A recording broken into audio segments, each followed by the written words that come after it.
This.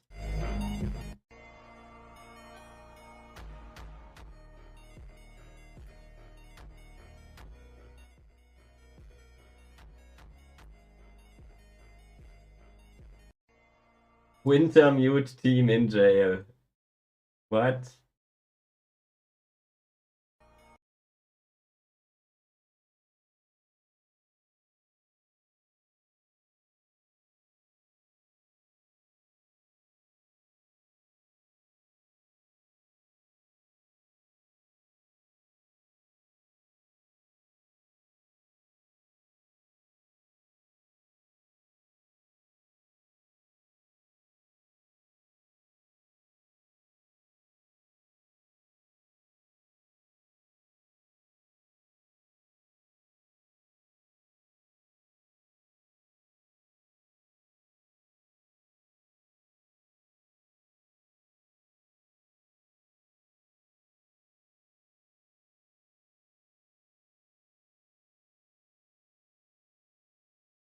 When did I draw this? I think that was a couple days ago.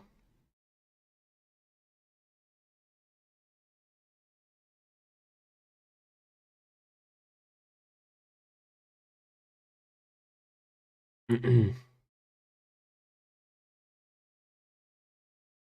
gives you so much dopamine. I know I haven't even looked really. Like I was discussing stuff with a friend on WhatsApp for like an hour. I just came home and smashed short. Market smashed. Yes, I should have stayed in the short, right, from here yesterday.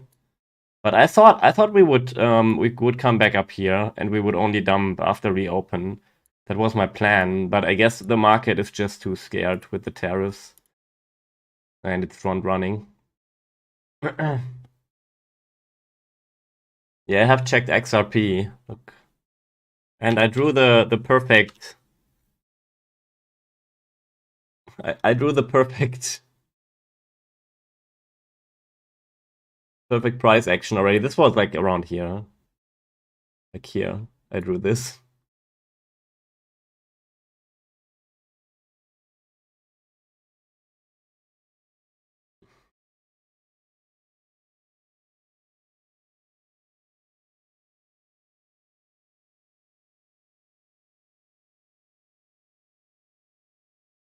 What else? What is a big altcoin?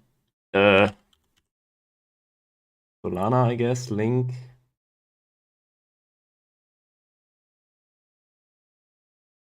I mean Sol is the biggest, right? Solana.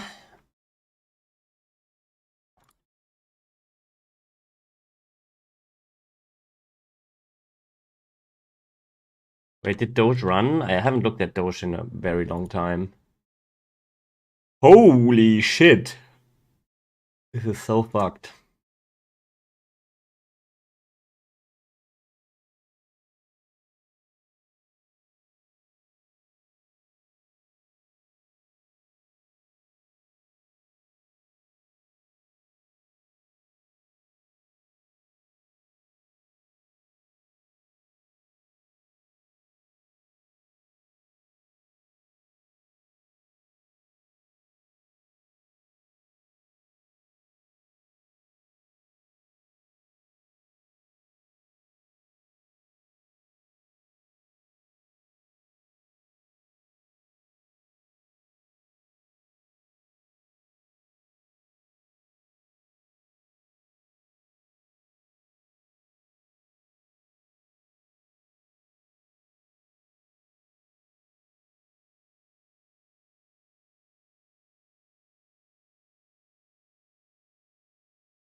I mean, I think it's just gonna gap down.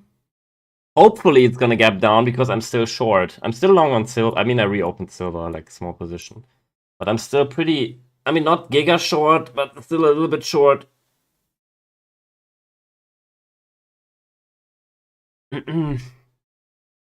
I closed half for pretty much a scalp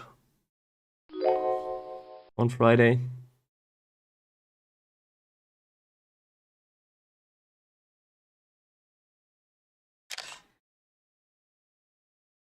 This is what I still have open. Put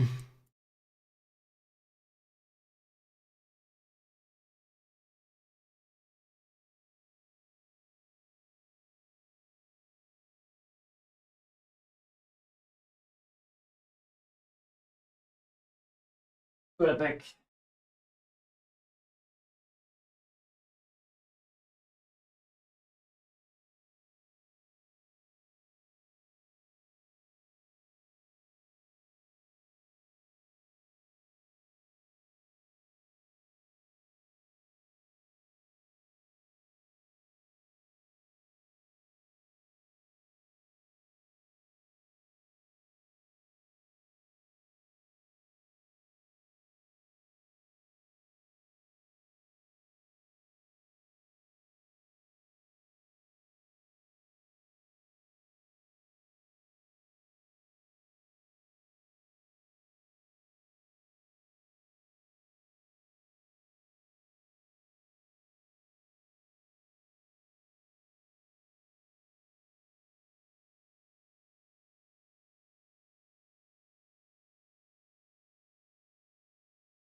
Jetzt hat der Bürgermeister einen Schlussstrich gezogen, beide Unterkünfte abgerissen.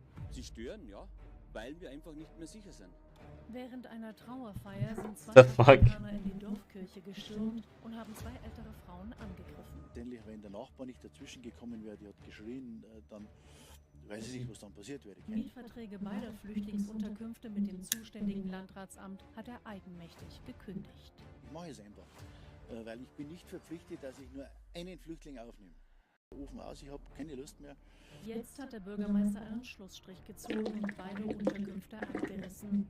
Sie stören, ja, weil wir einfach nicht mehr sicher sind.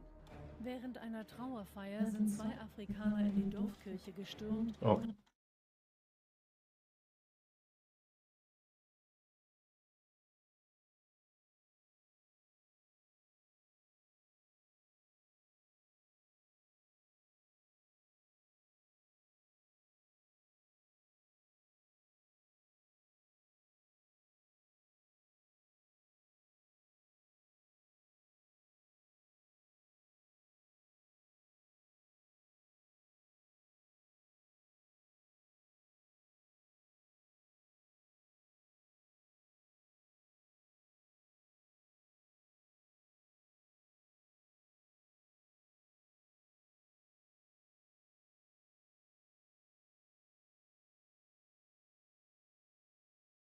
Hm.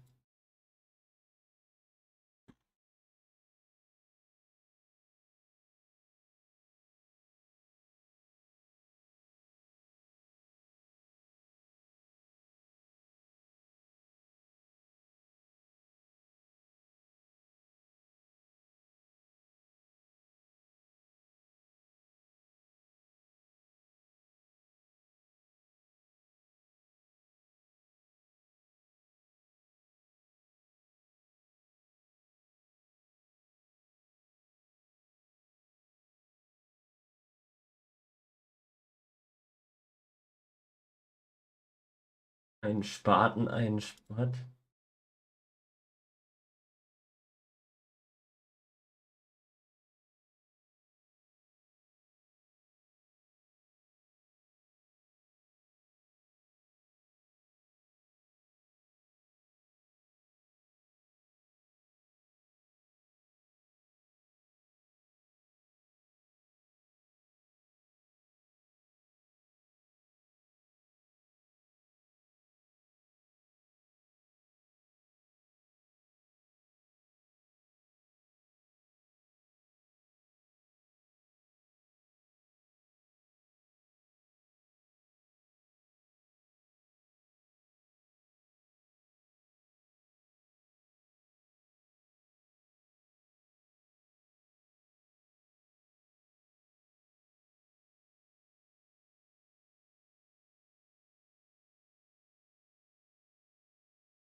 Hmm.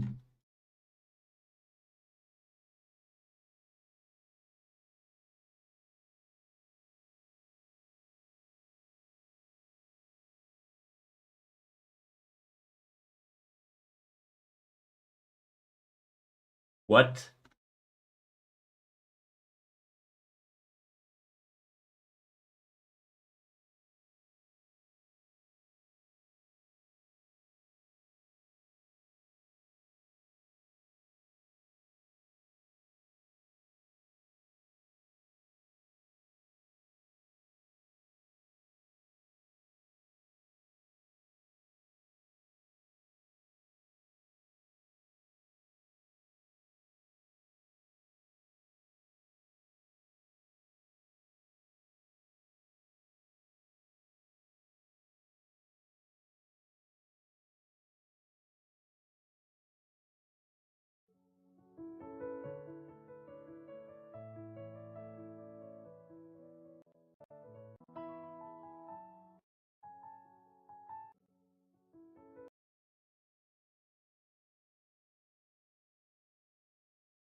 What the fuck?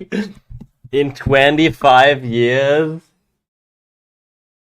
Imagine. And then public apology.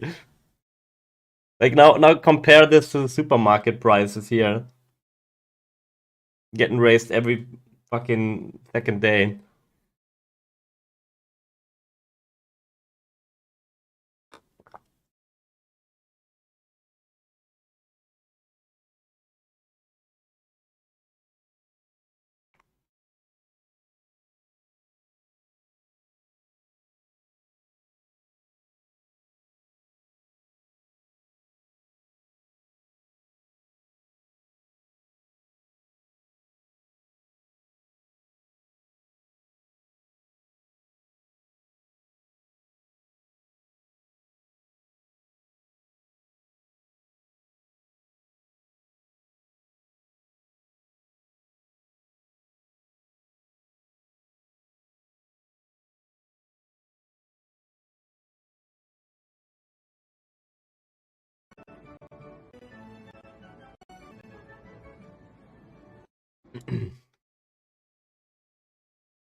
Thank you for your friend operation.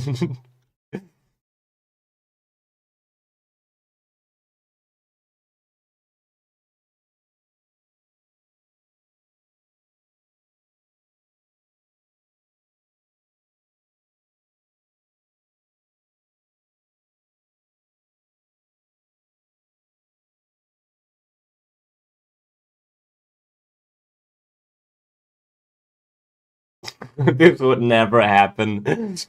This would never happen here.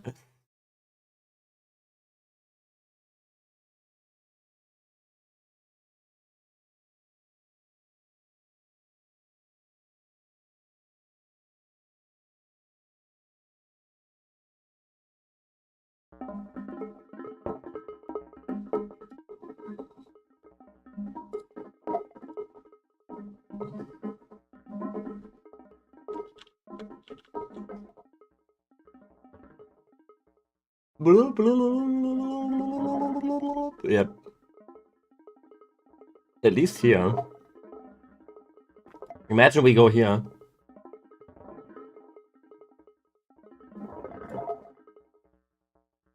Might be a little bit loud, huh?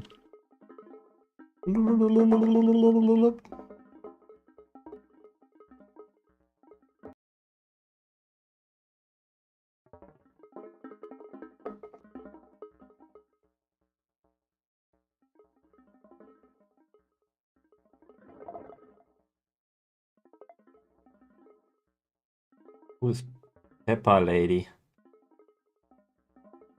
Wait.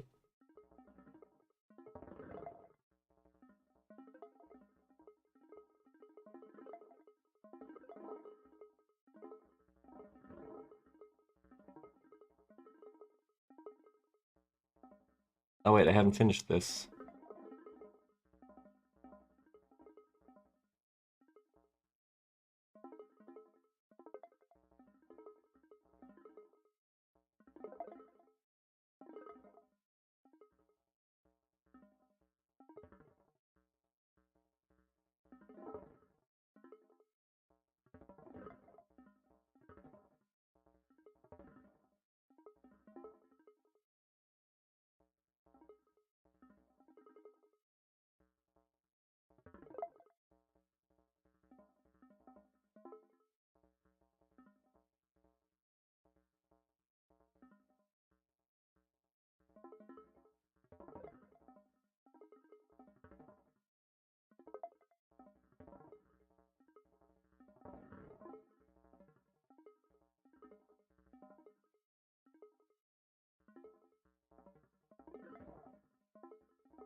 Kindergarten school buses in Japan. What the fuck is this?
Yeah, we will see.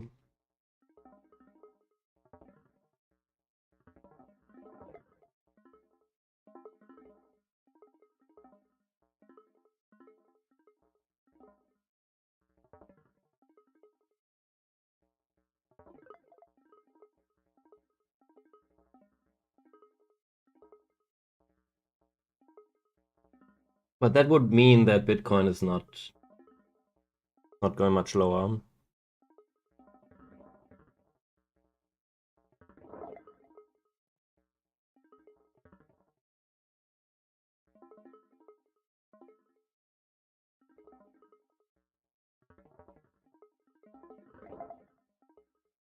What is Sato doing? Probably long, huh?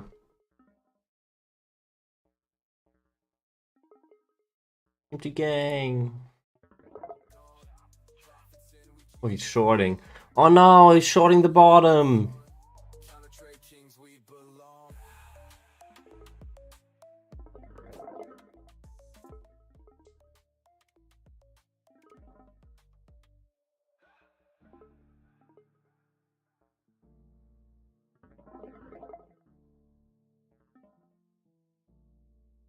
I'm scared. I don't want a round trip.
So much dopamine.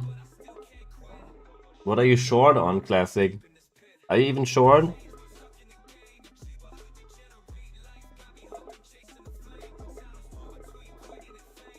ETH. I should have shorted ETH as well, huh? 335. Whoa, holy shit.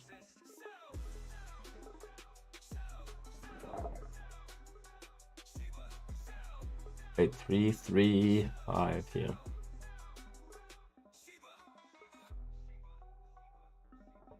Whoa. That's pretty decent, huh?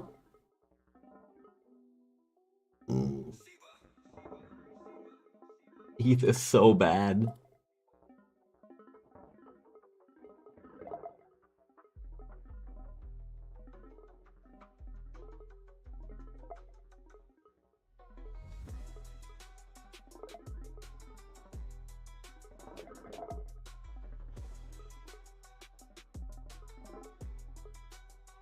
Isn't it funny how anyone who longed here for like a very long swing is basically has to now be afraid to completely round trip this?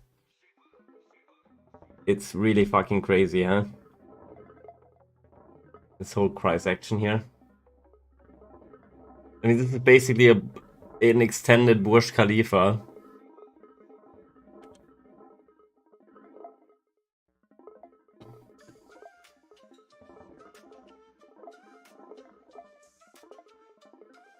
This is exactly why I think trading on a very high time frame is complete nonsense.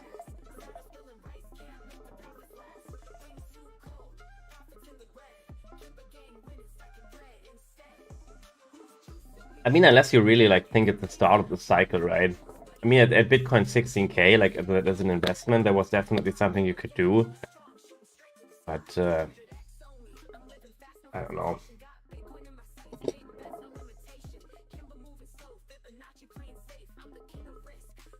Just not worth it.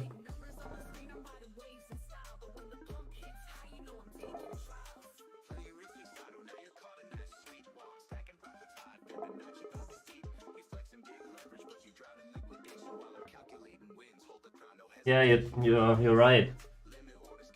Coinbase app chart was a play again.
Oh kimchi no good, it go bad. I give you a refund. What? No! Got your way shape. Kimber gang juice, trades coming fast. Saddle flipping rice, can't make the profits last. Things too cold, profits in the red. Kimber gang winners stacking bread instead. Money moving fast, easy money rain. Kimber gang rolling, stacking up the game. Saddle lost the game, falling way behind. Kimber gang juicing, always on the grind.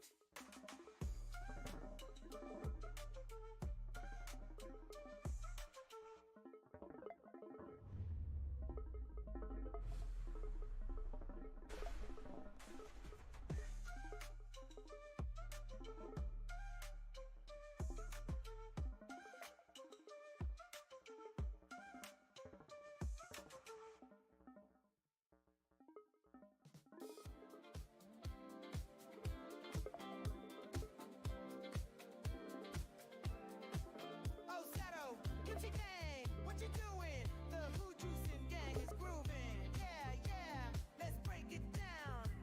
Kimchi gang came in hot, all their capital in play. Stacked their chips, made their call, said we'll win today. But the market turned, oh, the charts went red.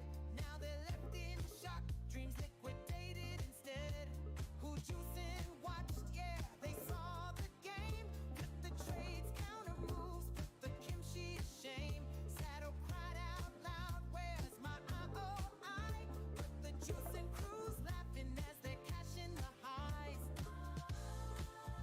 Kimchi's dreams fell down. Juicing turned it around. From zero to hero, who's the king of the crowd? Juicing gangs on top, yeah, they're making it loud. Who's juicing now? Flipping moves, making bank while the rest fall down. Who's juicing now? Taking wins from the crowd, wearing that gold crown. Shadow and the gang. You play too wild, juicing gangs in style, they're stacking piles. Oh, Sato said, let's YOLO all the leverage we hold. Kimchi doubled down, dreams of diamonds and gold. But the Who Juicing gang, yeah, they saw the bluff. Turn the market tide, now Kimchi's had enough. In the world of games, you gotta play it smart.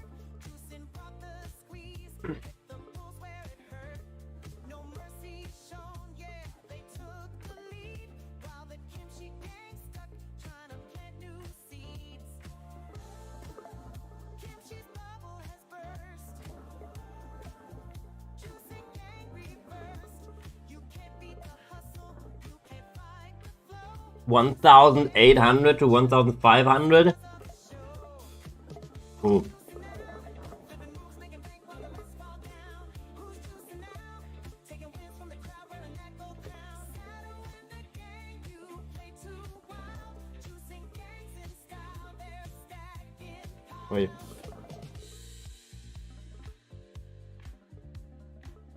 I think yeah, ETH is on a weekly basis. Actually on a monthly. Like anywhere here, right? On a retest. It's a decent buy. But they burned in the flame. Kimchi gangs crying, what went wrong?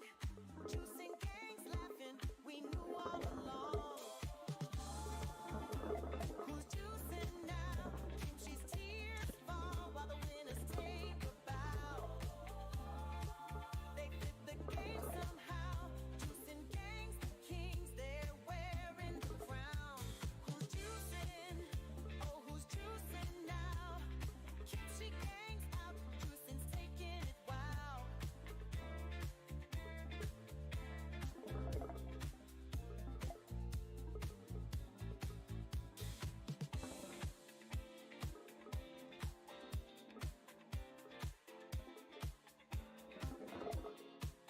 Below 2K.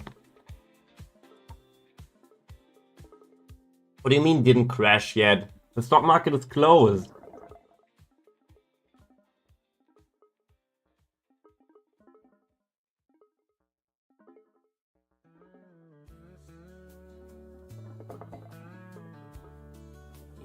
Hmm.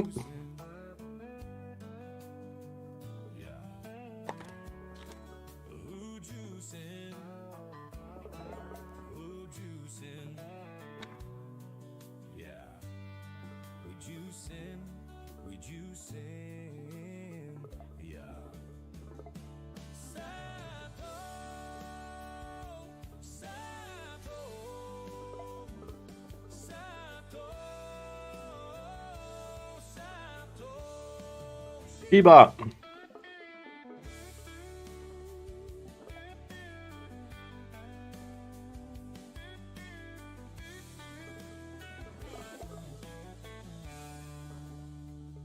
Joy Shiba, yeah.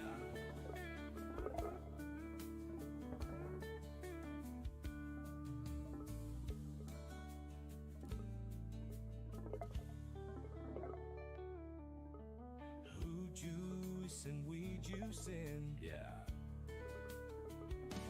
Catch Joy Shiba, yeah. Who juicing, who juicing.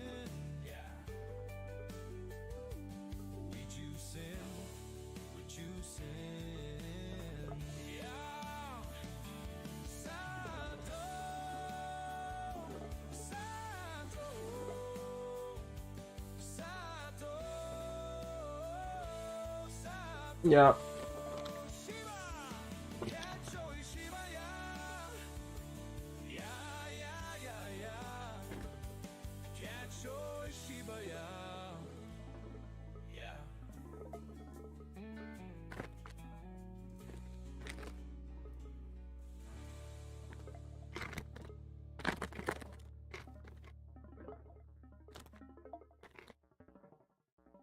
Joy Shiba, yeah. Who juicing? Who juicing? Yeah. Who juicing? Yeah. We juicing. We juicing. Yeah. Sato, Sato, Sato, Sato, Shiba, catch your Shiba, yeah.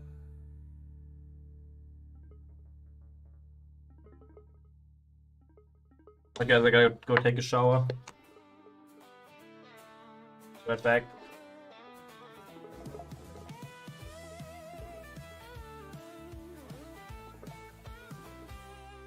It starts in a field where the sun sets low. The work is hard, but the profits grow.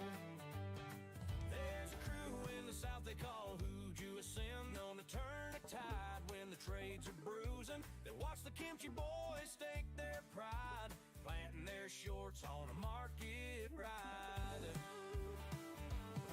Those boys thought they owned the field that day, but the Hoojuisin crew had a game to play. With charts in hand and their wits on fire, they set their sights on the rice empire, where harvesting rice, that liquid gold, working the fields where the trades unfold. Kimchi boys sowed, but they didn't prepare. Now the Hoojuisin crew is taking their share. Sun beat down as the market swayed, but juicing folk knew how the game gets played. One by one, those shorts got burned, and the tide of fortune slowly turned to turn. Them kimchi boys started feeling the sting as the rice got ripe and their wallets thin. It wasn't just trades, it was grit and hard. Every win they took felt like a work of art, where harvesting rice, that liquid gold, working the fields where the trades unfold. Kimchi boys sowed, but they didn't prepare. Now the Hoojuisin crew is taking their share. When the day was done, the fields laid bare, not a stalk left standing, not a trade to spare. Juicing folks smiled as the sun sank low, for they turned the tide and reaped their glow.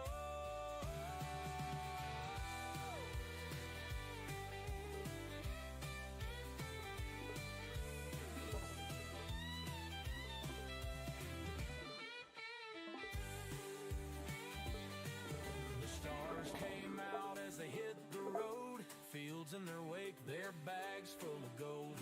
juicing folks, they don't boast or brag, but they leave their mark like a country flag.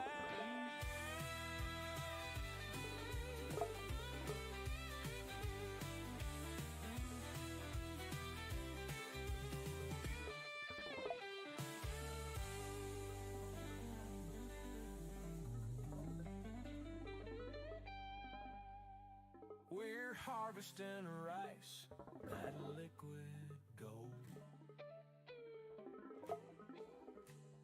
Working the fields where the trades unfold. Kimchi boys sowed, but they didn't prepare. Now the Who Juicing crew is taking their share. When the day was done, the fields laid bare. Not a stalk left standing, not a trade to spare. Juicing folks smiled as the sun sank low, for they turned the tide and reaped their glow. The stars came out as they hit the road, fields in their wake, their bags full of gold. Who juicing folks, they don't boast or brag, but they leave their mark like a country flag.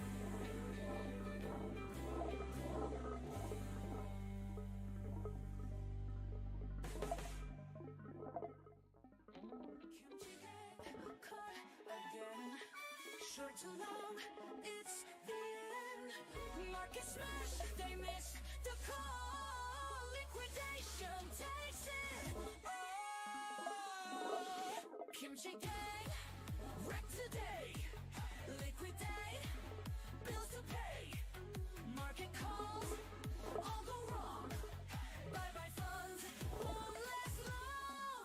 Kimchi gang, wrecked today. Liquidate, bills to pay.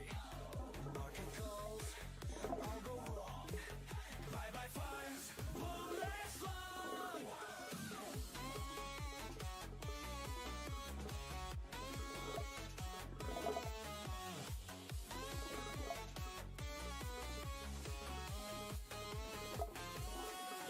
Oi, oi, ship a miss.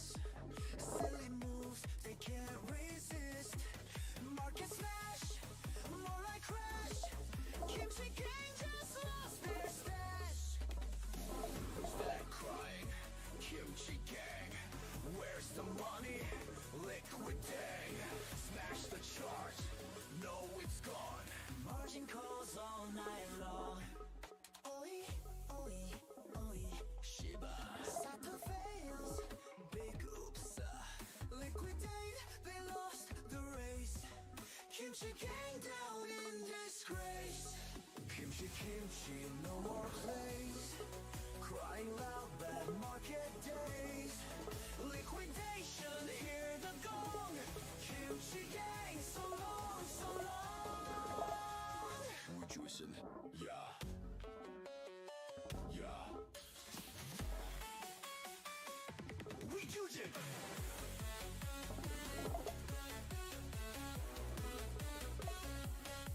Yeah.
Kimchi gang wreck today. Liquidate bills to pay. Market calls all go wrong. Bye-bye funds won't last long.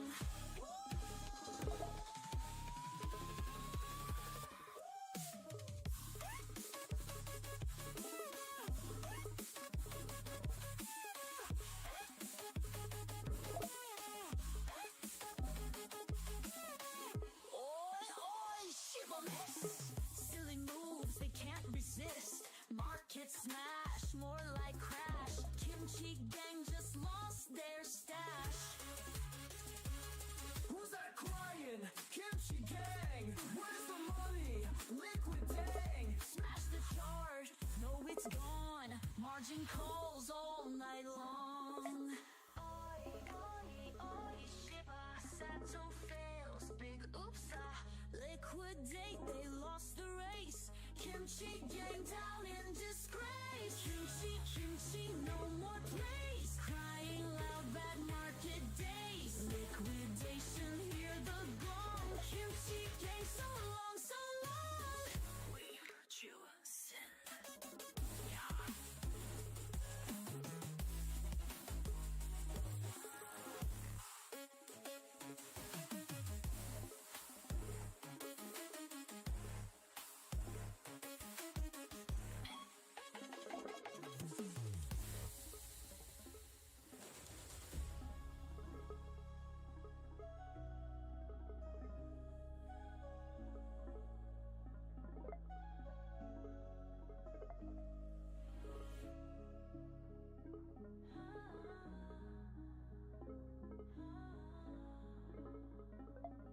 Rejuvenation, yeah.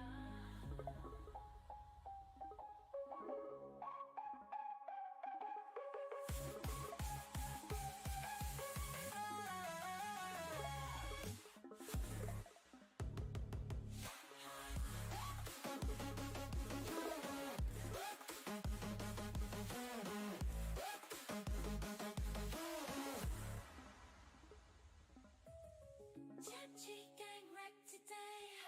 Liquidate bills to pay. Market calls all go wrong. Bye-bye funds won't last long.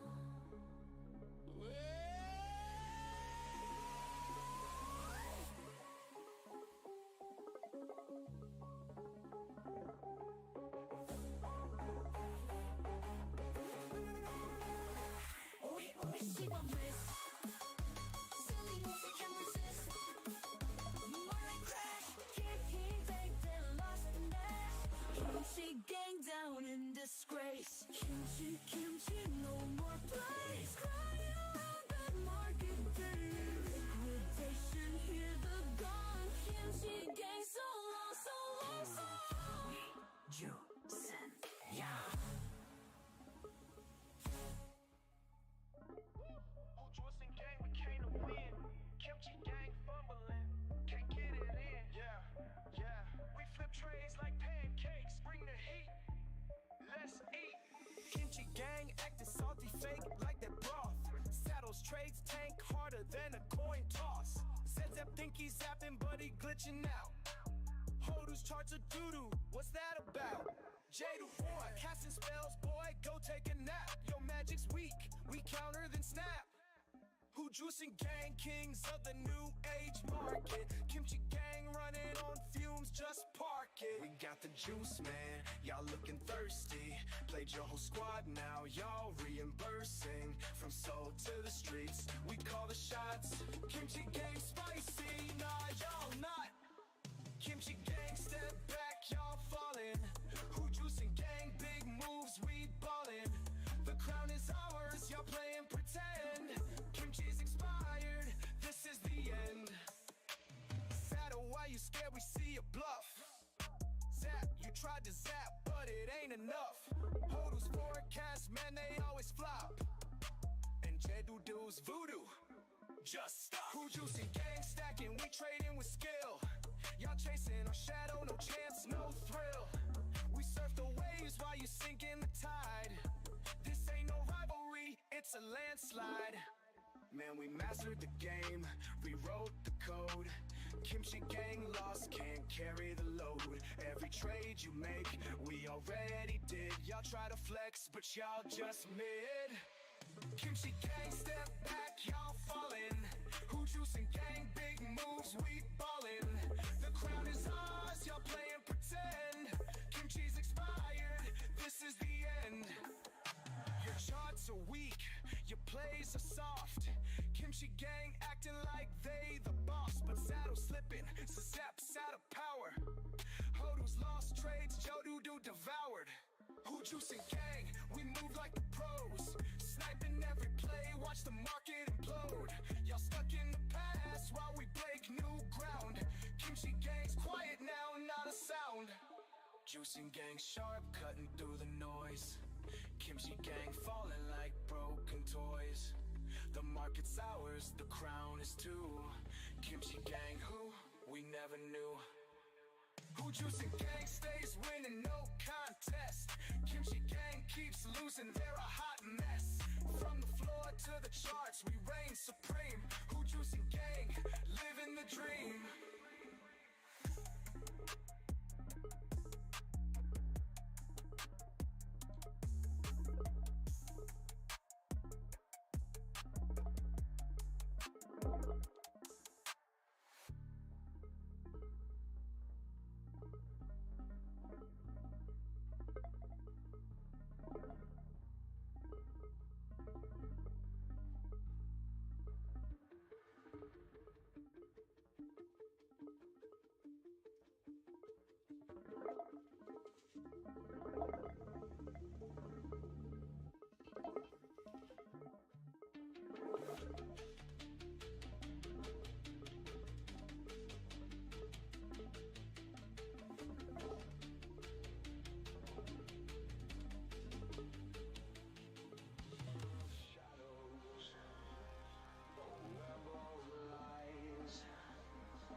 Chart, a pattern to betray. Sato and his boys are calling out the play. Leverage lines tangled, a web they can't see. Kimchi boys are hungry, but we set the spree. Their Bugattis gleam, their lettuce rots. Tweets of ATH, but they're tying knots. Behind the candle's shadow, we bide our time. They'll choke on the squeeze while we climb.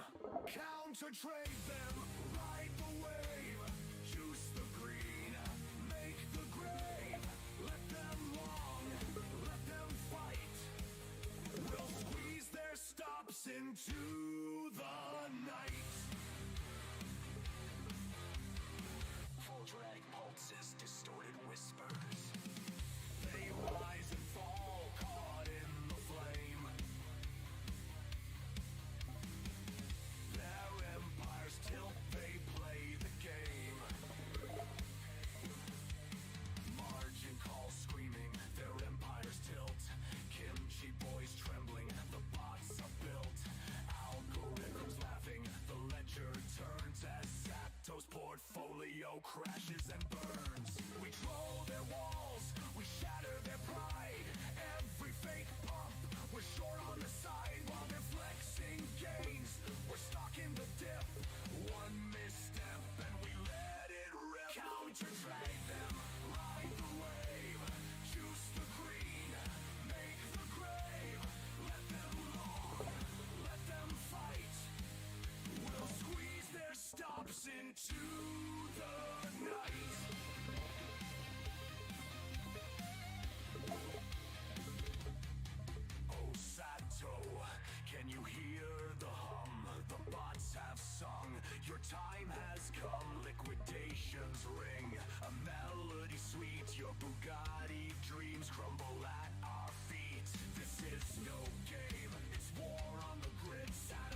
to trade them.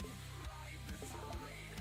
In the chaos, we'll always reside. Juice to the max, we'll never relent.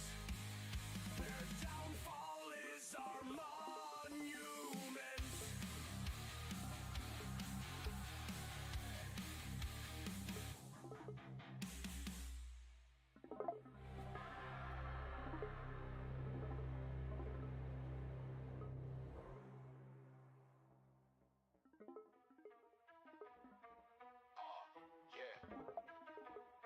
Who Juicing gang, breaking chains, shifting lanes.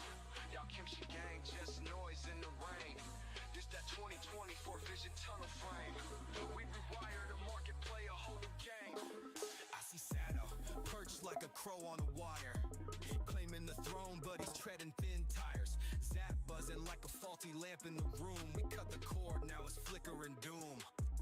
Hodo scribbles on his charts, looking like magic, but his tricks collapse. Man, they all end tragic. Jay Jebba whisper spells, think he running the play, but the script flips fast. We seize the day. It's algorithmic alchemy, turn dust into gold. They blink once, kimchi gang already sold. We don't play, we maneuver the trade like pros. They stuck in the lag, we compose the flows. Kimchi gang, y'all late, y'all slipping. Who Juicing gang in control, stay winning. The game is ours and the scoreboard's written. Kimchi gang, step down, your time's missing. We climb charts like Everest, coded finesse. Y'all spinning wheels, Kimchi gang so pressed. Every tick in the market is our decree. We shape the future, y'all mimic debris. I'm laughing at Sato, he's folding his hands. Sweat dripping down while he retools his plan. Zap, your spark's weak, just static on air. Hodu praying hard, but the gods don't care. Journal games in his zone, trying to hex my game. But this is chess, little wizard, stay in your lane. Who Juicing gang, we architect the climb. Kimchi gang left in the past, rewind. Man, I'm calculating futures while they plot their past. This trade war movie, and they ain't cast. Every move deliberate, every pivot a blast. They stuck in repetition while we move fast. Kimchi gang, y'all late, y'all slipping. Juicing gang in control, stay winning. The game is ours and the scoreboard's written. Kimchi gang, step down, your time's missing. This ain't just a diss, it's a market revelation. Who Juicing gang embodies the innovation. We out here changing paradigms, breaking the rules. Kimchi gang stuck in tradition, playing the fools. Sato a shadow, he ain't got no spine. Zap out of sync, he's lost in time. Hodo hoodoo man is paper thin spells, but they Buddha's illusions, just tragic tales. We the architects, builders of the vision. Kimchi gang's mirage fades with precision. The charts don't lie, the algorithms sing. Who Juicing gang reigns, we the real kings. This ain't just about wins, it's the art of control. Kimchi gang fades, who Juicing gang glows. From the trade floors to the blockchain streams. This is legacy built, not a fleeting dream.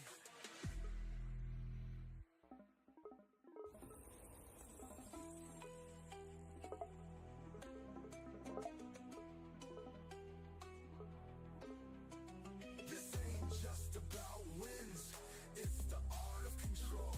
Kimchi gang fades, who Juicing gang glows. From the trade floors to the blockchain streams. This is legacy built, not a fleeting dream.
todo seguro, pero su estrategia siempre es un futuro oscuro. Compra en pánico, vende en la calma y su cartera llora, pobrecita alma. Ay, Sato, Sato, ¿dónde vas, compa? Tú compras alto y vendes bajo, que joda. Ay, Sato, Sato, ¿qué te pasa? El mercado se ríe de tu mala jugada.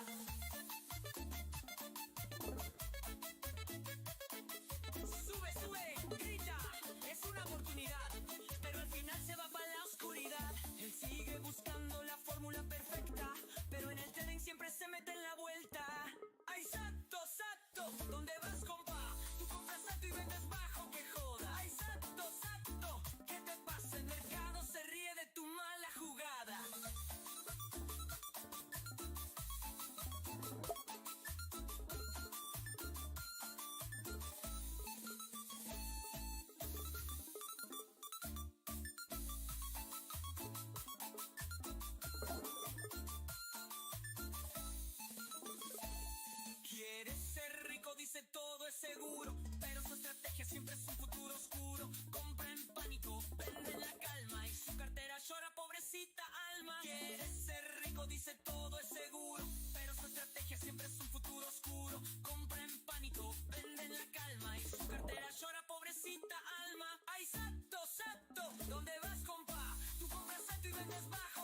joy. Sato.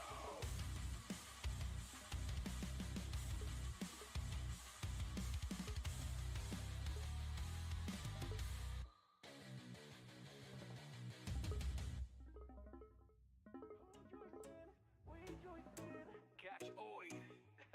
Otra vez. Kimchi Gang jugando y perdiendo otra vez.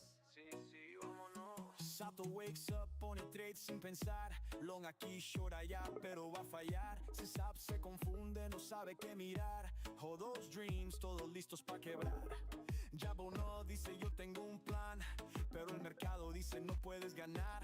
Huisin Gang, chilling with the breeze. Sato screams catch oil while we stacking fees. Kimchi Gang cayendo, trade sin control. Nosotros ganando como siempre campeón. Choosing the losses, we breaking the flow. Catch hoy otra vez, así es como pasó. We juicing, lo hacemos ganar. Kimchi Gang pierde, no pueden jugar. Catch hoy en el aire, lo oímos gritar. Quien manda en el mercado lo vamos a demostrar. We juicing, lo hacemos ganar. Kimchi Gang pierde, no pueden jugar. Catch hoy, cada día lo hacemos brillar. Juicing of the losses, we live in bizarre. Sato pone todo sin mirar el chat. El mercado gira, lo manda para atrás. Zap grita fuerte, esto no es real. Pero Huisin Gang ya ganó el final. Todo busca magia, un truco especial. Pero el mercado frío lo deja fatal. Nosotros tranquilos, todo calculado. Kimchi Gang perdido, ni saben qué ha pasado. Kimchi Gang cayendo, trade sin control. Nosotros ganando como siempre campeón. Choosing their losses, we breaking the flow. Catch hoy otra vez, así es como pasó. We juicing, lo hacemos ganar. Kimchi Gang pierde, no pueden jugar. Catch hoy en el aire, lo oímos gritar. Quien manda en el mercado lo vamos a demostrar. We juicing, lo hacemos ganar. Kimchi Gang pierde, no pueden jugar. Catch hoy, cada día lo hacemos brillar. Juicing of the losses, we live in bizarre. Suave, Huisin Gang toma control. Kimchi Gang perdido sin solución. We juicing, laughing while they shout. Catch hoy otra vez, no hay way out.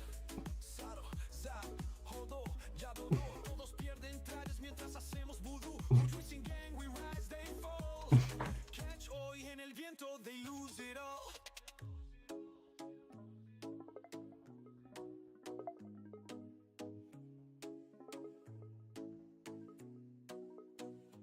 Ay, Sato, ¿dónde vas, compa?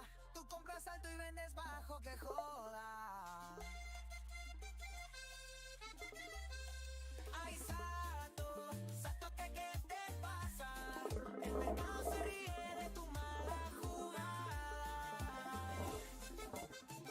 Sato en la mañana mirando la pantalla. Compra acción sin pensar en la trampa. Sube un poquito, se emociona, pero al final todo se desploma. Ay, Sato, ¿dónde vas, compa? Tú compras alto y vendes bajo, que joda. Ay, Sato, ¿qué pasa? el mercado se ríe de tu mala jugada.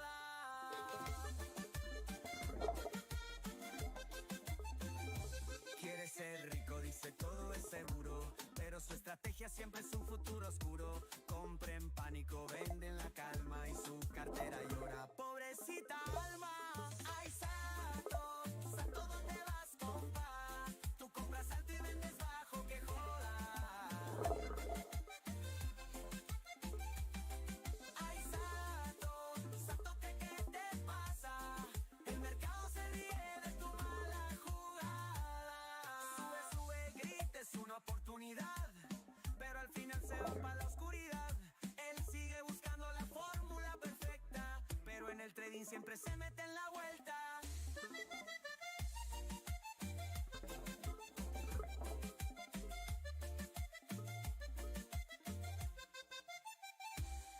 Ay, Sato, ¿dónde vas, compa? Tú compras alto y vendes bajo, que joda. Ay, Sato, ¿qué te pasa? El mercado se ríe de tu mala jugada.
hustle to the top we rise. Counting blessings, see it in our eyes. Let us burning stress we minimize. Stacking paper, reaching for the skies.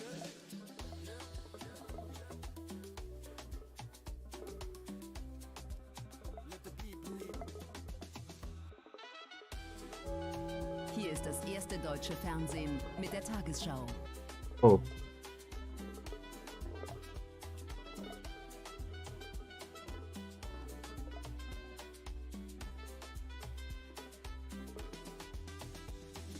Juice and vibes, we they elevate.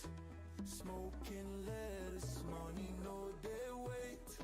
Bugatti dreams, we accelerate. Who juice and crew, we dominate. Grinding hard, no time to rest. Wrists on ice, gold chains on chest. Plotting moves like a chess contest. Juice and crew, always blessed. So great the winds, toast to life. Smoking lettuce, cutting through the strife. Juice flowing, success is rife. Who juice and gang, we living nice. Juice and vibes, we they elevate. Smoking lettuce, money no they wait. Bugatti dreams, we accelerate. Who juice and crew, we dominate. Yeah, yeah. Who juicing forever? Juice and vibes, we elevate. Smoking lettuce, we create. Bugatti dreams, no more wait. Who juice and crew, we dominate.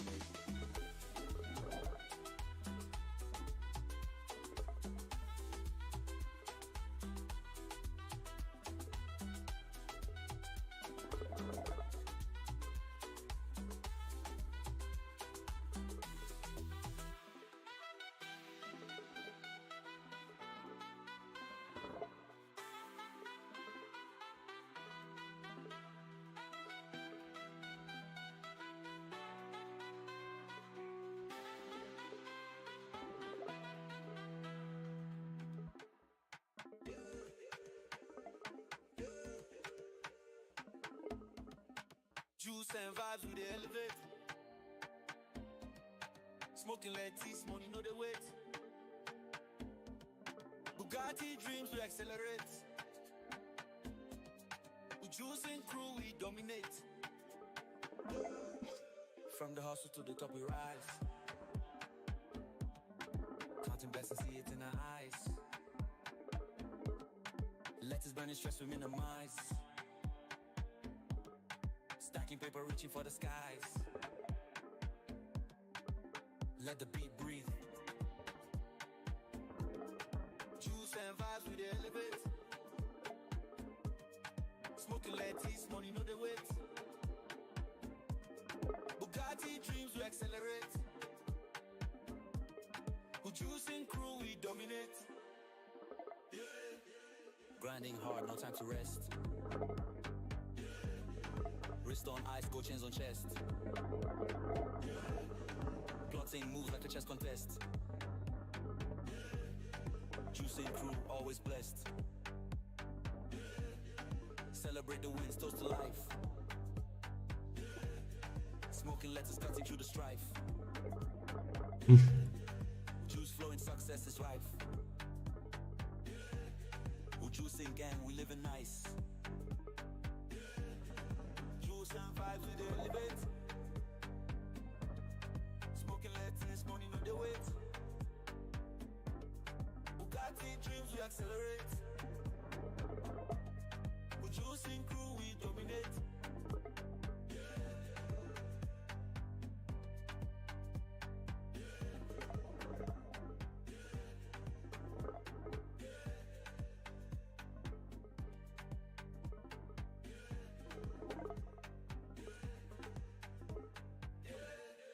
We juicing forever.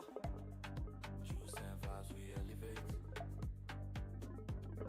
Smoking lettuce, we create.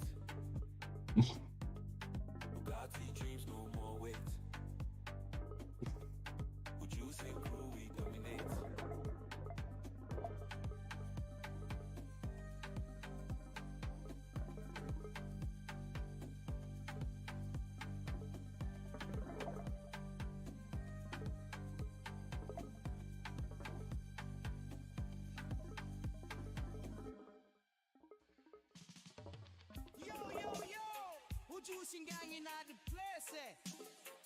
Let to stacking juice flowing, we thriving for real. Kimchi falling, but we rising its seal. Yo, flip the tray, turn the red into green. Counter play so slick, nah mean. Let us in a packet juice in a the cup. Kimchi gang a flop, but we level up. Whoa, steady on the move. Shots them crazy, but me stay on the grind. Profiting at the side, me no waste no time. Let to span me well can disguise. Juice a flow high, up on the rise. We vibing, grinding, we change up the norm. Who juicing gang, yeah, we bring the storm. Feel the rhythm, feel the beat. Who juicing gang can't get defeat. Vibing high, profits fly. Thriving under the bluest sky. Walk one, we thriving, for sure. Charts align and me plans them tight. Dancing on the market all day, all night. From sun up to sundown, we make it rain. In a the game of trades, we claim the rain. Claim the rain, who juicing, for real. Juicing a me vein, the hustle can't stop. Let us a pile up, the thing well act. Let us span me well can't disguise. Juice a flow high, up on the rise. We vibing, grinding, we change up the norm. Who juicing gang, yeah, we bring the storm. Feel the rhythm, feel the beat. Who juicing gang can't get defeat. Vibing high, profits fly. Thriving under the bluest sky. Who juicing around the vibe. Let to stacking juice flowing free. Life big, yeah man, wait and see. Positive energy, every trader win. Who juicing gang, with the champion thing. Champion style, me say. What them say? There are two Who juicing a lead the way. Raise a toast for the gang success. In a this trading world, we are the best. With lettuce and juice, we celebrate. Who juicing gang, we dominate. Yeah, dominate. Who juicing for life.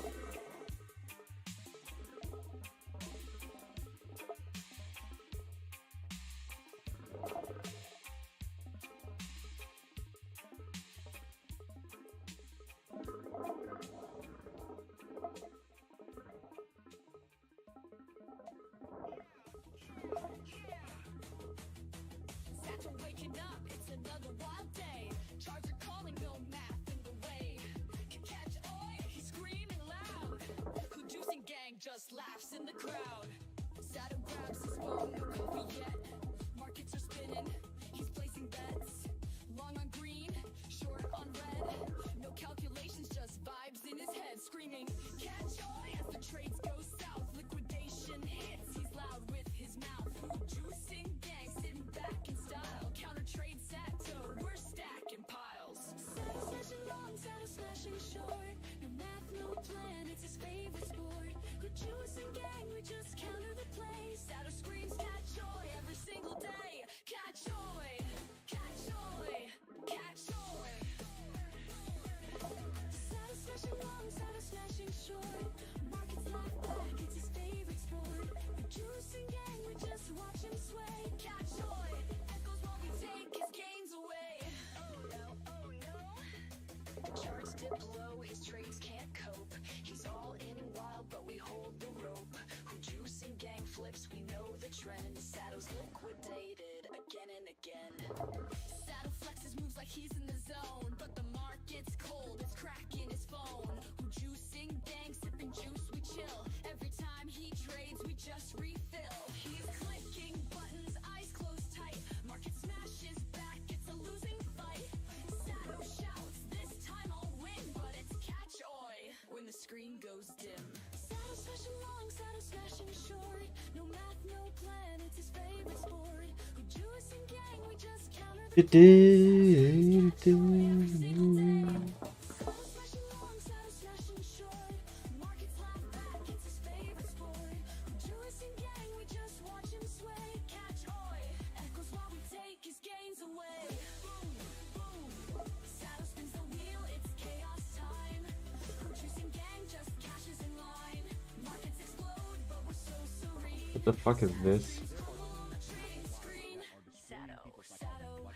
Without them even knowing. And when you hear these, your brain is going to connect 1,000 dots to maybe some weird feelings you've had throughout your life.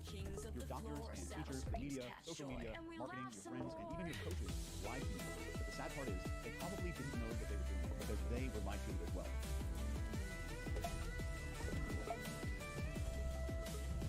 This first lie I'm showing you here is already in almost every aspect of your life, and it's so hidden that there's not even a name for it. And I'd like to introduce you to this new concept that I'm officially naming cause blindness. So let me define what this is in real terms. Cause blindness occurs when a group or a person focuses heavily on some symptoms, while they just ignore the cause completely. In the pursuit of a goal, people will tend to desire the symptoms of the achievement instead of the cause of those symptoms. So let me give you an example. Cause blindness is easy to see in people who desire wealth. These people might focus on the symptoms of wealth, like a Lamborghini or a giant house or even some expensive yacht. The cause of that wealth is almost out of focus entirely. The cause would be things like $30,000 at work and sleepless nights invested in personal growth, which is called failure spending.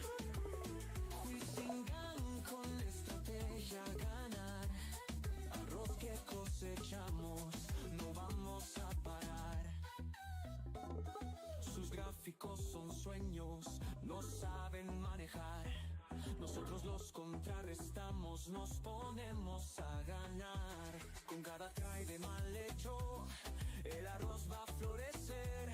Contra ellos somos ricos, nunca vamos a perder. No más campos vacíos, solo arroz para llenar. Juicing, listos para cosechar. Ellos pierden todo, nosotros tomamos más. Con el grano en la mano, el oro va a brillar. ¿Quién está exprimiendo?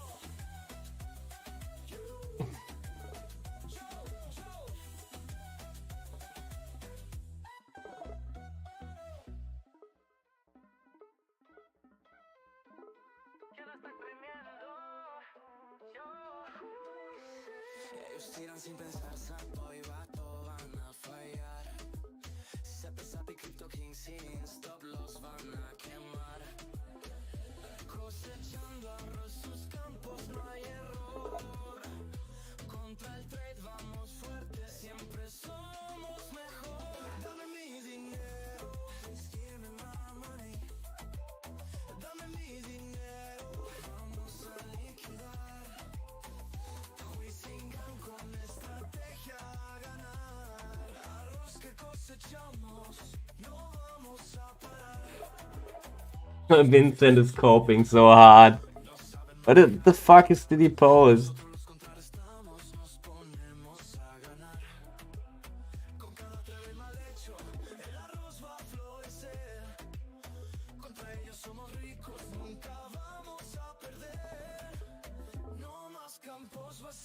Solo arroz para llenar.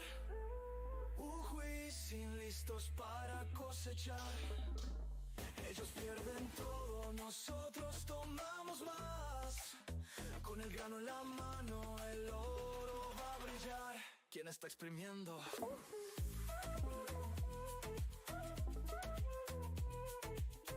What is this code? Why did...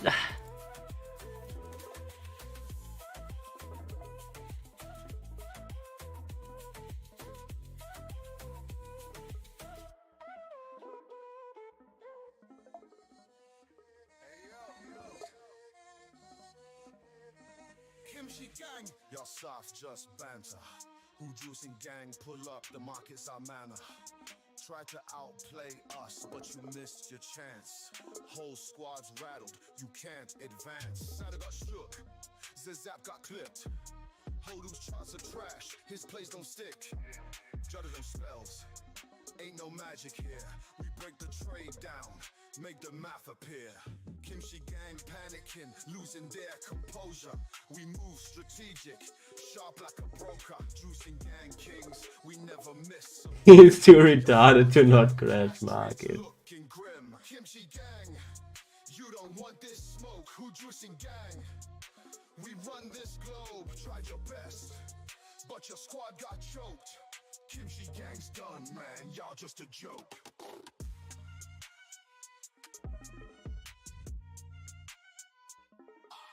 Juicing gang smooth with it, count up the P's. Kimchi gang broke, man, stay on your knees. Charge don't lie, the market agrees. We flip your plays, collect our fees. Saddle signals lag, man's moving in slow-mo. Zap trying to shock, but his buzz is solo. Hodo in the charts, but his lines don't add. Dead his chance, nah man, that's sad. Who juicing gang steady, flipping the game. Kimchi gang out here, looking insane. We clock the plays, y'all move too loud. In the market silence, we stand proud. Don't test the gang, it's levels, mate. We calculate moves, y'all stuck in fate. Kimchi gang's fragile, y'all can't relate. Juicing gang supreme, man, it's checkmate. Kimchi gang, you don't want this smoke. Juicing gang, we run this globe. Tried your best, but your squad got choked. Kimchi gang's done, man, y'all just a joke. Hey yo, what's that? Sato's dreams dashed, Zatzap's offline. Hodu's books burned, Dodo resigned. They tryna flex, but it's all pretend. Who juicing gang rules, this the end. Kimchi gang's quiet, the game's gone cold. Who juicing gang, we breaking the mold. From the first to the last, we own the play. Kimchi gang folded, it's our payday.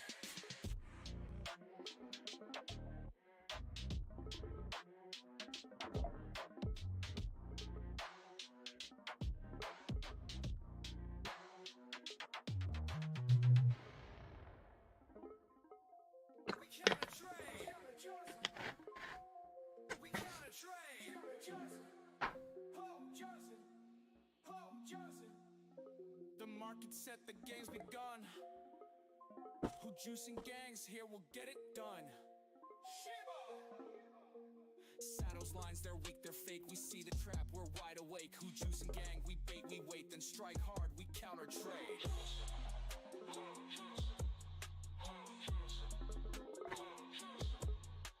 Crops are ripe, the time is now. We're harvesting, we'll show you how. Who juicing, we juicing.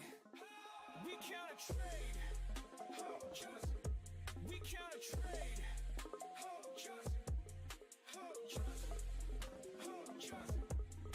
The market set, the game's begun. Who juicing gang here, we'll get it done.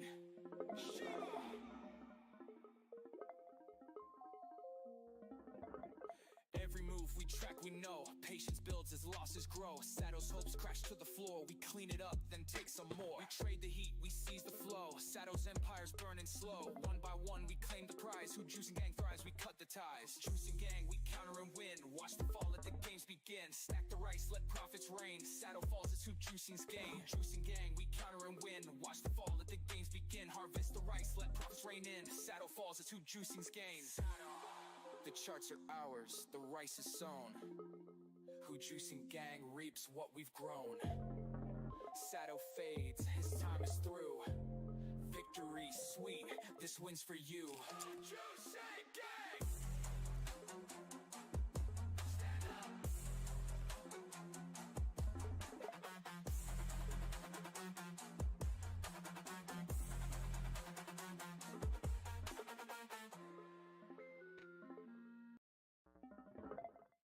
So the question becomes, how much did the general public actually know about what was going on at the time it was happening? It turns out, contrary to what is often stated, quite a lot actually, both on the global scale and even within Germany itself. Evidence pointing to at least the idea that it was happening being relatively common knowledge, as we'll get into shortly. But also, paradoxically, by accounts from many people directly after the war, they didn't really know at all. So, well, which is true. To really get to the bottom of this, we must discuss events leading up to the Holocaust and how much of these the German people and wider world knew about. To begin with, when Hitler and his co-workers first came to power in 1933, some of the first things that they did were to suspend the civil liberties of the German people, such as now allowing imprisonment of citizens without trial. It's always a good sign that you've chosen your leaders well. More pertinent to the topic at hand, doubling down on the ominous tone of the new regime, within a few months, the Nazis had established their first concentration camp in Dachau. The main purpose of this new facility was to hold political dissidents, among other undesirables. You see, the existing prison systems were deemed insufficient to be able to house a number that needed to be rounded up. Not mincing words about how prisoners would be treated there, SS official Johann Erasmus Freiherr von Mausen-Ponneckau gave this speech to members of the SS at Dachau shortly after it opened. You all know what the Fuhrer has called us to do. We have not come here for human encounters with those pigs in there. We do not consider them human beings as we are, but as second-class people. For years, they have been able to continue their criminal existence. But now we are in power. If those pigs had come to power, they would have cut off all of our heads. Therefore, we have no room for sentimentalism. If anyone here cannot bear to see the blood of comrades, he does not belong and had better leave. The more of these pig dogs we strike down, the fewer we need to feed. Not long after this, a rather bloody purge, the Night of the Long Knives, occurred, and in the aftermath, Hitler not only was declared Führer, but also justified the murders, noting that it was done to protect Germany, publicly stating, "If anyone reproaches me and asks why I did not resort to the regular courts of justice, then all I can say is this. In this hour, I was responsible for the fate of the German people, and thereby I became the supreme judge of the German people. I gave the order to shoot the ringleaders in this treason, and I further gave the order to cauterize down to the raw flesh the ulcers of this poisoning of the wells in our domestic life. Let the nation know that its existence, which depends on its internal order and security, cannot be threatened with impunity by anyone. And let it be known for all time to come that if anyone raises his hand to strike the state, then certain death is his lot." Noteworthy here was that no real evidence was presented that any of these people had actually been planning a coup or anything of the sort. Hitler simply publicly stated they were, and as a result, he had them killed without trial. Going back to the concentration camps and the roundup of dissidents, while some of the atrocities being committed there were mostly kept under wraps in the media, the government were none too shy about broadcasting the roundups and existence of these facilities in the media precisely to help make anyone afraid to step out of line. It would also seem the Nazis had a policy to make sure they rounded up, at minimum, a sample from every community. This, combined with those released in the early going went back to their communities and discussed things that happened there, all seem to have done a bang-up job of instilling fear in the populace as intended. In fact, there were even little jingles about these places, such as this one from 1935 translated. "Dear God, make me dumb," as in silent, "that I may not to dash our come." As Captain America's Dr. Abraham Erskine so sagely put, so many people forget that the first country that the Nazis invaded was their own. Or as one real-life contemporary German would state when interviewed, "You Americans can hardly understand the conditions under which we were living. It was as if all of Germany were a concentration camp and we were occupied by a foreign power. We were unable to do anything to oppose them. What could one person do against that powerful organization?" That said, though the Nazis did have an iron grip on the country at this point thanks to the coup and general support of the military, among others, they still needed some semblance of public support. And thus, simultaneous to all of this, the propaganda machine began doing its thing to help sway people to the side of Nazi ideology through various methods, including, of course, vilifying various groups, like most famously Jewish people, while also beginning to sow the seeds for the need for war. In particular, attempting to paint the picture that it would not be the Germans who were the aggressors in such a war, but that they were simply defending themselves. At the same time, laws to encourage the Jewish population of the nation to leave were also instituted, such as on April 1st, 1933, where there was a boycott of Jewish-owned businesses. Further, April 7th of 1933 expelled all non-Aryans from civil service, and there were laws against allowing Jewish lawyers, jurors, judges, etc. On April 25th, 1933, they restricted Jewish enrollment in German high schools to 1.5%, and perhaps most famously, in 1935, the Nuremberg laws became a thing. The list goes on, and all of this everybody was well aware of. On top of this, the Night of the Broken Glass and the aftermath was widely reported on in Germany and beyond. This occurred on the night of November 9th, 1938, and into the morning of the next day. On this one, in a nutshell, the Nazis coordinated a widespread wave of aggression against the Jews. The idea was to make it look like the general public was just fed up with the Jews and they were acting on it, when in fact orders from the top came down that the SS, SA, and even the Hitler Youth were to basically riot around Jewish communities. In the end, hundreds of synagogues were burned and vandalized, with countless Jewish-owned businesses and homes suffering the same fate. All the while, firefighters and police were instructed to stand aside and let it happen, doubling down on the awful. The next day, approximately 30,000 Jews were arrested and sent to places like the Dachau concentration camp. The general point of it all seems to have been in line with simply trying to convince the Jews to leave the country in various brutal ways. On this one, those arrested whose families could show proof that they would be leaving the country soon seem to have been released without issue. On top of the extreme oppression of the Jewish people being common knowledge, the eventual euthanasia program against certain groups like the so-called feeble-minded was also well known once it was instituted. Illustrating both, we have the heroic tale of priest Bernhard Lichtenberg, who very publicly prayed for the Jews of the nation daily with his congregation, as well as openly protesting both their treatment and the Nazi euthanasia programs. Despite countless warnings that if he continued his very public denouncement of the Nazis and their actions, there would be severe consequences, he ignored this completely, and even in 1941 wrote a letter to the Minister of Public Health, Leonardo Conti, stating, "I, as a human being, a Christian, a priest, and a German, demand of you, Chief Physician of the Reich, that you answer for the crimes that have been perpetrated at your bidding and with your consent, and which will call forth the vengeance of the Lord on the heads of the German people." Unfortunately for Lichtenberg, very shortly after this, he was arrested and sentenced to 2 years in prison. As for his sentencing, he requested that he be sent off with the Jews to the east in the hope that he could provide some comfort for them there, but this request was denied, and he was instead sent to the Dachau concentration camp, where he contracted pneumonia and died in 1943. But again, up to this point, it would seem everyone had a very good idea of what was happening to the Jews and political dissidents of the nation, given the Nazis weren't exactly being subtle about any of it. In fact, in 1938, Time magazine named Hitler Man of the Year precisely because of this. Now, contrary to what is sometimes inferred from this was not to honour him, but quite the opposite. They stated, lesser men of the year seemed small indeed beside the Führer. Germany's 700,000 Jews have been tortured physically, robbed of homes and properties, denied a chance to earn a living, chased off the streets. Now they are being held for ransom, a gangster trick through the ages. They ended their article on the decision to name Hitler the Man of the Year on the ominous note, to those who watched the closing events of the year, it seemed more than probable that the man of 1938 may make 1939 a year to be remembered.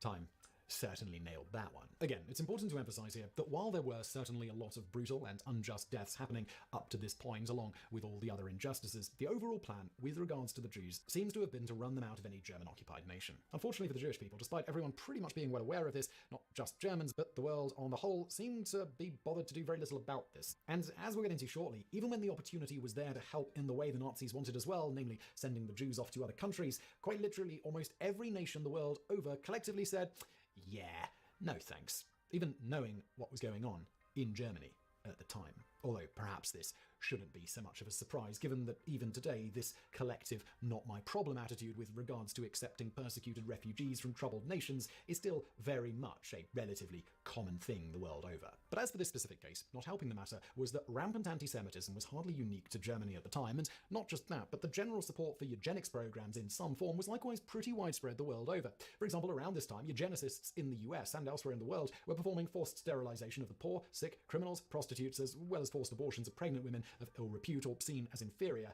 based on certain traits. Even the likes of Teddy Roosevelt, arguably one of the greatest humans to ever human, was in support of eugenics. For him, however, it had nothing to do with race. In fact, he was also unabashedly outspoken against people who judge people based on their race. For example, after being widely vilified for inviting Booker T. Washington to have dinner with him at the White House, Roosevelt's response to the extreme outcry, which included death threats, was simply, I shall have him to dine as often as I please. He also said, the only wise and honourable and Christian thing to do is to treat each black man and each white man strictly on his merits as a man, giving him no more and no less than he shows himself worthy to have. However, on the flip side, he also stated, when it came to eugenics, I wish very much that the wrong people could be prevented entirely from breeding, and when the evil nature of these people is sufficiently flagrant, this should be done. Criminals should be sterilized, and feeble-minded persons forbidden from leaving offspring behind them. This stance was also supported by such famed individuals as Winston Churchill, Margaret Sanger, H.G. Wells, George Bernard Shaw, John Harvey Kellogg, and of course, Adolf Hitler, among countless others. The eugenics movement was spurred on and given its name by Sir Francis Galton in 1883, inspired by Galton's half-cousin Charles Darwin's work. Over half a century later, leading up to World War II, things had evolved significantly all over the world on this front, such as famed Cornell professor and neurologist Foster Kennedy, even going so far as to write in 1942, I'm in favour of euthanasia for those helpless ones who should never have been born. Nature's mistakes. He also stated that if a child reached the age of 5 and was still defective by societal views, that the defective has no future or hope of one, then I believe it is a merciful and kindly thing to relieve that defective, often tortured and convulsed, grotesque and absurd, useless and foolish and entirely undesirable, the agony of living. While the idea of murdering 5-year-olds didn't exactly catch on in the United States, in 1936 in the US, 31 of the then 48 states had various eugenics or forced sterilization laws. The Supreme Court even rang in 1927 in the case Buck and Bell concerning the forced sterilization of, to quote, feeble-minded white women, ruling that it is better for all the world if instead of waiting to execute degenerate offspring for crime or to let them starve for the imbecility, society can prevent those who are manifestly unfit from continuing their kinds. Not unique to the US or Germany, most of the developed world had similar laws on the books with widespread support. That said, everyone did a collective, oh, wait a minute, thanks to the revelation that the Nazis had taken these ideas and run with them to their extreme during World War II, and after the war, public support for eugenics all but disappeared thanks to its association with Nazi Germany. But in the era of Nazi Germany itself, quite a lot of the populace of the world thought eugenics programs were a smashing idea, and anti-Semitism was likewise pretty widespread. The Nazis simply took these two ideas to their extreme and also put them together. But as for the general public of Germany, in the days leading up to and including World War I, we can both say for sure that the German people were extremely well aware of the concentration camps, despite many interviewed after the war denying knowledge of even their very existence. Further, they were also to an extent aware of some of the things that went on in those early camps, though the death camp-style concentration camps were not yet a thing before the war. And finally, they were also aware of the extreme oppression of the Jews in Germany, as were pretty much all of the rest of the world. Going back to the Nazi plan to simply get the Jews to leave, as alluded to, a big problem with this plan was that other countries weren't exactly keen about taking in a large influx of Jewish immigrants. This was also in part why relatively few German Jews fled the country. As one German Jew, Victor Klemperer, would write in his diary of his own attempt to leave, meeting with the immigration advisor of the Jewish community, result less than zero. You really must get out. But we see no possibility. There was also another issue here, in that for most of these Jewish people, Germany was their home. Some were even veterans of World War I and had fought and had friends and family die for their country. The Nazis weren't Germany, and many still loved their country and hoped for change. As Klemperer would write in 1942, I am German, and still waiting for the Germans to come back. They've gone to ground somewhere. Although ultimately he did despair, no one can take my Germanness away from me, but my nationalism and patriotism are gone forever.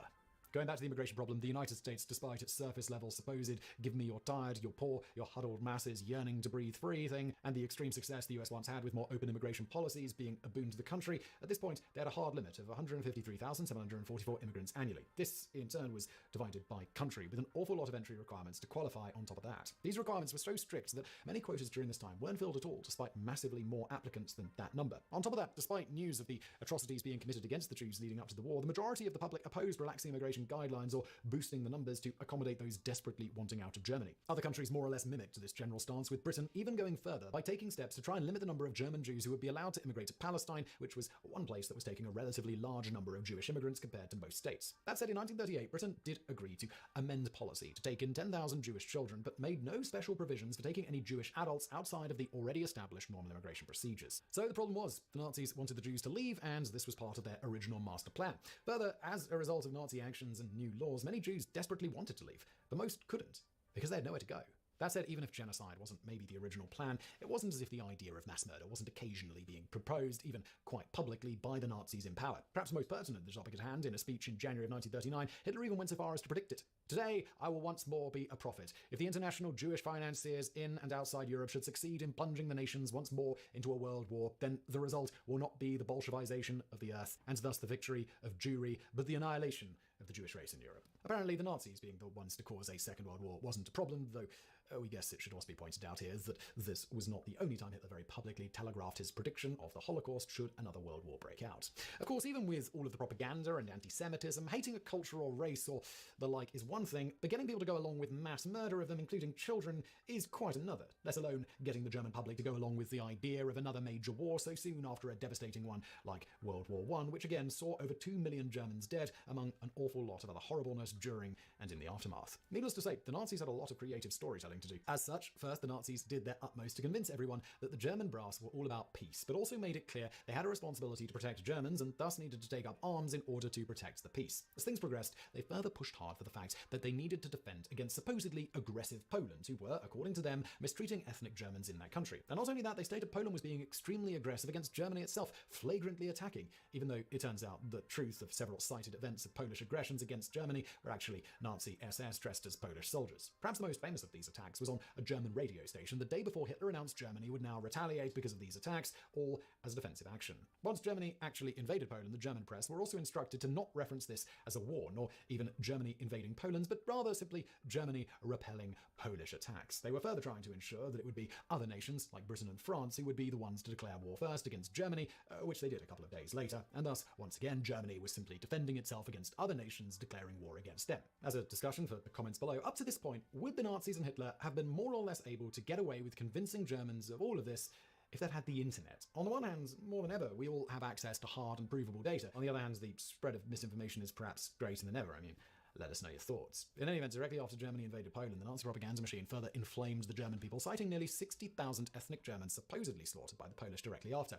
In truth, there was a mass slaughter of ethnic Germans in the country in response to the invasion, but the number was about 10 times smaller than the German media reported. Speaking of mass murder, while countless thousands of Jews were murdered either directly or via maltreatment prior to the more concerted implementation of the final solution, this more systematic mass murder didn't begin until around 1941, when decisions were likewise being made with regards to war with the Soviet Union, as we'll get to shortly. That said, when Poland was invaded, the Germans did round up thousands of Jewish Poles, along with a pretty amazingly large number of other Poles, and summarily shot them and threw them into mass graves. Around the same time, now finally having a place to put the rest of the Jews, they began deporting them to the newly invaded country and elsewhere, as the Nazis spread across Europe. As to what the general public thought about these deportations, it was generally stated that the mass roundup of the Jewish people would simply see them resettled and used for labor purposes. As anti-Semitism was at its zenith, few seem to have had a huge problem with this. Although it should be noted again that publicly speaking out against all of this wasn't exactly a great way to make it so you didn't join them, so that no doubt also contributed to the lack of outcry. Of course, the Nazi brass were aware that the Labour Front story had some plot holes in it. You see, they were also unabashedly rounding up elderly and disabled Jews who were unlikely to be very helpful towards these ends. To get around the logical problem, the propaganda machine spun a tale that those unable to work, like the elderly, were being sent to residential communities where they would live out their days in peace. Once it was established in 1941, the brass publicising the existence of the Theresienstadt ghetto, which did in fact house a lot of elderly Jews, but conditions were intentionally made so bad that the populace would be sure to not take too long dying. In fact, over 30,000 of its residents are known to have died there, despite it not technically being a death camp. On top of that, what they didn't mention was that Theresienstadt eventually also served as a way station of sorts to the death camps. Speaking of Theresienstadt and the propaganda machine, in 1944, after hundreds of Danish Jews were deported there the year before, the Danish Red Cross and the International Red Cross were successfully able to convince the Nazis that they should be allowed to come inspect the ghetto to ensure its people were actually being treated well, contrary to what the world press were reporting concerning mass extermination and countless crimes against humanity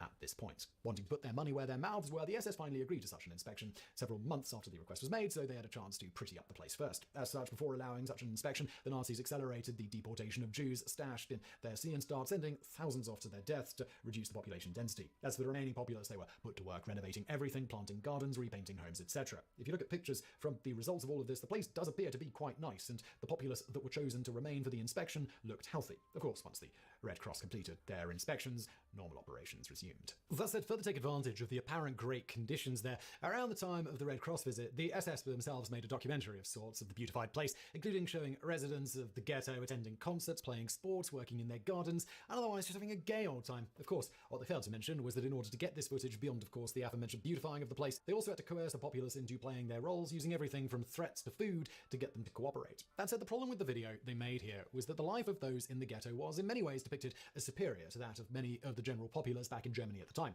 Naturally, from this, when the SS finally completed the film, they decided not to show it to anyone, it's thought because of this reason.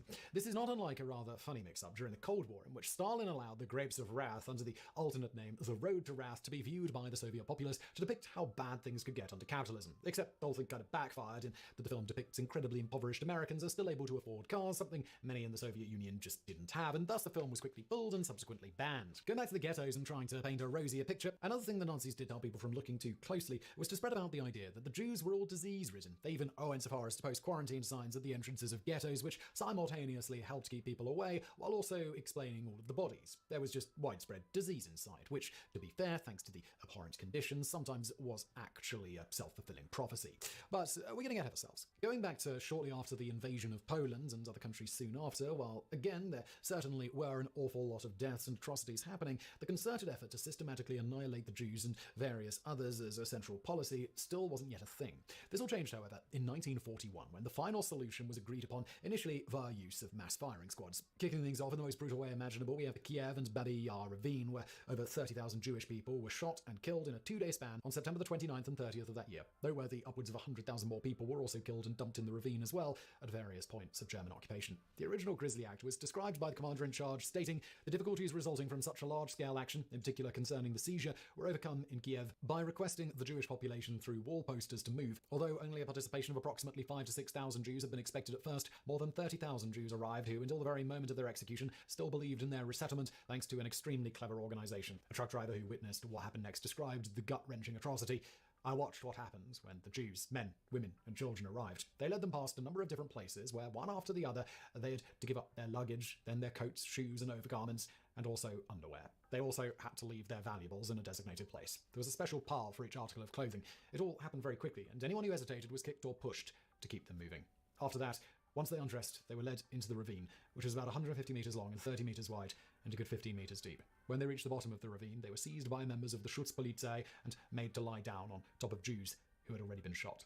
The corpses were literally in layers. A police marksman came along and shot each Jew in the neck with a submachine gun. I saw these marksmen stand on layers of corpses and shoot one after the other. The marksman would walk across the bodies of the executed Jews to the next Jew, who had meanwhile lain down and shot him. Of the well over 30,000 Jews that were victims of this insanity, only 29 survived. One such, Dina Pronajeva, stated she jumped onto the bodies before being shot, then played dead while the Nazis shot at those still alive around her. Once nightfall came, they had covered many of the bodies with dirt, but there were still SS walking around shooting anyone they found alive.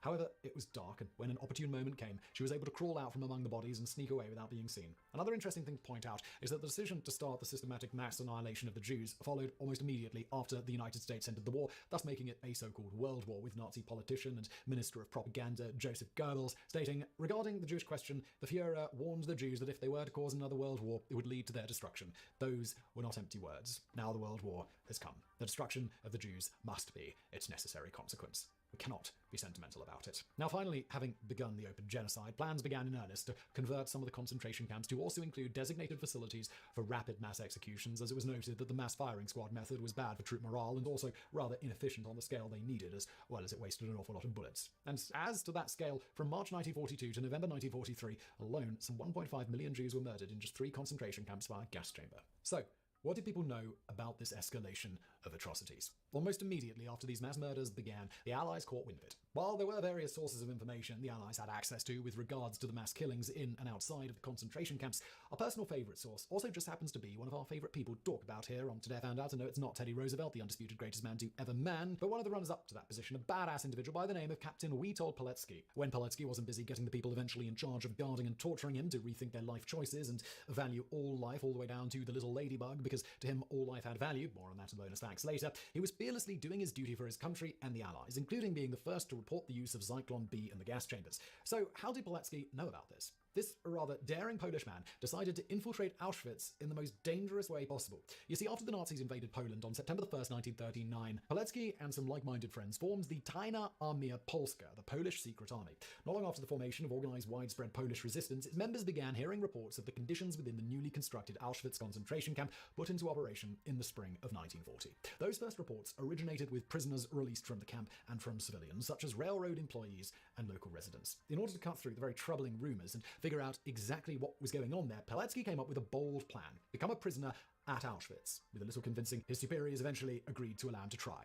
According to Eleonora Ostrowska, owner of an apartment Pilecki was at when he was taken, when a Nazi roundup began, where a city block would suddenly be closed off and most civilians inside would be rounded up and sent to a slave labor camp and sometimes even just max executed on the spot, a member of the resistance came to help Pilecki hide. Instead, Ostrowska said, Witold rejected these opportunities and didn't even try to hide in my flat. She reported that soon a German soldier knocked at the door and Pilecki whispered to her, "Report that I fulfilled the order," and then opened the door and was taken by the soldier along with about 2,000 other Poles in Warsaw on September the 19th, 1940. It is at this point that we feel compelled to point out that he didn't really know if he'd be sent to Auschwitz. As Dr. Daniel Palawoda noted of Pilecki's capture, since the AB Action and roundups were still going on, the Nazis could have tortured and executed him in occupied Warsaw's Pawiak Mokotów or any other Gestapo-run prison. They could have taken him to Palmary to murder him in the forest. At the very least, they could have sent him to a forced labor colony somewhere in Germany. While he was willingly surrendering with the hope of being sent to Auschwitz, Pilecki lamented the behavior of his fellow countrymen during the roundup. He stated, "What really annoyed me the most was the passivity of this group of Poles. All those picked up were already showing signs of crowd psychology, the result being that our crowd behaved like a herd of passive sheep.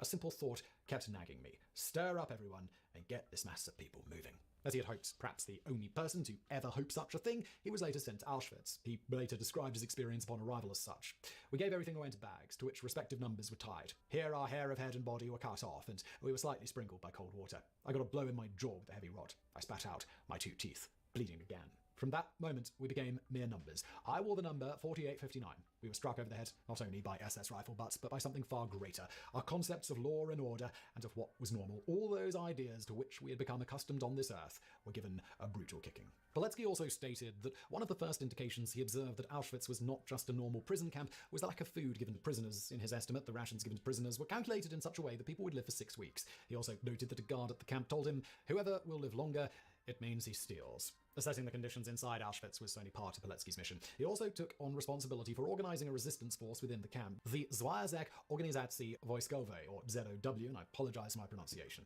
The goal of ZOW included improving inmate morale, distributing any extra food and clothing, setting up an intelligence network within the camp, training prisoners to eventually rise up against their guards and liberate Auschwitz, and getting news in and out of Auschwitz. Ensuring secrecy of the ZOW led Pilecki to create cells within the organization. He trusted the leaders of each cell to withstand interrogation by the guards, but even so, each each leader only knew the names of the handful of people under his command. This limited the risk to the entire organization should an informant tip off a guard or if a member was caught. Going back to the topic at hand, Pilecki's first reports to the Polish government and allied forces about the conditions in the camp and atrocities occurring there left the camp with released prisoners. But when releases became less common, passing reports onto the outside world depended largely on the success of prisoner escapes, such as one that occurred on June the 20th, 1942, when 4 Poles managed to dress up as members of the SS, weapons and all, and steal an SS car, which they boldly drove out of the main gate of the camp. A cobbled-together radio, built over the course of 7 months as parts could be acquired, was used for a while in 1942 to transmit reports until, he said, one of our fellows' big mouth resulted in the Nazis learning of the radio, forcing the group to dismantle it before they were caught red-handed and executed. As alluded to, Pilecki's reports were the first to mention the use of Zyklon B gas, a poisonous hydrogen cyanide gas, and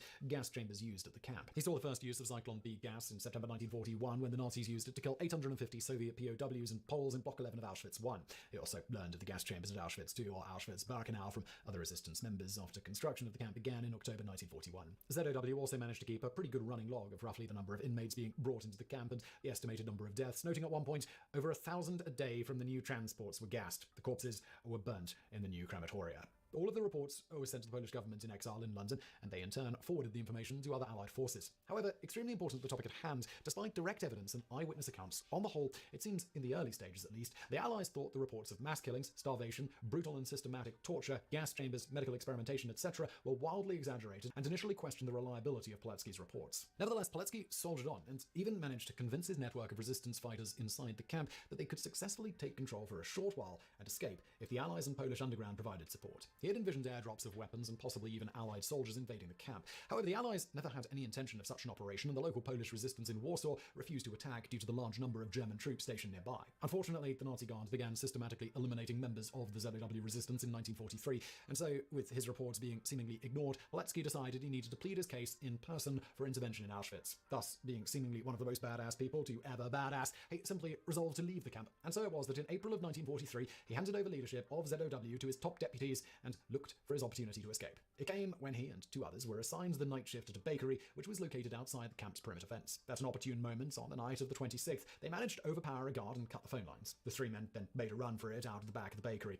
As they ran, Pilecki stated, "Shots were fired behind us. How fast we were running, it is hard to describe. We were tearing the air into rags by the quick movements of our hands." It should be noted that anyone caught helping an Auschwitz escapee would be killed along with the escaped prisoner, something the local populace knew well. Further, the 40 square kilometers around Auschwitz were extremely heavily patrolled, and the escapees' shaved heads, tattered clothes, and gaunt appearance would give them away in a second to anyone who saw them. Despite this, all 3 not only survived the initial escape, but managed to get to safety without being recaptured. Unfortunately, Pilecki's plan to garner support for liberating Auschwitz never materialized. After arriving at the headquarters of the Home Army on August 25th, 1943, and desperately pleading his case for the Home Army to put all efforts into liberating Auschwitz, he left feeling, to quote him, bitter and disappointed, and the idea was discarded as being too risky. In his final report on Auschwitz, he further vented his frustration on his superiors' cowardliness. Not only reports from the likes of frankly amazing heroes like Pilecki, the Allies also were, among many other sources, intercepting transmissions from the Germans about all manner of mass killings. Churchill summed up the gathered intelligence in a live broadcast in 1941, quote, "As Hitler's armies advance, whole districts are being exterminated. Scores of thousands, literally scores of thousands of executions in cold blood are being perpetrated by the German police troops. Since the Mongol invasions of Europe in the 16th century, there has never been methodical, merciless butchery on such a scale or approaching such a scale. And this is but the beginning. Famine and pestilence have yet to follow in the bloody ruts of Hitler's tanks.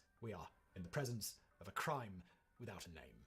Outside of such speeches as this, there are literally thousands upon thousands of known news reports in the Allied world discussing these atrocities in surprisingly accurate detail in some cases, with headlines like from the London Times, "Massacre of Jews, over 1 million dead since war began," or the Montreal Daily Star with the article, "Nazi Slaughterhouse, Germans Massacre Million Jews in Extermination Drive." Edward Murrow of CBS Radio on December 13th, 1942, reported very frankly, "What is happening is this. Millions of human beings, most of them Jews, are being gathered up with ruthless efficiency and murdered. The phrase concentration camps is obsolete, as out of date as economic sanctions or non-recognition. It is now possible only to speak of extermination camps." Summing it up with remarkable accuracy, in late 1942, the US, Soviet Union, and Britain all released a joint statement that read, "Jews are being transported in conditions of appalling horror and brutality to Eastern Europe. In Poland, which has been made the principal Nazi slaughterhouse, the ghettos established by the German invaders are being systematically emptied of all Jews except a few highly skilled workers required for war industries. None of those taken away are ever heard of again. The able-bodied are slowly worked to death in labor camps. The infirm are left to die of exposure and starvation, or are deliberately massacred in mass executions. The number of victims of these bloody cruelties is reckoned in many hundreds of thousands of entirely innocent men,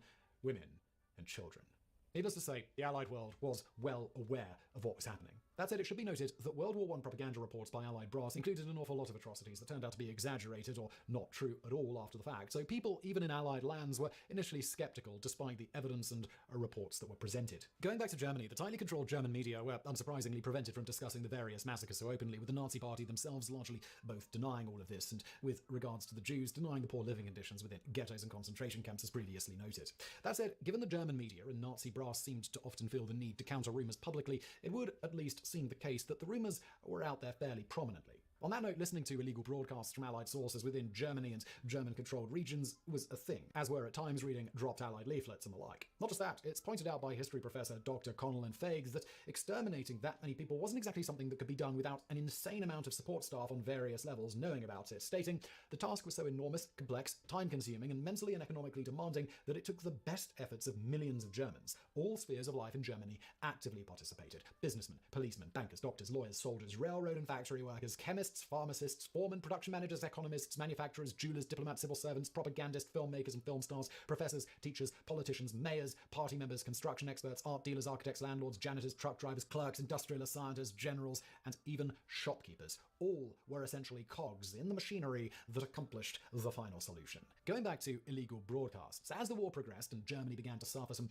rather catastrophic defeats, the Nazis began to have a much more difficult time satisfactorily explaining away events to favour Germany. And, for example, after the Germans were trounced in Stalingrad in February 1943, the dissonance between official news stories and what was being reported by the German media seemed to result in more and more Germans beginning to reject the state propaganda and turn to foreign radio broadcasts instead in order to learn what was really going on. Foreign broadcasts, again, that were quite openly discussing the countless atrocities. That said, as was happening to an extent in Allied lands, even among those among the German populace who were listening to the broadcast and otherwise heard the seemingly pretty rampant rumours about all of this, there seems to have been a great deal of scepticism. After all, it's not like the German people were stupid when it came to their own government's propaganda machine. It would seem many were well aware that they were being fed lies on a number of fronts from the Nazis. So it was, thus, not a stretch that the other side might come up with their own set of lies, making the Nazis and Germany out to be committing unspeakable acts. This sort of propaganda, again, wasn't that uncommon on both sides in the last World War, which was still relatively fresh on everybody's minds. That said, from various journal entries and the like, we do at least know some Germans who weren't directly involved were convinced, though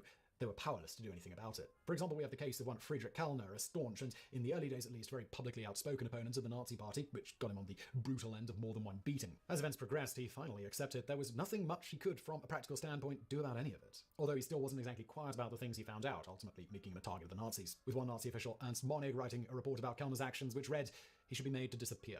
Nevertheless, Kellner was not killed, and instead wrote, I could not fight the Nazis in the present, as they had the power to still my voice, so I decided to fight them in the future. Thus, he took to doing his best to document the Nazi atrocities and methods of getting the public to support them or otherwise allow things to happen. The summation of his work was in the form of his journal titled My Opposition. Noteworthy to the discussion at hand, many historians who advocate that the German populace knew a lot more than seemed to be the case after the war point out that much of Kellner's information came from publicly available sources such as Nazi broadcasts, hundreds of newspaper clippings, and talking to various community members around him, as well as listening to illegal Allied broadcasts and the like. Basically, there was nothing much special about Kellner or the information he had access to. On this note, Kellner had some rather harsh words for his fellow Germans, stating, there is no punishment that would be hard enough to be applied to these Nazi beasts. Of course, when the retribution comes, the innocent will have to suffer along with them. But because 99% of the German population is guilty, directly or indirectly, for the present situation, we can only say that those who travel together will hang together. Of the atrocities committed, he was aware of. These included the so-called mercy killings of various Germans, as well as countless mass murders against civilians, both domestically and abroad in occupied territories. For example, he documented the execution of about 100 French civilians in retaliation for 2 German officers being killed, stating, to let people who are completely innocent suffer for the deeds of another is reminiscent of the horrific deeds of wild beasts in times long ago. As for the slaughter of Jews, he states, among other evidence he collected, a soldier on leave here said he personally witnessed a terrible atrocity in the occupied part of Poland. He watched as naked Jewish men and women were placed in front of a long, deep ditch, and upon the order of the SS, were shot by Ukrainians in the back of their heads, and they fell into the ditch. Then the ditch was filled in as screams kept coming from it. He also elaborates, this cruel, despicable, and sadistic treatment against the Jews that has lasted now several years, with its final goal of extermination, is the biggest stain on the honour of Germany. They will never be able to erase these crimes. Noteworthy here is that he was already documenting these atrocities in 1941 before the more mass implementation of the so-called final solution. To help spread the word beyond openly discussing these things with those around, he would also rather bravely do things like gathering dropped Allied leaflets and placing them around his town so the maximum number of people would be exposed to them. His grandson, English professor Robert Scott Kellner, would state of his grandfather's work, Friedrich knew that people like the Nazis would never lose their thirst for power and absolute rule. The last of the Holocaust survivors will soon depart, but his voice will remain. A voice to check revisionist historians and Holocaust deniers with an irrefutable account. An account not by a Nazi or a victim of the Nazis, but by an average German citizen.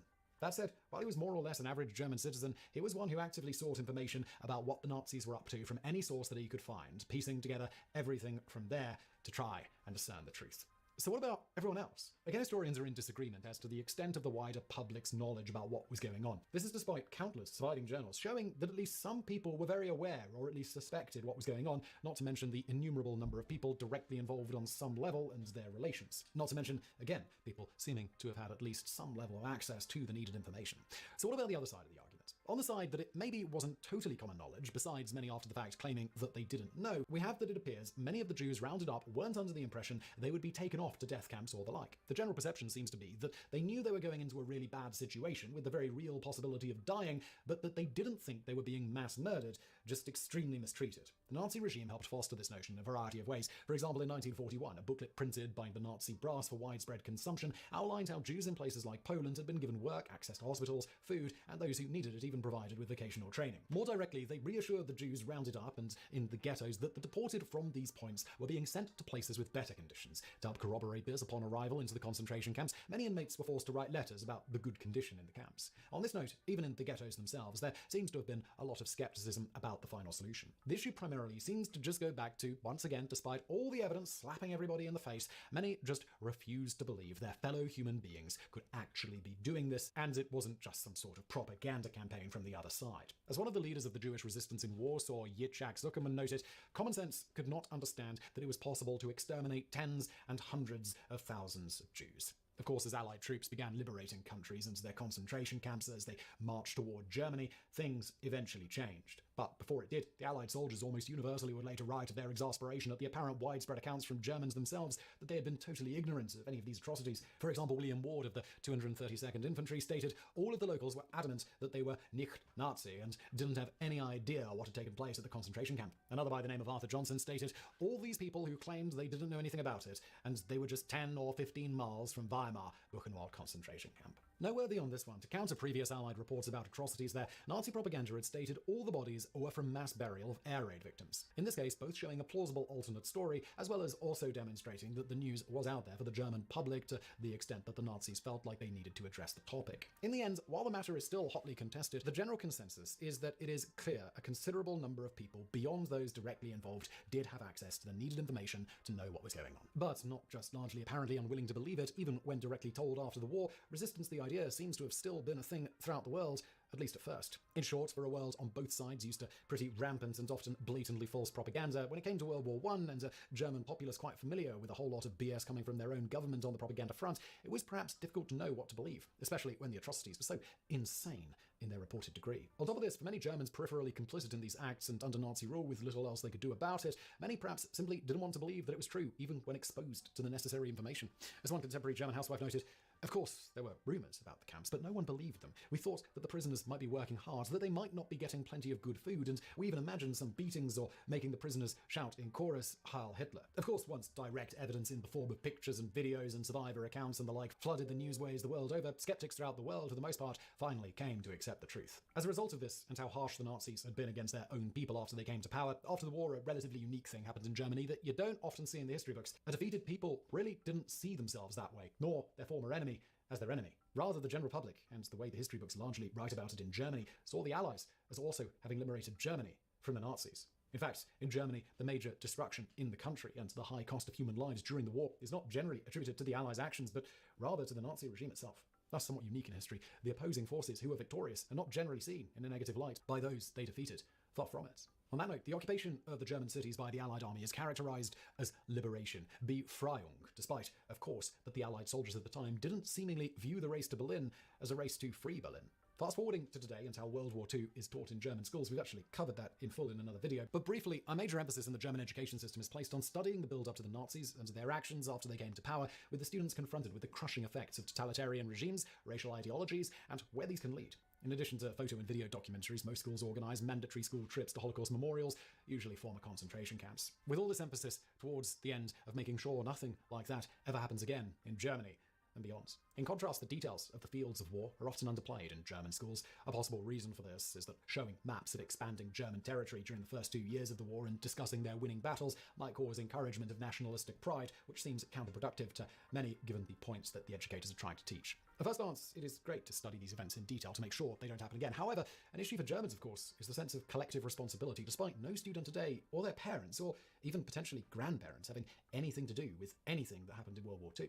We see this not just in the case of Germany and World War II, but often in other atrocities of the past the world over, with blame sometimes being assigned to people living today, occasionally many generations away from anyone who had anything to do with it. How much weight does the idea of original sin have? How is a person born in the 2000s responsible for the Nazi atrocities? It is still heavily frowned upon to display the modern-day German flag, despite officially and explicitly not being a Nazi symbol in most contexts other than international football matches. On a similar note, a nationalistic display such as pledging allegiance to the flag during class every morning would have the worst possible connotations in Germany, despite being commonplace in the United States. Furthermore, there's a high percentage of the population with immigrant heritage. As you might expect from all this, there is some concern that the German school systems today might be going too far with the seeming obsession with the Nazis and all the mistakes that were made, instead of spending more time on broader history, as is more typical in other nations. Whatever one's own opinion on that, as an interesting little side note, the German denazification process was considered such a success that decades later, Americans sought to apply a similar methodology after occupying Iraq. Unsurprisingly, that wasn't exactly successful.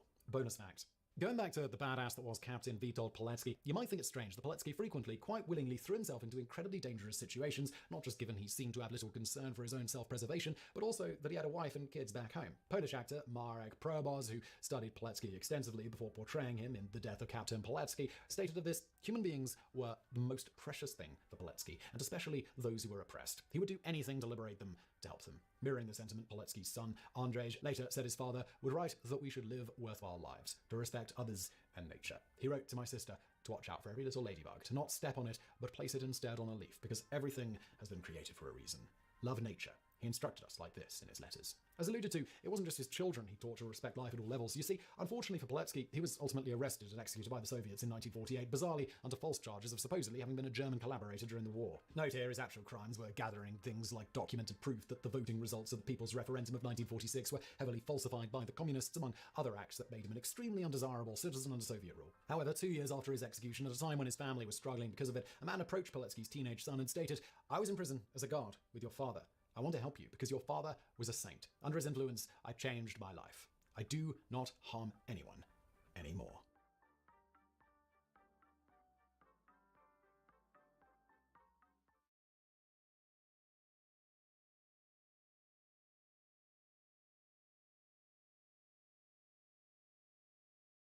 Hey, 42 here. In 1915, Hungarian soldier Paul Kern suffered a bit of a mishap whilst fighting the Russians on the Eastern Front of World War I. I say mishap, he was shot in the head.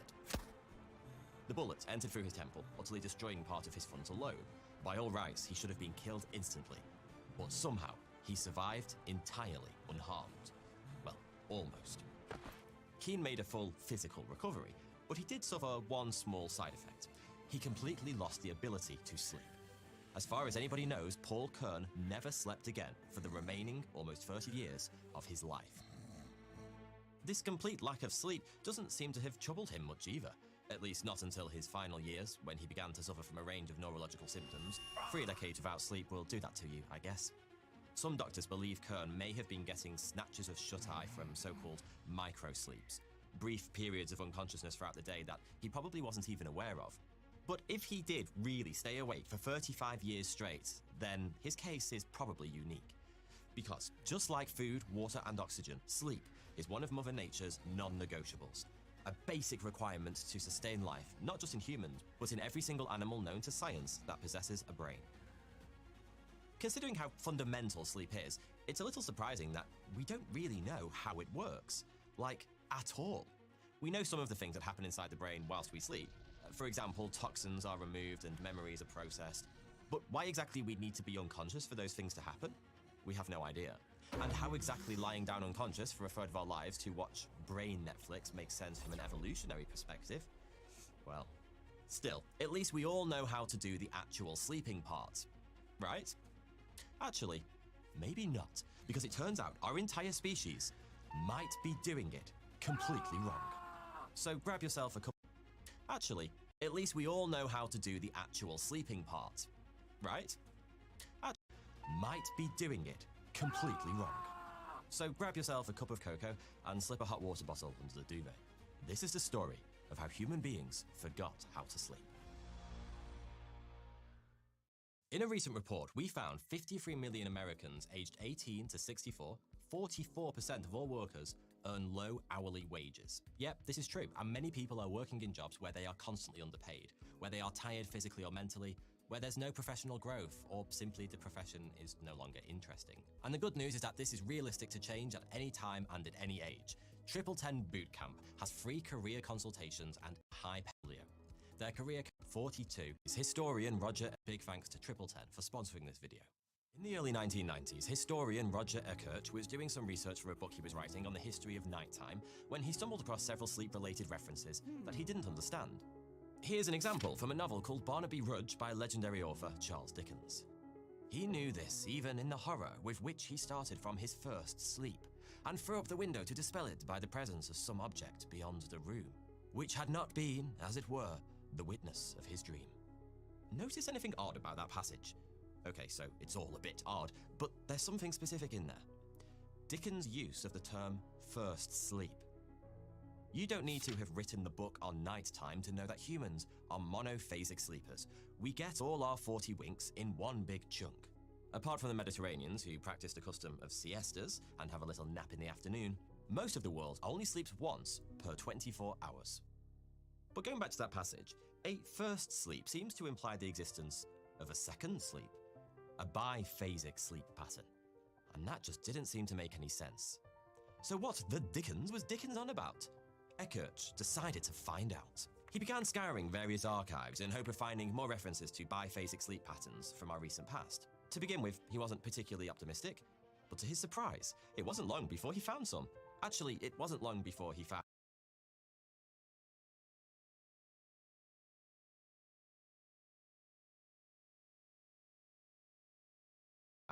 lots. This concept of a first and second sleep seems to have been particularly common in medieval Europe. But Eckert found references from all over the world in everything from novels and plays to diary entries and court documents. During just a few months of research, Eckert managed to track down more than 2,000 of them, and, putting them all together, he could hardly believe what they meant. Eckert had set out to write a book about the history of nighttime, but somewhere along the way, he'd accidentally uncovered a great forgotten truth from our collective past. Until, incredibly recently, human beings used to sleep in a completely different way. Not in one single stretch like we do today, but in two distinct blocks, with a few hours wide awake in between. It was a genuinely stunning discovery, and it was made all the more intriguing by the fact that, somehow, the entire human race seems to have forgotten all about it. So, first things first, how did this biphasic sleep thing actually work? There were, of course, variations from person to person and from place to place, but the general idea went something like this. People would go to bed relatively early compared to today, say around 9 PM. They would then sleep for a few hours before waking up sometime in the early morning. This period of wakefulness was known by different names in different countries, but in England, where this kind of segmented sleep is thought to have been the norm, we called it the watch. This was a time before alarm clocks, so it's thought that people woke up for the watch naturally in the same way that you'd wake up naturally in the morning, if you didn't have to get up so bloody early for work. As for what people got up to in these wee hours of wakefulness, well, that depended on the person. Some tackled odd jobs around the house or did work for their employers. Others simply lay in contemplation, digesting the events of the previous day or preparing for the ones ahead. Socializing was common, and some people even went so far as to pop in to visit the neighbors. Prayer was a popular activity during the watch too, as was the chill part of Netflix and chill. 16th century French physician Laurent Jobert apparently claimed that the period between the first and second sleeps was the best time to conceive. After a few hours doing some combination of these activities, people will go back to bed and sleep for another couple of hours before waking up as normal in the morning. Note that this is completely distinct from the modern concept of a siesta, which is typically anywhere from 15 to 60 minutes of napping in the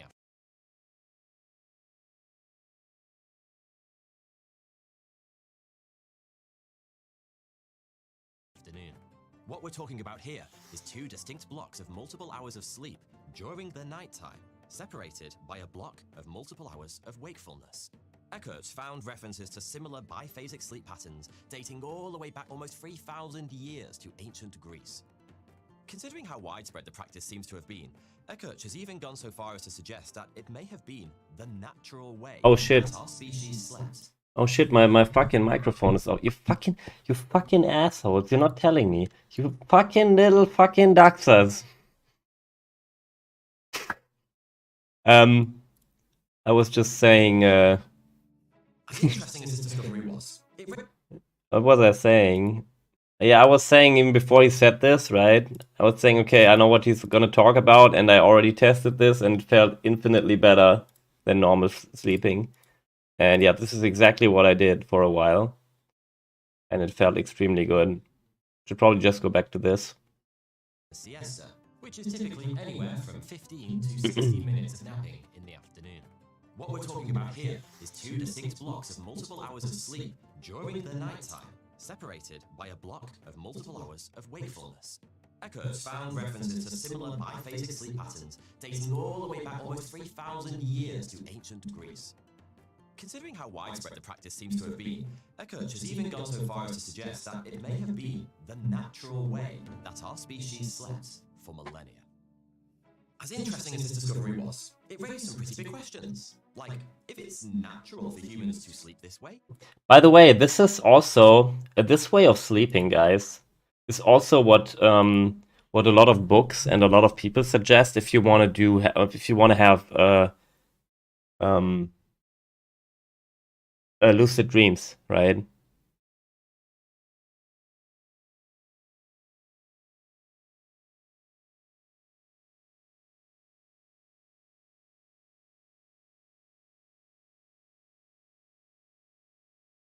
You make an alarm to get up at night. No,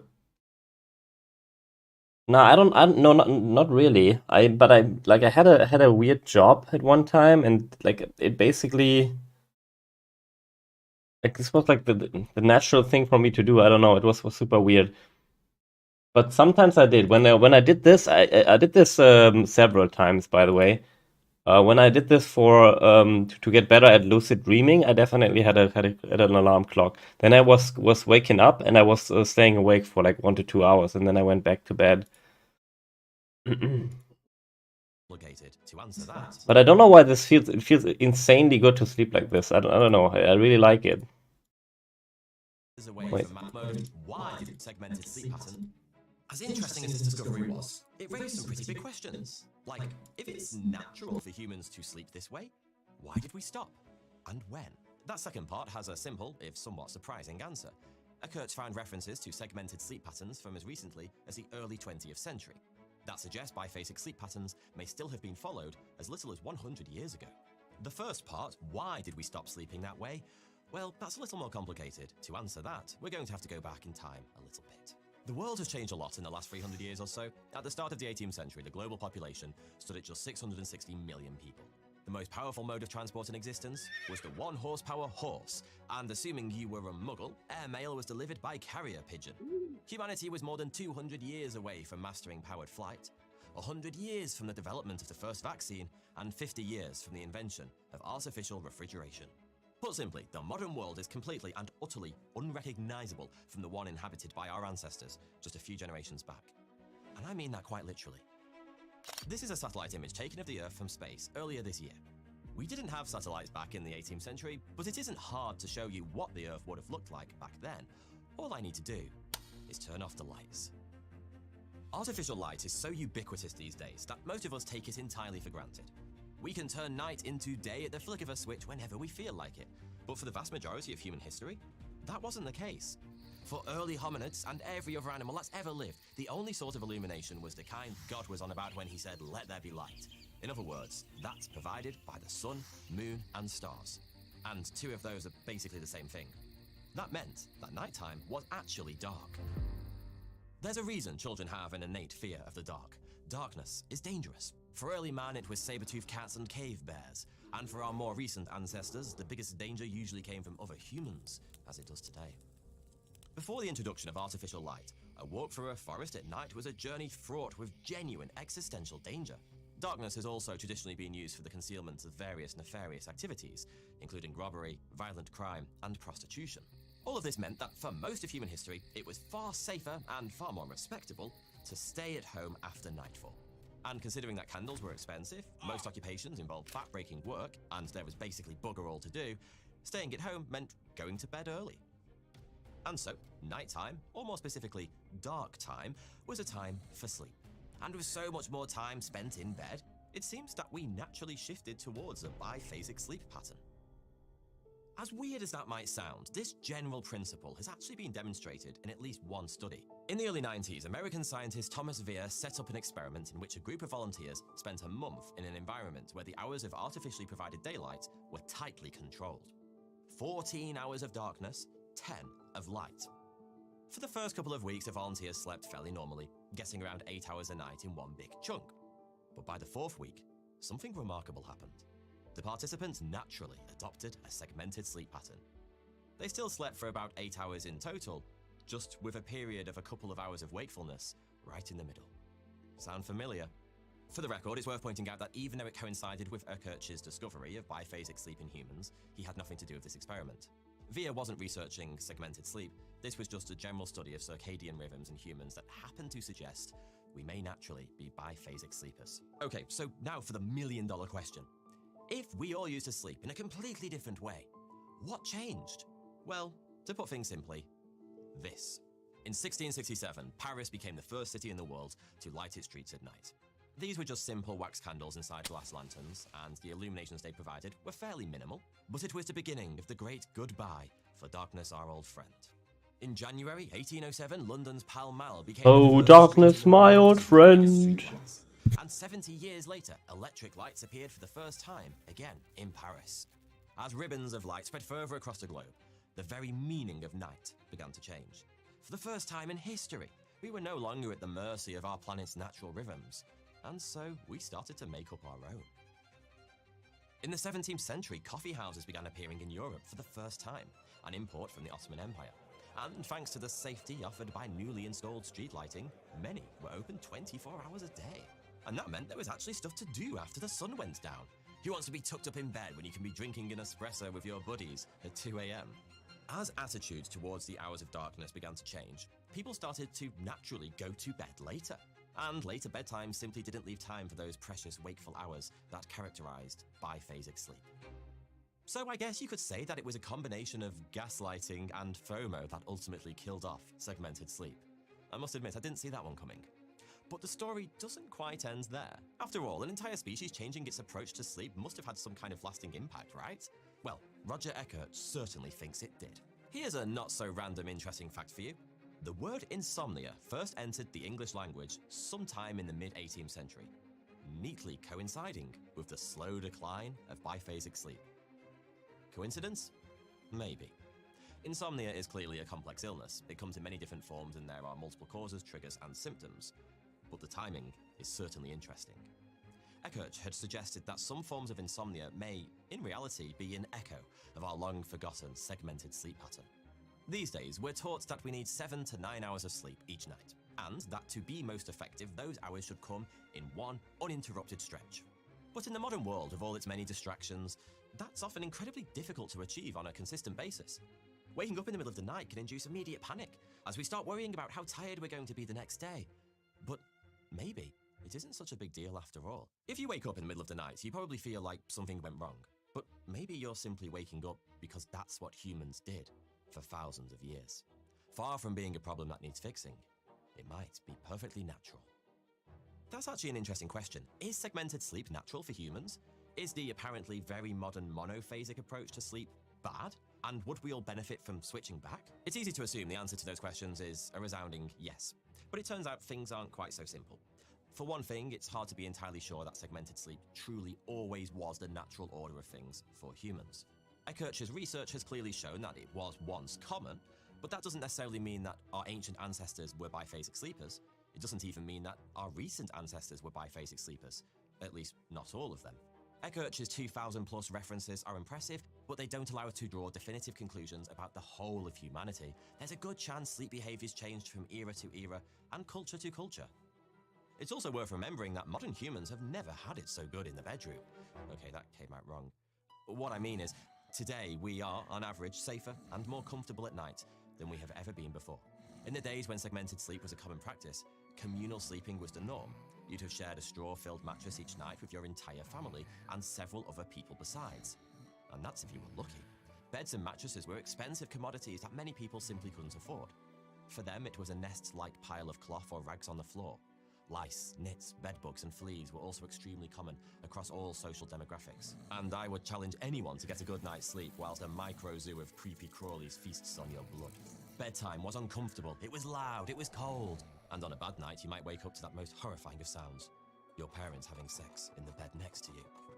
Concepts like privacy and personal space were very different in the Middle Ages. It's easy to assume that segmented sleep is the natural way of doing things because our very unnatural modern technology was likely the key factor in making us switch to a monophasic sleep pattern. But it's perfectly possible that, given the comparatively luxurious sleeping conditions that we have today, at least compared to our ancestors, monophasic sleep is actually the optimal approach. Before I leave you, we still have one final question to tackle, and it's an especially confusing one. According to Eckertsch's research, people were still sleeping biphasically as recently as the 1920s. There may be people alive today whose grandparents, or in extreme cases even parents, were biphasic sleepers. So how is it possible that humanity completely forgot such a drastic change to something so fundamental as the way we sleep in such a short space of time? Well, it's hard to say for sure. This kind of mass-scale social amnesia is almost impossible to study. All we can really do is speculate. But what the hell is YouTube for if not wild speculation? We know that Eckertsch found references to biphasic sleep from as recently as the early 20th century. But it's important to remember that the majority were significantly older, peaking around the 16th and 17th centuries. So whilst there clearly were a few biphasic sleepers knocking around as recently as 100 years ago, we can be pretty confident it was no longer the norm at that point. There may be a few outliers whose parents or grandparents followed a segmented sleeping pattern, but the vast majority of us are likely to be multiple generations removed at this point. And with every passing generation, a little more of the past is forgotten. That's just how life works. The other factor at play here is probably simply how mundane the topic is. Aside from complaining that we haven't had enough of it, how often do we really talk to each other about exactly how and when we sleep? Discovering that humanity used to sleep differently is amazing. But telling the grandkids that in your day you used to sleep in 2 blocks instead of 1 is just a boring Sunday afternoon. One thing the vast majority of Eckertsch's references had in common is that they didn't actually explain what segmented sleep was. Take that first Barnaby Rudge quote. Dickens didn't take the time to explain what he meant by a first sleep because he simply assumed his readers would already know. That was just how things were done, until they weren't. Having said all of that, during my research for this video, I learned something pretty interesting. There are still plenty of people around the world who follow biphasic sleep patterns, even today. It seems to be pretty common amongst the elderly, for example, and there are entire online communities dedicated to sharing ideas on optimal biphasic or polyphasic sleep patterns. So, in reality, it never truly went away. Sleep is a genuinely mysterious phenomenon, but exactly how it works and why are the kinds of details that only really matter to scientists. We may not yet fully understand sleep, but we do know just how important it is to our overall health. As for exactly how you should do it, whether in 1 block or 2, well, that's up to you. Thanks for watching. Just a quick word to say that I couldn't make these videos without the support of my Patreon members. Consider joining the exclusive 42 Discord community by supporting me on Patreon. It's a great place to discuss my videos with like-minded individuals and myself. The link's in the description, but if you don't want to, or you can't join my Patreon, then please don't worry. A simple like or comment to say thanks would also put a huge smile on my face. Thank you.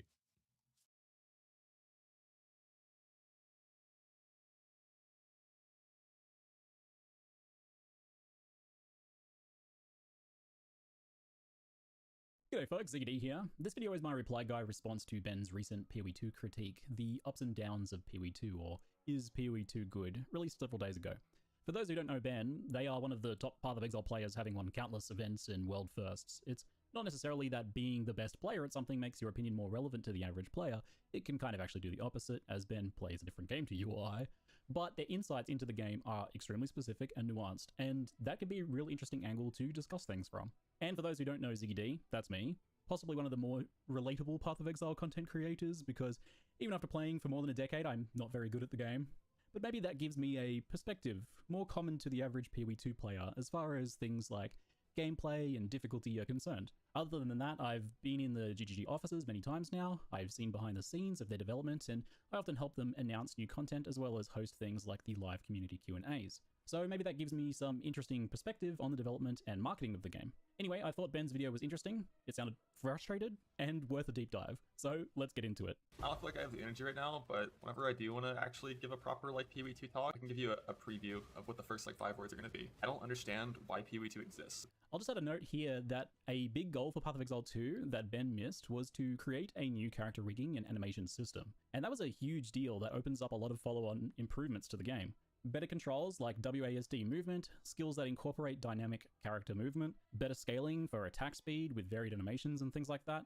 A lot of stuff that they just couldn't really do with Path of Exile 1. It's the single biggest upgrade to the game because it has so much effect on not only the visuals of the game, but also the physical gameplay itself, as well as the design space they can take advantage of with things like skills.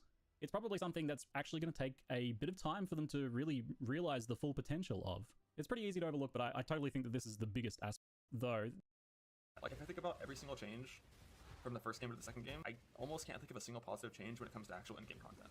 It was inevitable that Path of Exile 2's endgame would be substantially worse than Path of Exile 1's. GGG decided only a few months before release to pivot to actually even having an endgame for the beta release instead of just a campaign. I don't know what they had before, some basic mapping system or randomly generated zones, I don't know. This is, though, their version 0.1 of the endgame. The campaign's first acts, Act 1 especially, are at version 0.9 at this point, I feel. Those campaign early acts have gone through years of revisions, new ideas that have been tested and dismissed and then done in a better way, and then countless playtests at this point. But the endgame is this raw first draft, and it's quite likely the first idea for a novel take on Path of Exile endgame that they've had. It's got some pretty interesting and experimental ideas that could end up leading to some new refinements down the line. The same way that Path of Exile 1's early and admittedly pretty rough endgame ideas that have since been scrapped eventually led to where it is now, which is incredible.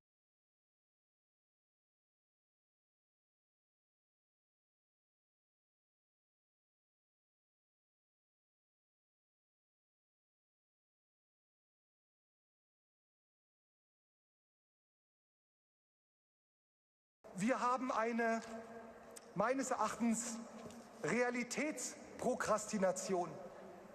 Wir schieben die Realität vor uns her. Du hattest, deine Lehrlingszeit ist vorbei, was bietest du den Leuten jetzt an? Und deswegen war der Grünen Parteitag in Wiesbaden, viele sind zu mir gekommen und ihre Karten zugesteckt und so weiter. Das war krass, Offizielle auch. Also vorab, was vielleicht für den Grünen ungewöhnlich ist, ich möchte mal ganz kurz meinen Standpunkt. Ich liebe dieses Land, ich bin gerne ein Deutscher. Diese Migrationsfrage, klar, die muss geregelt werden. Darüber müssen wir bei den Grünen reden und zwar ganz anders. Wir müssen sagen, wie viel Salz verträgt ein Glas Wasser, damit ich es noch trinken kann. Ich bin in der Partei, aber Annalena, vielleicht konntest du besser Trampolin springen. Und Robert Habeck sollte sich an den Tisch setzen, die Anzeigen zurücknehmen. Robert, chill deine Base. Hallo zusammen, ich bin Jasmin Kosobeck und ich spreche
Welcome, everybody, to this weekly market recap for the week ending January 31st, 2025. I'm Tom Bowley, Chief Market Strategist here at earningsbeats.com. It's a pleasure to be with all of you again this weekend.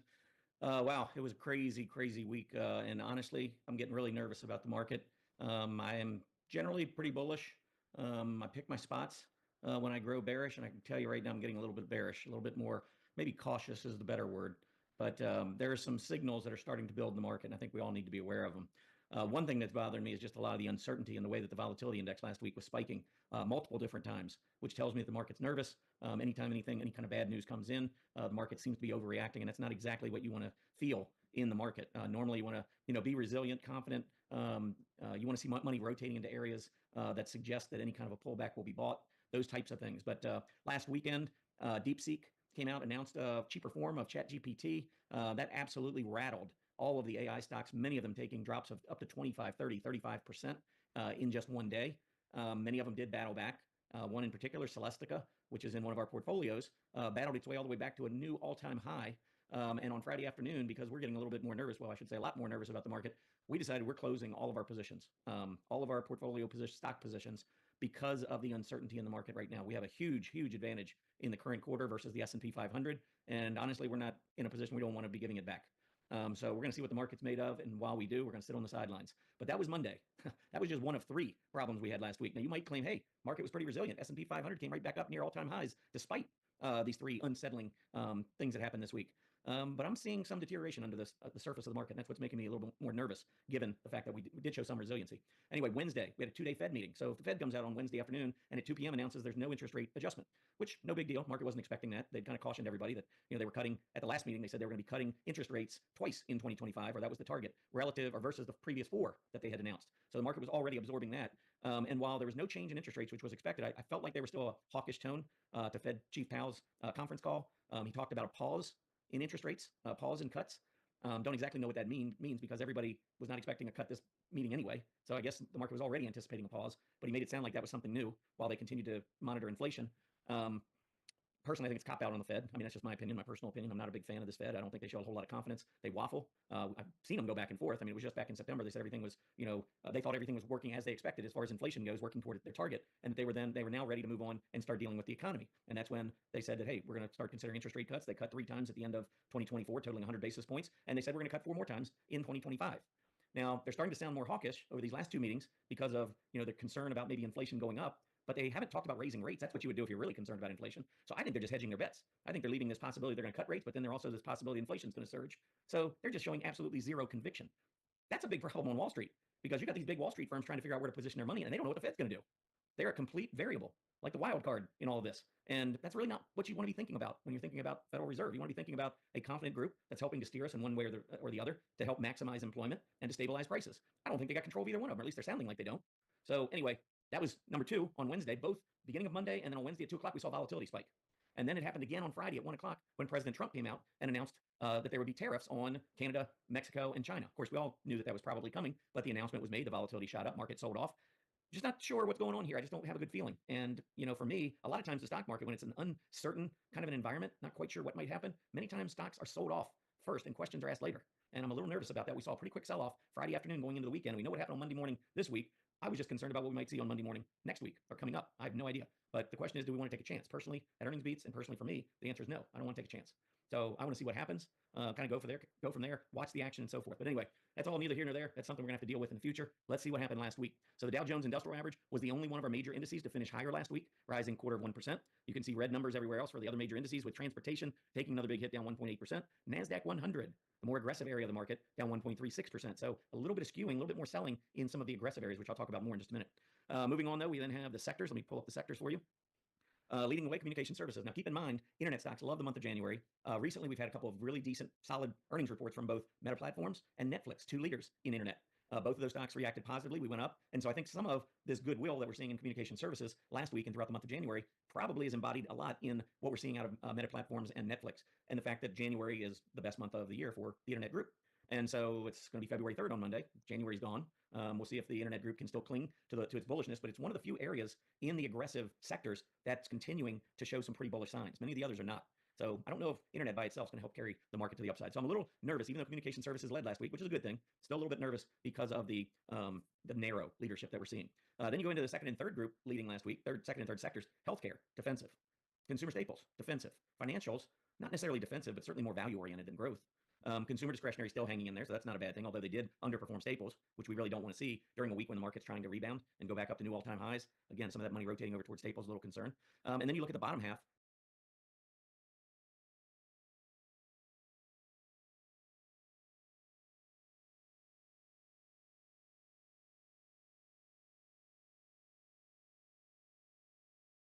The six sectors that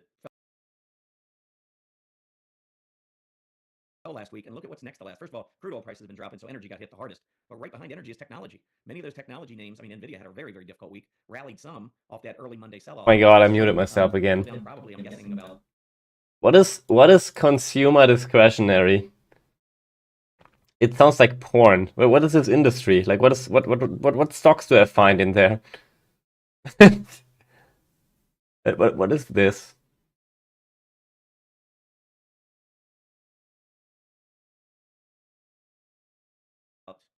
20% or so off of its all-time high. So big stock like NVIDIA is still continuing to struggle. That's one of those Mag 7 stocks that's not helping the market right now. And honestly, looking at the chart, I'm not sure it's really poised to do a whole lot of helping maybe in the near term. But you go through different areas, the electrical components, electrical equipment, software, semiconductors especially. Semiconductors just getting absolutely roasted. But those areas are areas that generally lead the market and have very strong representations in both the S&P 500 and in the NASDAQ. And these areas did not look good. They don't look good now, and they certainly didn't need that selling, the big sell-off that we saw back on Monday.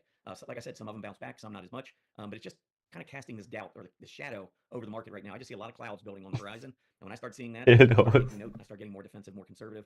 And yeah, so I personally thought it was time to exit stage left on Friday. We'll see what happens. You know, and sometimes these tops, bottoms a lot of times it's just panic and boom, you bottom and you come back up. It's like a V bottom a lot of times. Tops are more of a process. And we've seen some of that over the course of the last, couple of months. Normally we have a really strong period from late October into the, through January. And we've had some of that, but then, we got into November and it seems like we're just really struggling here over the last couple of months. Areas going up, but then coming right back down. We just don't seem to have enough to keep going. And so I think that's one of the issues that we're going to face here as we continue to move through the rest of the first quarter is, we're now through a lot of the big reports. We got a bunch more coming up this week, probably next 2 weeks. We're going to see a lot of first tier and second tier companies. I'm talking about in terms of market caps, the really large ones, and then some of the larger mid cap names. And if we can't bust out with these reports coming out, that's probably not going to be a very good sign. The S&P 500, just wanted to point out here, I don't like, first of all, we filled the gap. So we gapped down big on Monday. Let me kind of zero in here so you can see this. So this was Monday's action. Good news is that after that news came out, which personally I think is way overblown, it's way too early to start labeling a small startup in China as the next big threat to companies like NVIDIA and many of the AI names. And like I said, many stocks like Celestica bounced back, went back to all-time highs. So it was nothing more than a quick panicked exit for a lot of folks that got shaken out of those positions. And it looks to me like there was a lot of accumulation. So I think long-term, many of these AI names that have been beaten up probably are going to be fine. It's more the short-term that I'm concerned about. But check out what happened this past week. Here's the S&P 500 dropping back down below 6,000 and then rallying all the way back. And look what happened on Friday. We gap up. We fill the gap all the way to the prior Friday's close, almost reach all-time high territory, basically putting in a double top. And then it put in a reversing bearish engulfing candle because of the Friday afternoon selling. That just doesn't get me very warm and fuzzies when I look at that reversing candle at gap resistance near all-time highs with some of these under the surface signals building. So that's part of what's going on for me. I'm a little nervous here. Now here's a S&P 500. This is just going back this is a 10-minute chart going back the last 10 days or so, I think. But where we were prior to the Monday morning gap down, here's the S&P, all-time highs. We get the big gap down on Monday morning, and then we rally back. Now I'm looking at where our high was back, right before the gap down last Friday, and then also where we were high of the day on Friday of this past week, Friday the 31st versus Friday the 24th. And then I'm looking at these aggressive ratios that I like to follow, the QQQ versus the spider. And if you look at it, we're down. We never got back up on the 31st to where we were on the 24th. Look at the consumer discretionary relative to staples, never got back up to those highs. We look at large cap growth versus large cap value, IWF versus IWD, never got back up, considerably lower right now than where we were. Transports, which actually jumped versus utilities on Monday, worked their way all the way back down this week to a low that fell below the January 24th low. Technology, this is technology relative to the S&P 500. Like I said, some came back, but some didn't. And you can see technology never got close to where it was a week ago. So we're losing strength in an area that represents 32.5% of the S&P 500. That's not good. Consumer discretionary, one of the few areas that I thought really did well this week in terms of bouncing back and continuing to hold on to a lot of its gains. So I would give that group a decent score, decent reading there. And communication services, because of the internet, like I talked about, any of the key internet stocks, this one held up last week. But look at healthcare. Healthcare starting to rally on a relative basis end of the week, and also relative to where it was the Friday before. Same goes with staples. So we had that initial push up on staples on Friday, on Monday, on a relative basis, kind of pulled back a little bit, and then we started to see that strength build again into the close on Friday. So I'm just not liking some of these signals, and I'm going to be going over a lot more things at an event on Monday. I'll talk to you about in just a minute. It's going to be a free event. You're going to be invited. I want as many people as I can get in our earnings beats community into this because I think it's that important. But volatility index here on the daily chart. Look at last week. We had a spike into the 20s early in the action on Monday following that DeepSeek announcement over the weekend. So that really spooked the market. You can't really see the intraday on this daily chart. We did rally though on Friday. The VIX closing back up near the high. And I don't know if market opens down this upcoming week, starting on Monday the 3rd, February 3rd, we might see that VIX start to move back up again. I'm a little nervous because these lows keep getting higher and higher.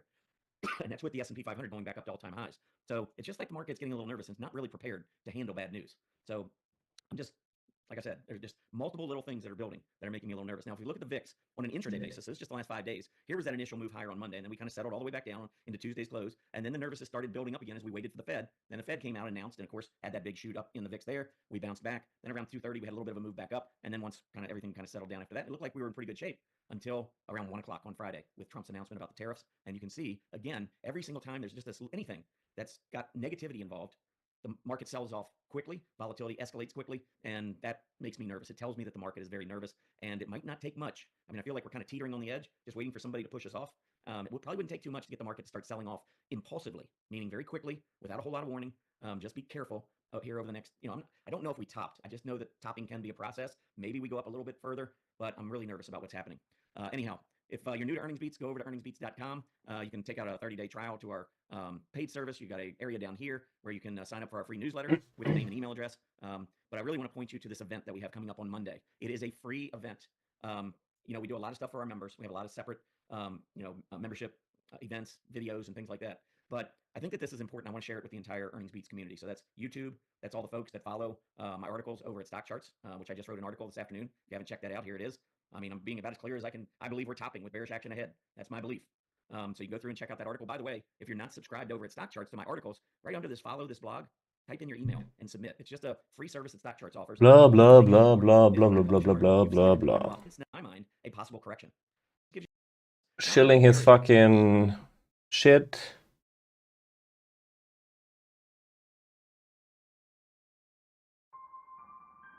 That he's issuing. GDP shouldn't call them inflationary. Tariffs are not inflationary. They will give a one-time hit to price, but to be inflationary, that would mean that the pricing pressure would keep going. The price level will rise, but inflation, they're not inflationary in the sense that they keep building on each other.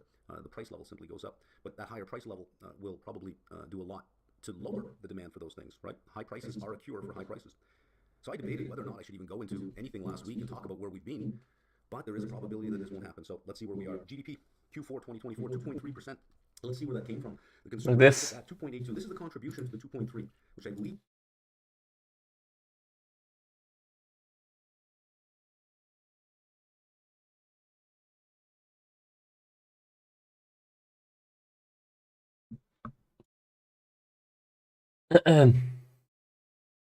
What is this?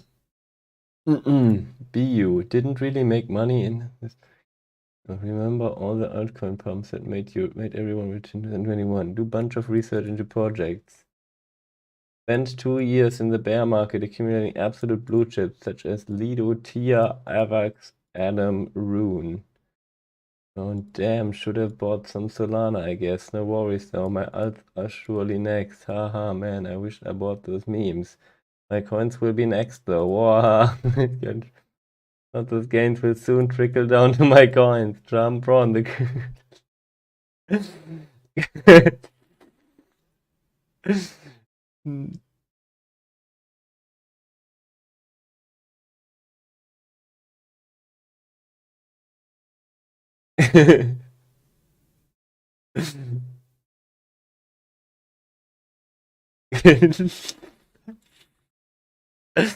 Ah.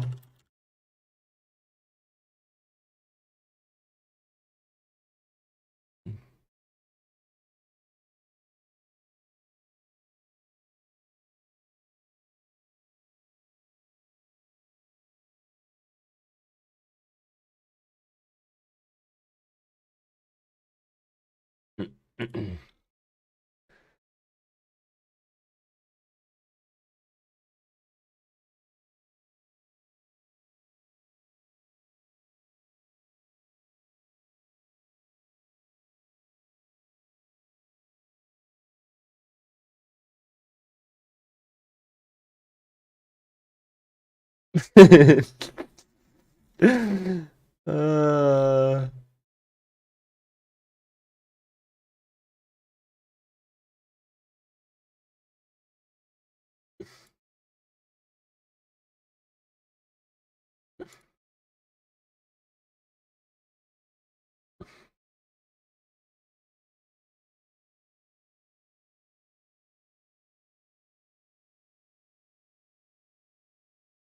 How are tariffs not causing higher prices? What?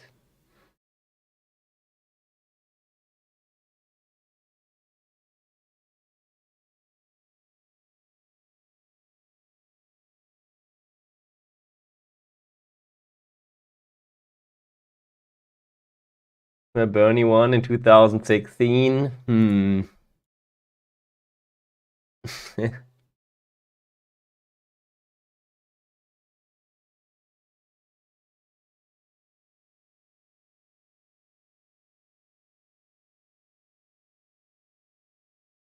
What the fuck is this guy talking about?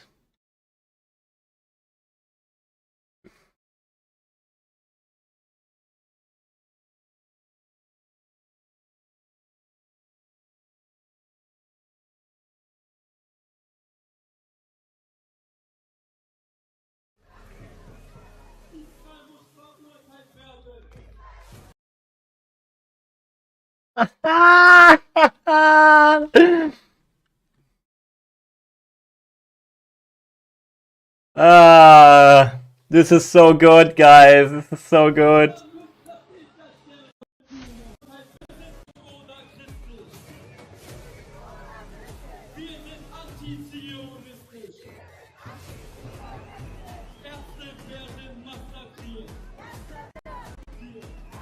Oh my god.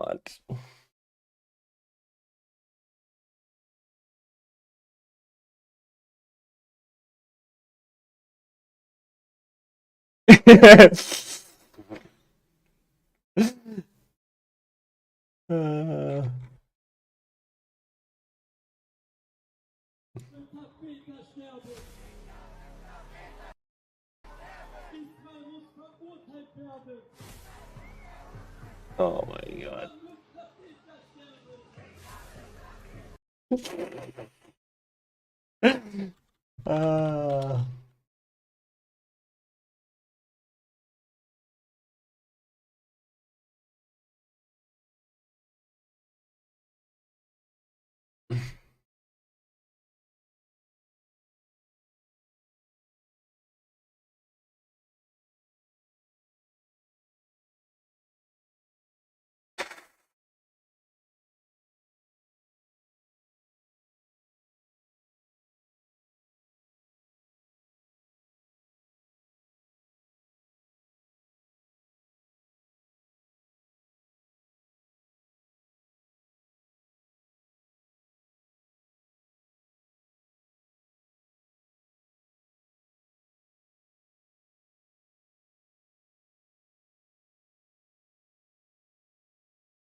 It's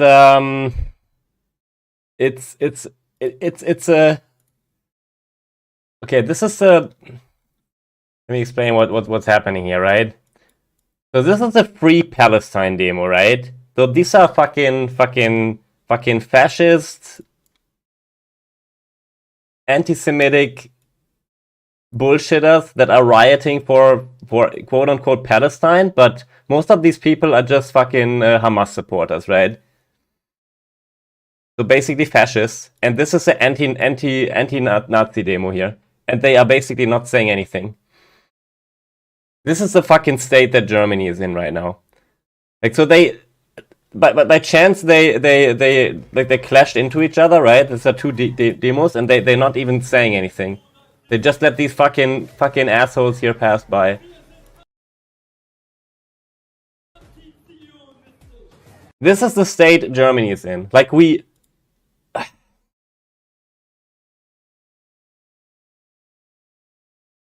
it's absolutely insane. Like, protesting against Nazis, right? But cannot even see like the amount of fascism and anti-Semitism that comes from Islamists in Germany. It's getting completely ignored. It's getting completely ignored in Germany. That problem. It fucking pisses me off so much.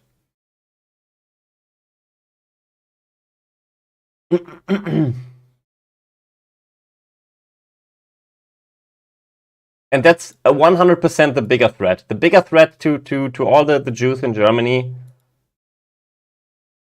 and to our democracy is Islamists and not the so-called right-wing parties, even though they are, I mean, kind of over the top, but yeah.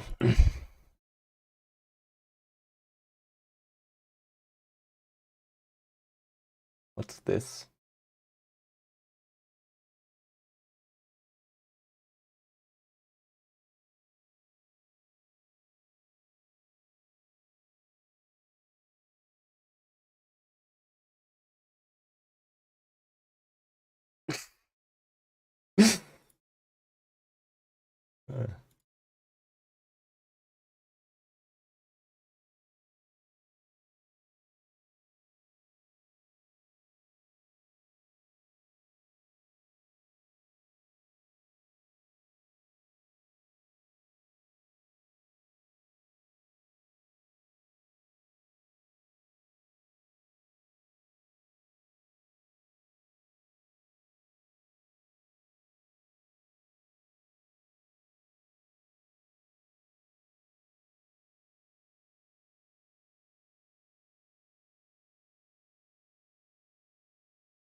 Whoops.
This guy.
uh,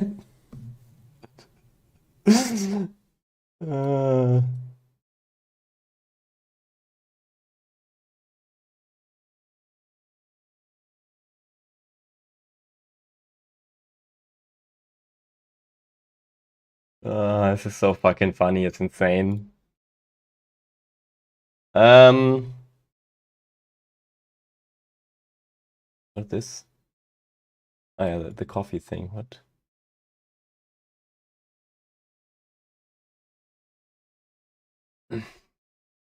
Thinking bad for business and export. Once price goes up, they're very hard to bring back down. Briggs is a dead child. I bet on something else. Son of panic frenzy, but still above 6k. Comfy time. Holy shit! For how long do you have this open? Very nice.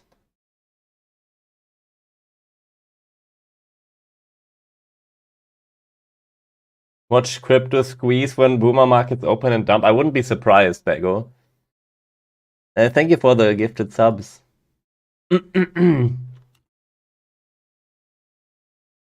Thank you so much for the gifted subs.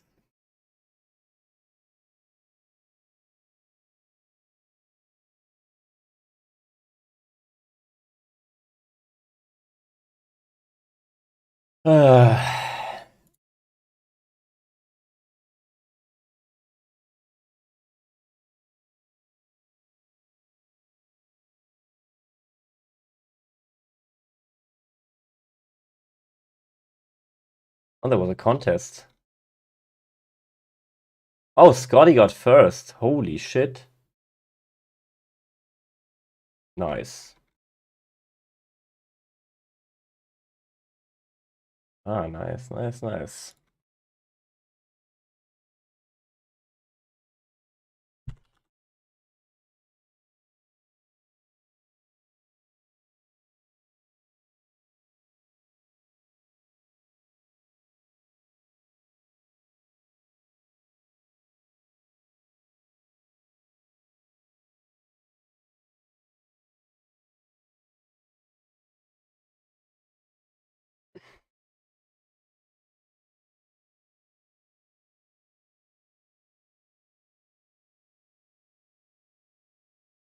What's this, by the way?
Ach ja.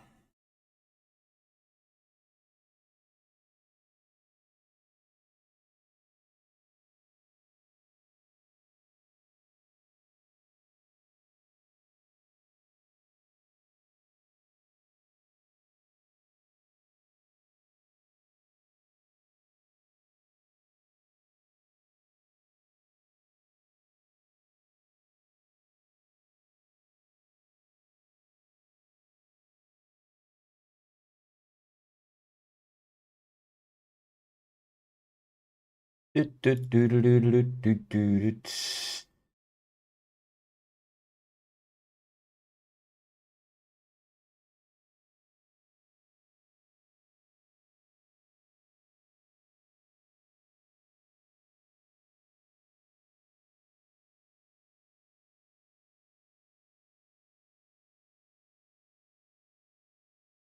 want a long for the CME gap? Wait, where's the gap? God, I have too many tabs open. Oh my god. Yeah, okay.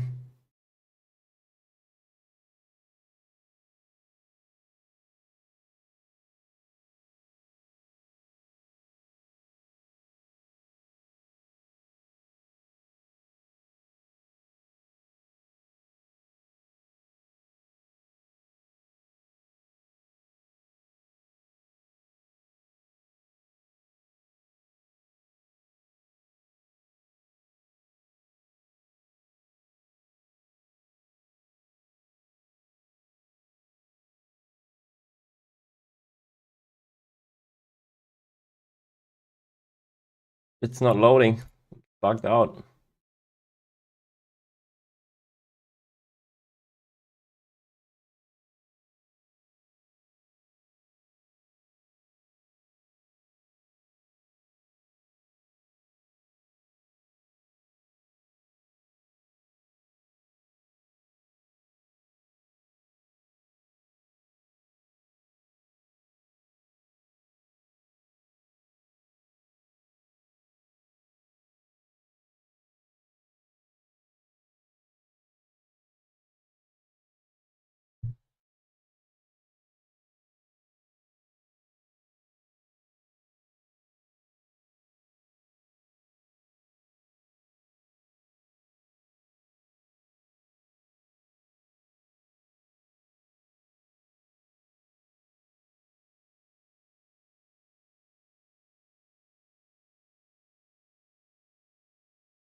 I think this was on Bitcoin minus. Wait, I need to.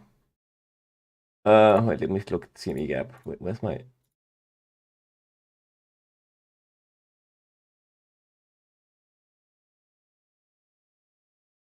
As a Ukrainian, can I ask how German relate to us, like corrupt Steelers or Eastern Wall from RF? What does RF mean? Like Corbin.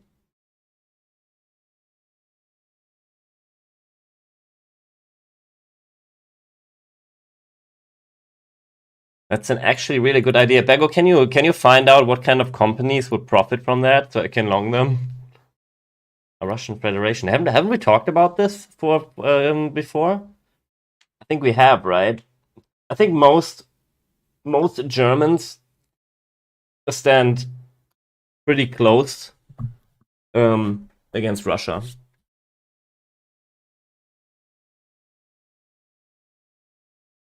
And think we should do everything we can to support you.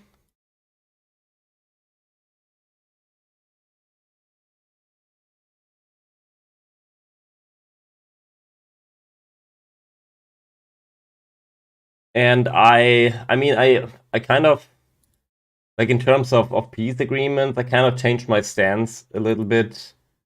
Now, far-right parties, they want peace, and I think, and that's basically that's the biggest problem, by the way, is the foreign politics that I have with our right-wing parties right now. I think a lot of stuff that they want to do politically are good or decent. Not a lot. I mean, it's like the thing with the EU is a bit whatever, right? I don't really like the European Union as an institution. It does not function in a way that it should function, I think.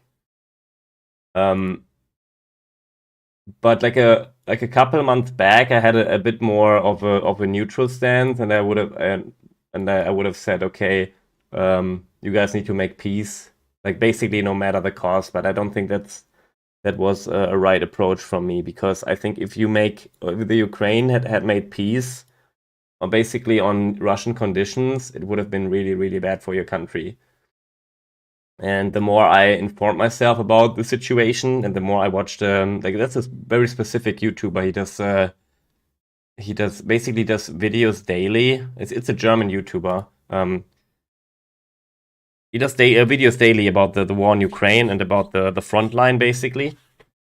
And yeah, he had some really, really good arguments that basically made me realize that it's very important, right, to support Ukraine. So yeah, I think it's very important now. Not back then. Back then I was like, yeah, peace is more important, but peace to every condition is not very important, or it's not very good. I still think that, and I stand by that point, by these points. I still think, and I do believe that the West has a lot of responsibility for that escalation. The way we treated Russia years ago, and how this all developed, right? We have a lot of responsibility for this as well.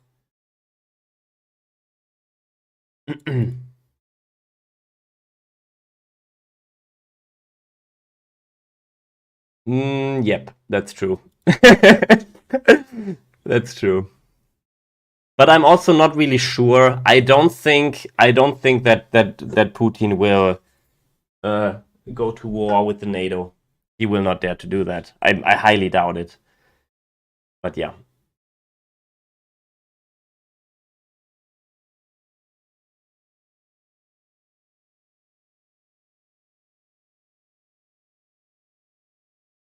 Exactly, Daxon. That's something that I really, really criticize, and it's definitely our fault as well. Like, we could have had good relations with Russia, and I think we really backed Putin into a corner. That does not justify what he did, right? And as I said, I think it's very important that we do not give Russia any inch right now, but because that would also mean, or that would also justify any other country that it can do the same thing, right? Like China. But it's still really sad how this developed.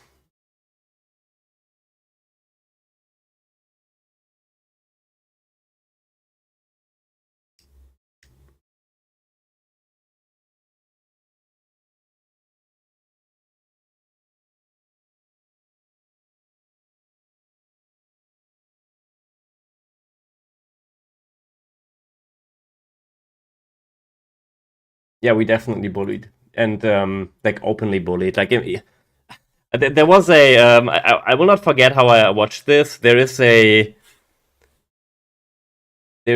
German media.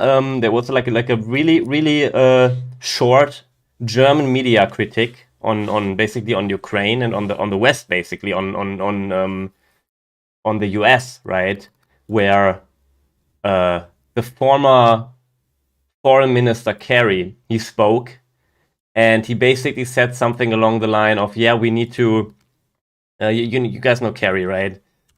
What was his name? Former was it defense minister, or was it Kerry? Was it this guy, John Kerry? Yeah, John Kerry. This guy, right? This fucker. And he basically said, it was so fucking disgusting. He basically said, yeah, we need to isolate Russia as much as possible. Yeah, like stuff along that line. It was completely insane. And also said along that line, yeah, we need to like strengthen relationships to Ukraine, and we need to new. What do you mean new? What new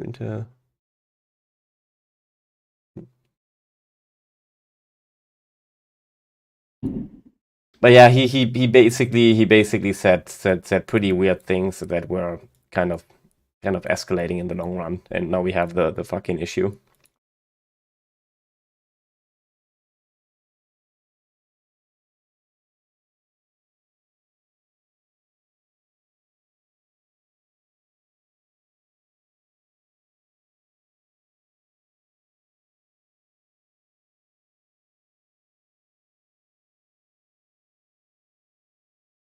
It's hard to buy promises of peace from the Security Council in general. They're the largest exporters of death and destruction and can't be held accountable because of veto.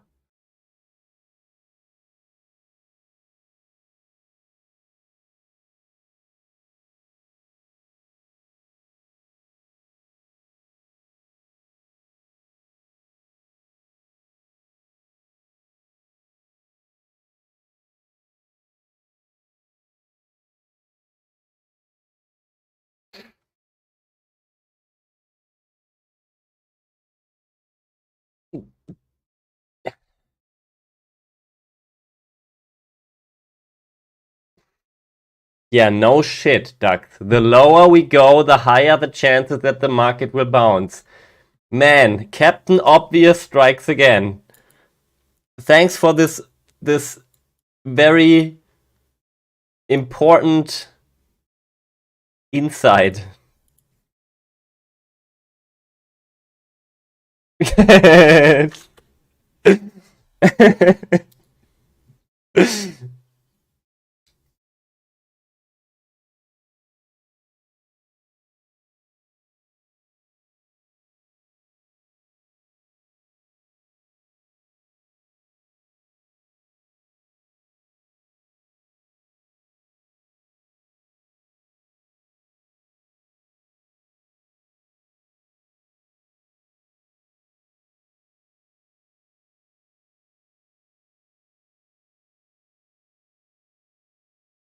Wait, Corbin, are you sure we haven't talked about this? Aren't you from? No, there was someone else, right? Aren't you living in Vietnam? Like, who was the guy who was living in Vietnam right now?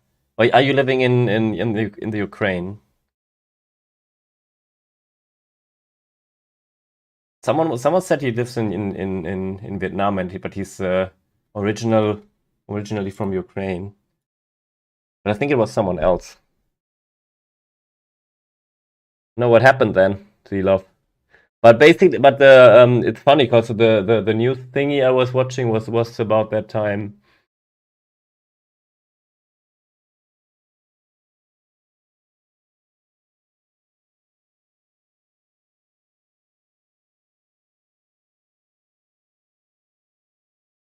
When German media was still actually critical. Now it's a bit of a joke.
I banned you.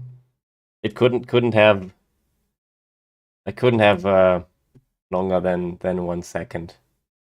Or maybe you were really annoying me for some reason. And then I might have banned you for an hour.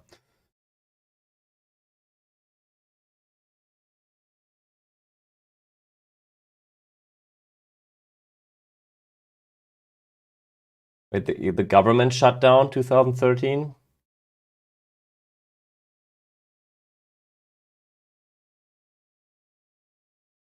You must have annoyed me on purpose. I usually don't ban people very lightly.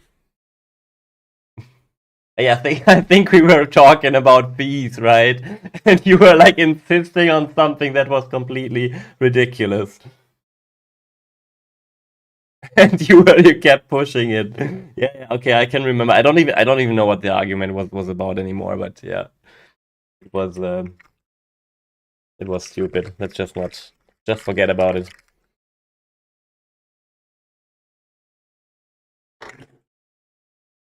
No worries.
Wait, is CME already opening?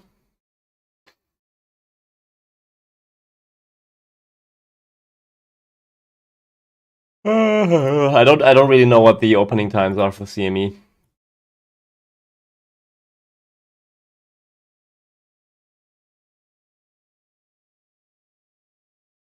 I don't think it's opening at 11.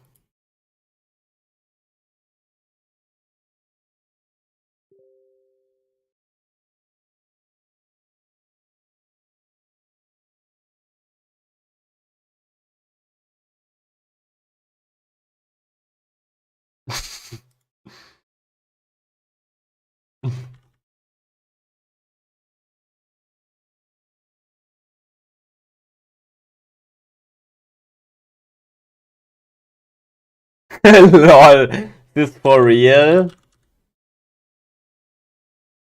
There's no fucking way. Market is so fucking dumb. There is no way. Oh my god, it really. Oh my god.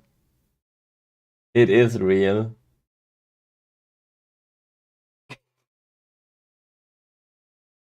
But it's still down like, whoa!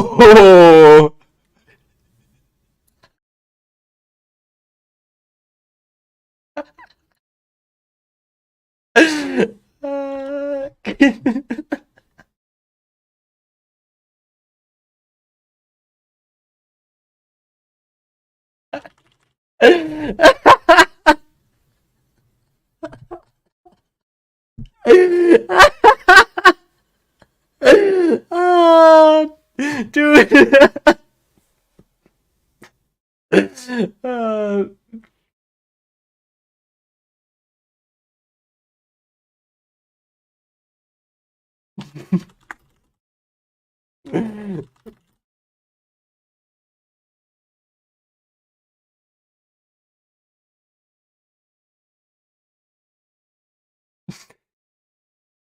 Dude, this is not even like remotely visible that this is up 500% from the low.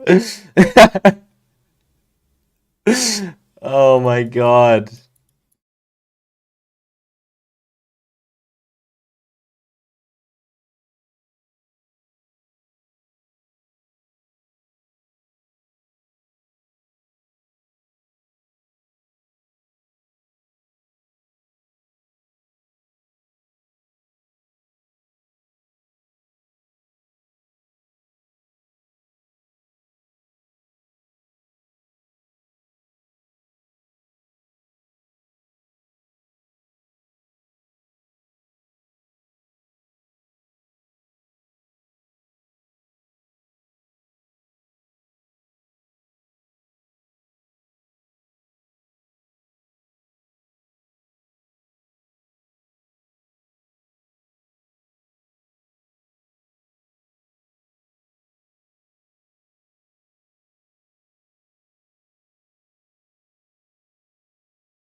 Carmela Horus. Did you buy that? Carmela Horus.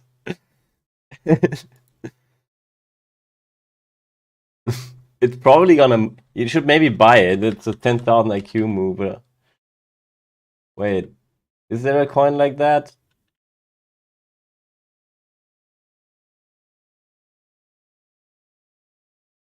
Can't find it. Nope.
I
think I honestly think that longing is not too bad here. We might really bounce.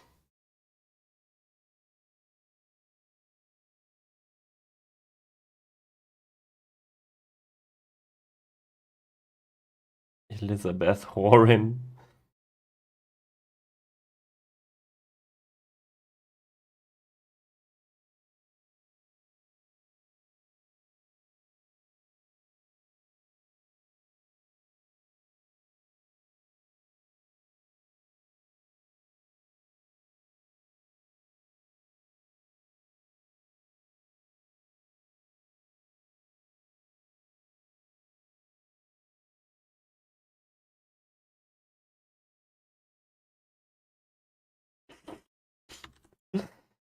Hmm.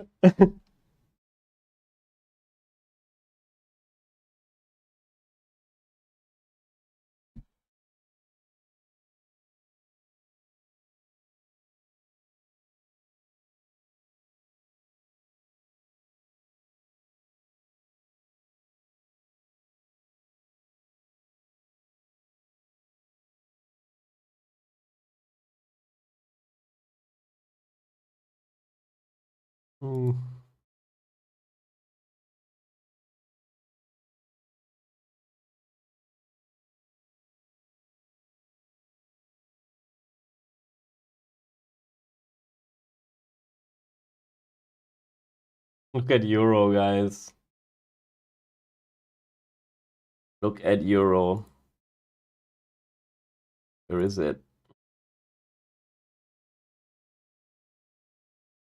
Fucking bugging out here. I want to look at CME.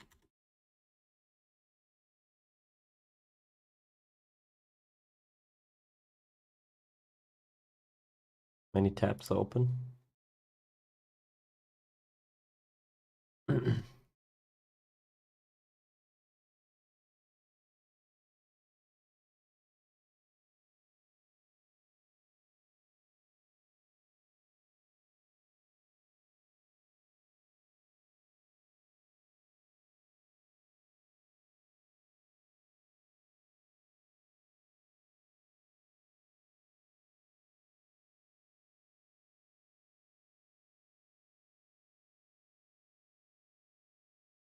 Uh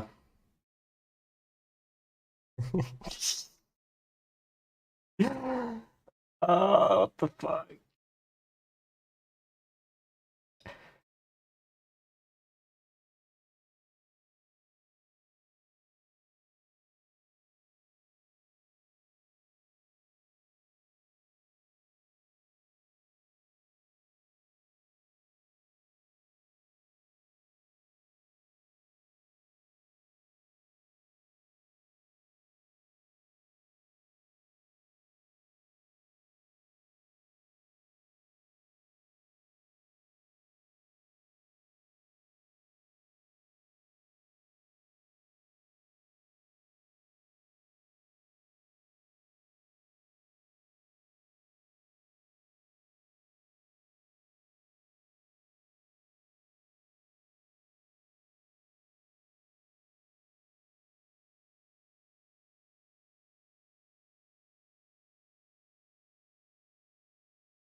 The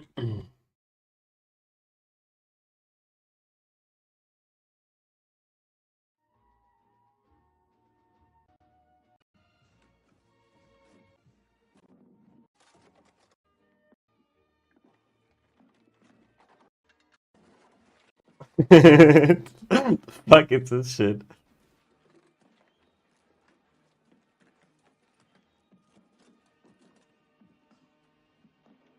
Die gnädige Frau kommt gleich. Das Bild hängt schief.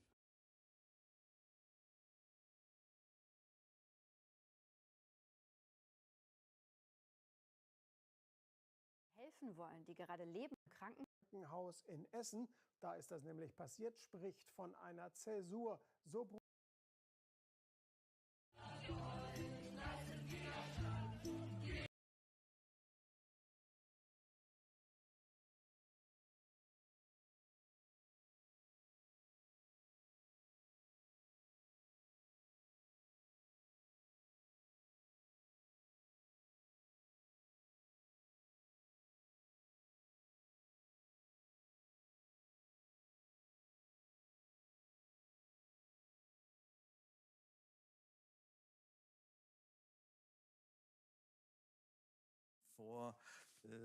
I did not hear anything. Oh shit, my speaker. Und da ist natürlich die Fremdenfeindschaft etwas anderes. Also wenn die Menschen im Moment Angst haben vor einer ungeregelten Migration, Angst haben vor einer anderen Religion, Angst haben vor Leuten mit einem islamistischen Hintergrund, die unsere Gesellschaft ablehnen, die machistisches Verhältnis zu Frauen haben. Und das sind Vorbehalte, die man in gewisser Weise rational nachvollziehen kann. Die Schlüsse, die daraus gezogen werden, insbesondere wenn sie gewalttätig werden, wenn sie in Gewaltfantasien münden, die sind natürlich abscheulich, die sind fürchterlich. Aber diese Leute immer pauschal als Nazis zu bezeichnen, dämonisiert die im Grunde genommen. Genau darauf will ich hinaus. Diese Dämonisierung führt dazu, dass sie bei ganz widerlichen Menschen nochmal an Respekt gewinnen. Und sie führt dazu, dass die Gesellschaft immer mehr desensibilisiert und dass die Unterschiede zwischen den wirklich gefährlichen und den nur bedenklichen Leuten und denen, mit denen man ja durchaus rational diskutieren kann, immer weiter zusammenschmelzen. Man drängt die Leute nach rechts. Das ist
Und da ist natürlich die Fremdenfeindschaft etwas.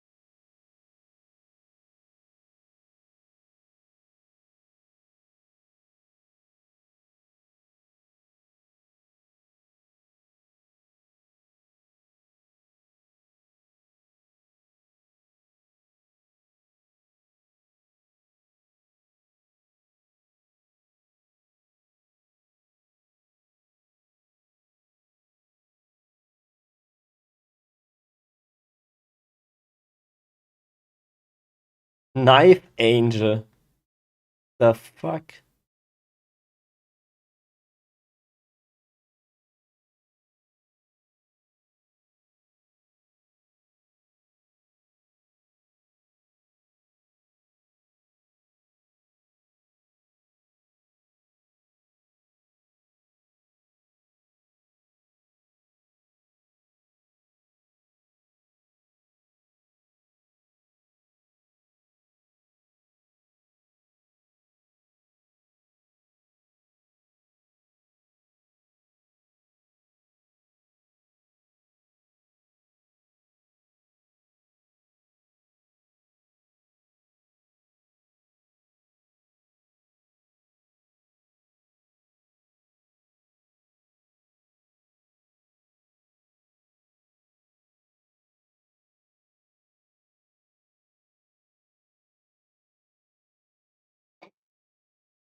Alex Jones live podcast. No, thank you.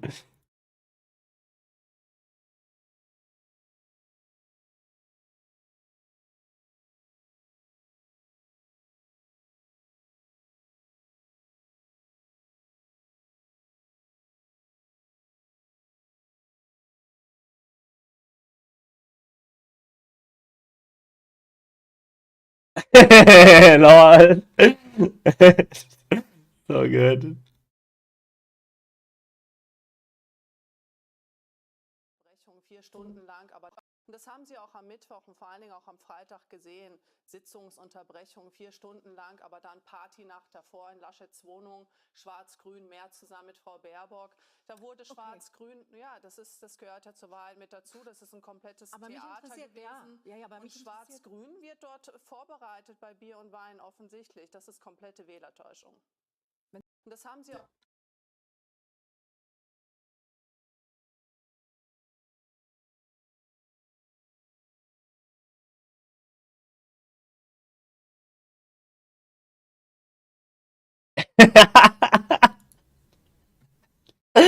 Ah,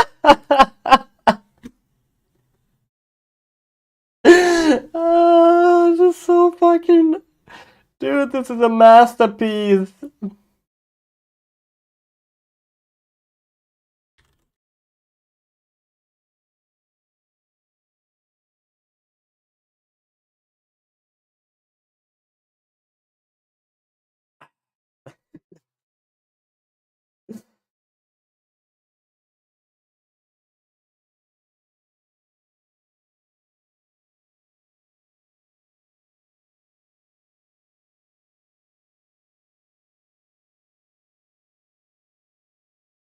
Oh my god.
What?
Ah, this is so good because it's so true.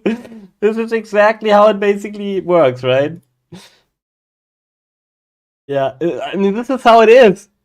This is how the whole market functions.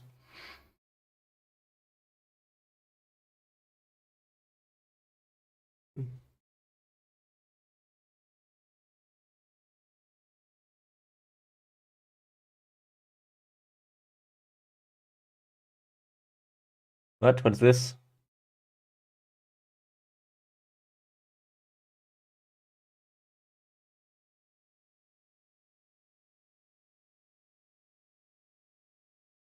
Who is Daniel? Who is this?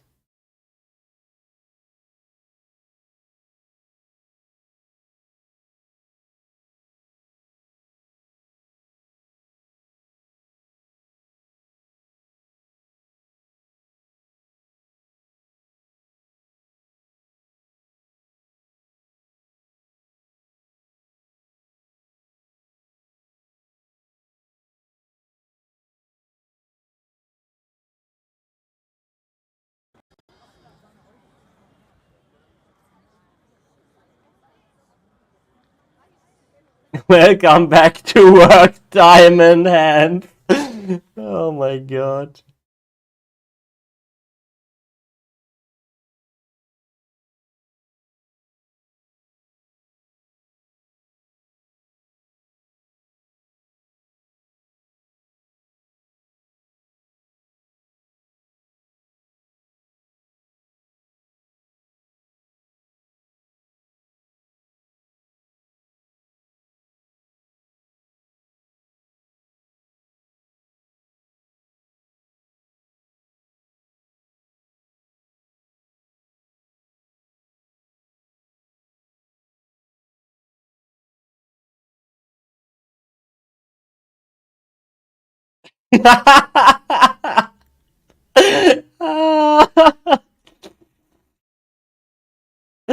This is fucking hilarious.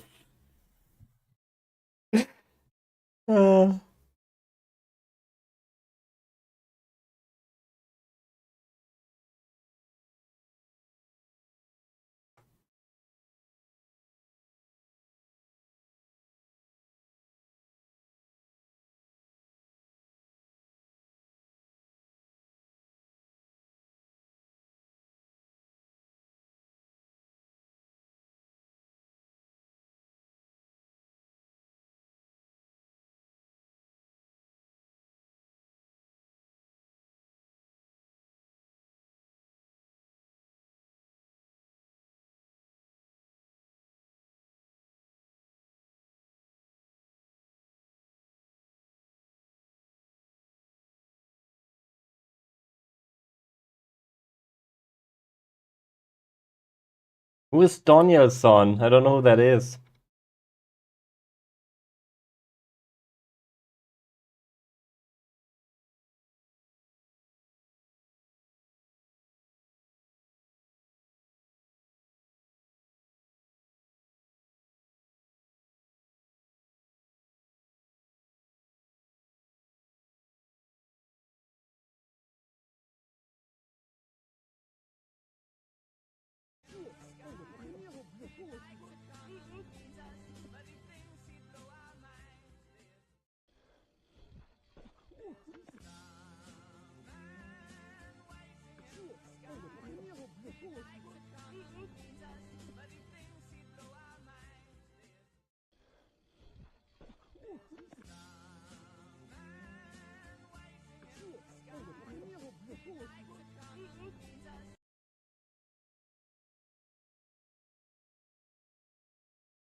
JC Vance meeting with his boss. No, I'm into the I'm in the anti-Semitism part of Twitter again. Oh my god.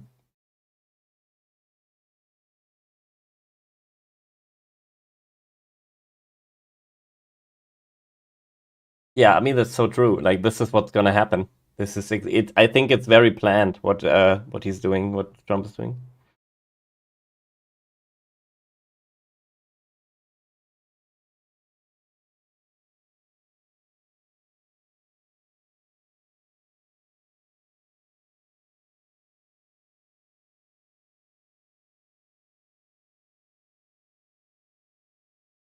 It made me into a responsible mod. Why is nobody ever clipping anything and posting it on Twitter then? If you are so fucking responsible. Fucking assheads.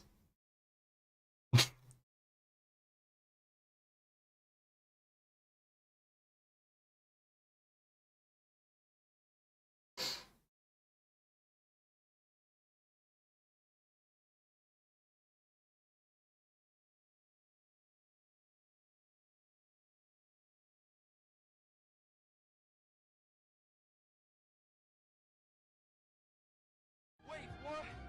Wait. Wait, what's going on? What's going on? Wait, what? No, no, no, no, no, no, no, no. Are you kidding me? Is this how it ends? What? No, no, no, no. This is how it ends? Are you...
Oh, it's so fucking funny. Mock it long, mock it short.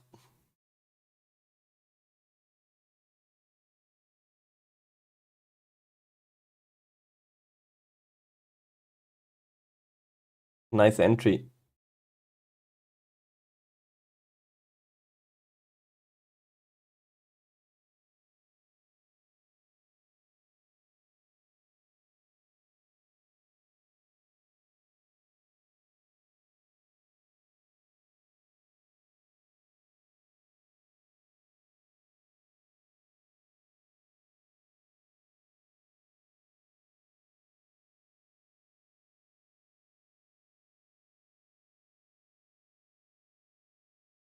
Mac cut long, Mac cut short.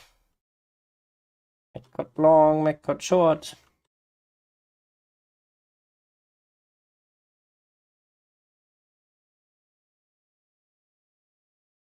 The Logitech MX Master 3. What is that? I don't know what that is.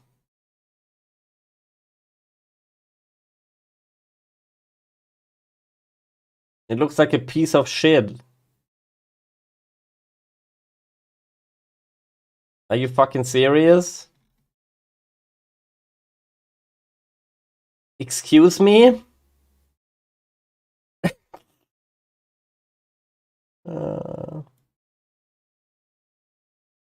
This is the only mouse that I will ever buy again, like any variation of this. The G900, that was the best mouse I have ever had. I will never buy anything else.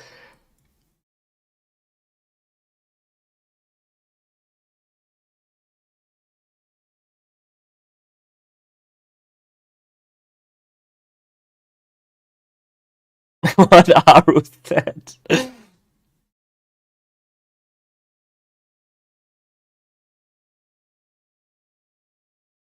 As far as I know, that the G903 also has like an induction loading station, right? If you want it.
wird Zeit für Klartext zu diesem Tag, denn es ist einer von 2 Tagen, an dem man die Heuchelei nicht mehr aushält.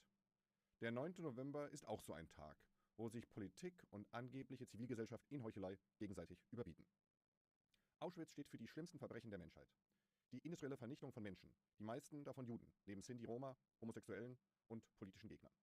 6 Millionen Juden in der Shoah oder auch, wie man hier in Deutschland sagt, dem Holocaust. Es ist ein Selbstüberbietungswettbewerb, wer am betroffensten blickt. Wer in der ersten Reihe steht und wer nie wieder in die Kamera sagen darf. Leere Worte, wie man erfahren durfte. Denn die Betroffenheit gilt meist nur für die toten Juden. Lebende Juden haben kaum Fürsprecher. Bei lebenden Juden kommt immer mal wieder eine Relativierung zum Vorschein. Bei lebenden Juden will der übereifrige Deutsche direkt mal eine Israel-Diskussion anfangen und sein Nichtwissen über den Nahen Osten im Stammtischstil hervorkotzen.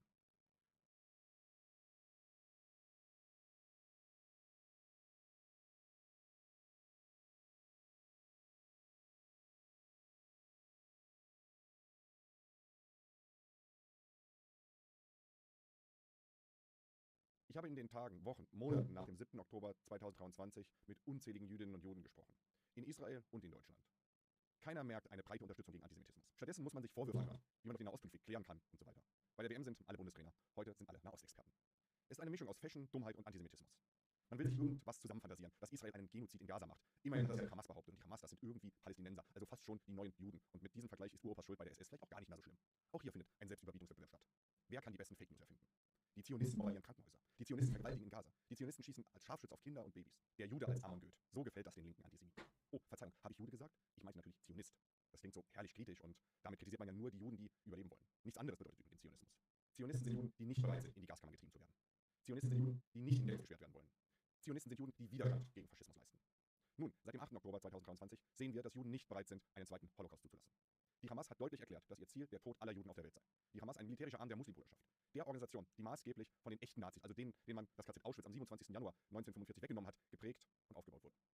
SS-Offiziere waren dafür in Ägypten und in Syrien fleißig aktiv und auch der Anführer der Araber im Mandatsgebiet Palästina, Großmufti Mohammed Amin al-Husseini, der Ziehvater von Yasser Arafat, war stolzes Mitglied der SS und beteiligte sich fleißig am Holocaust.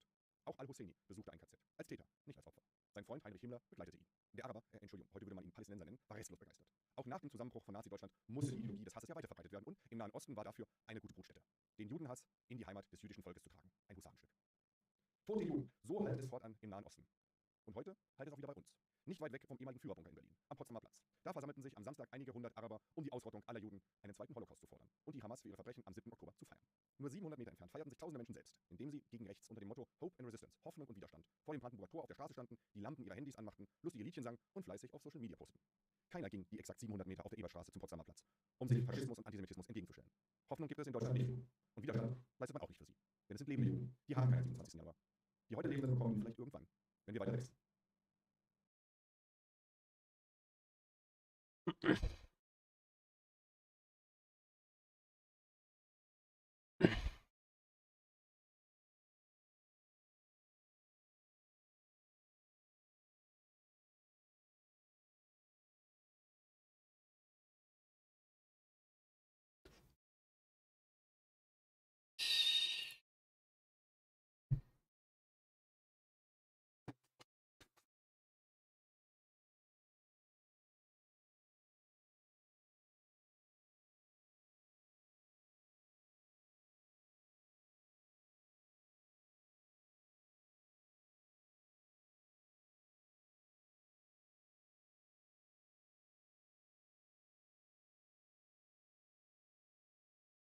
This market is such a scam.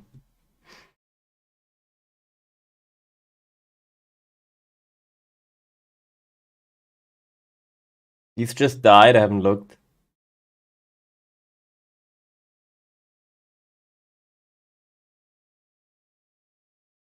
When I close my short, I think it's a good spot to close your short actually.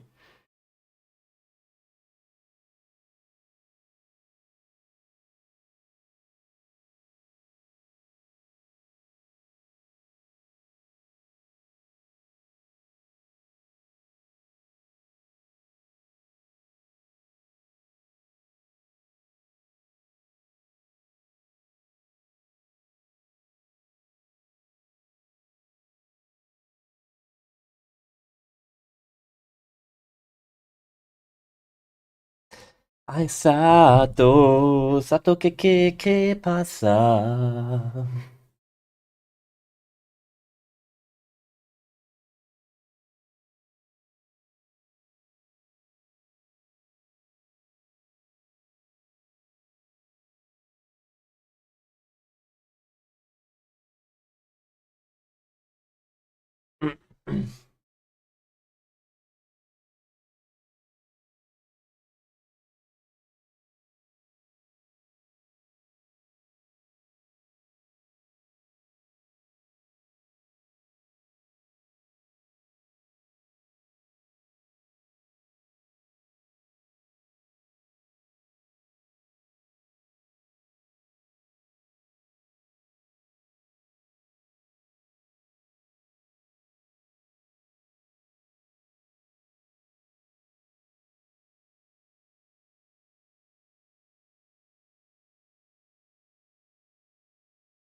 What's going on here?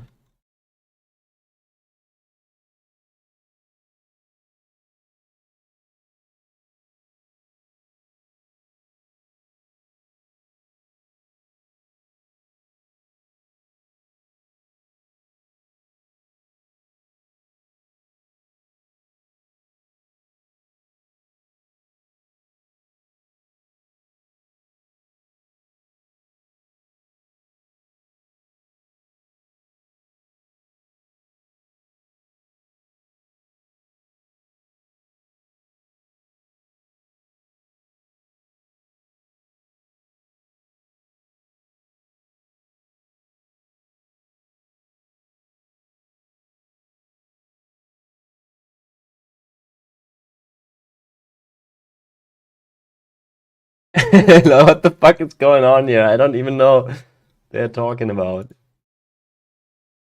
Alright, is the market back on? No. Can someone turn the market back on already?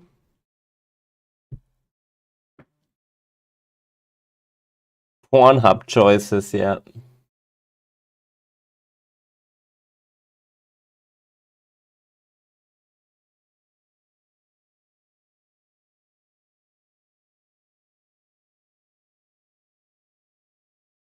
Lol, giving Taiwan to China. Imagine.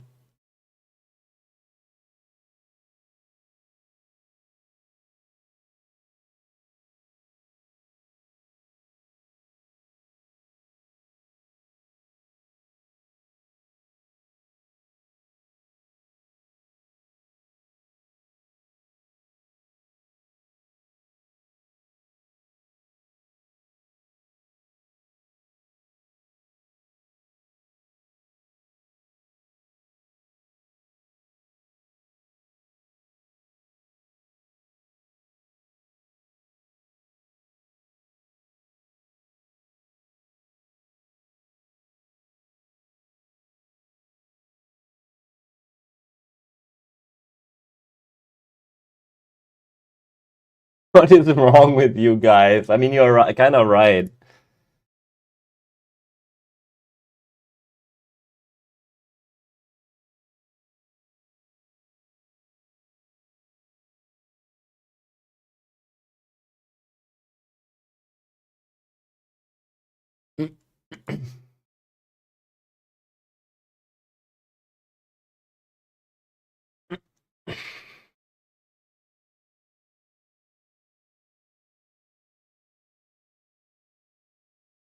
Sato, Sato, que pasa? Picture is so good.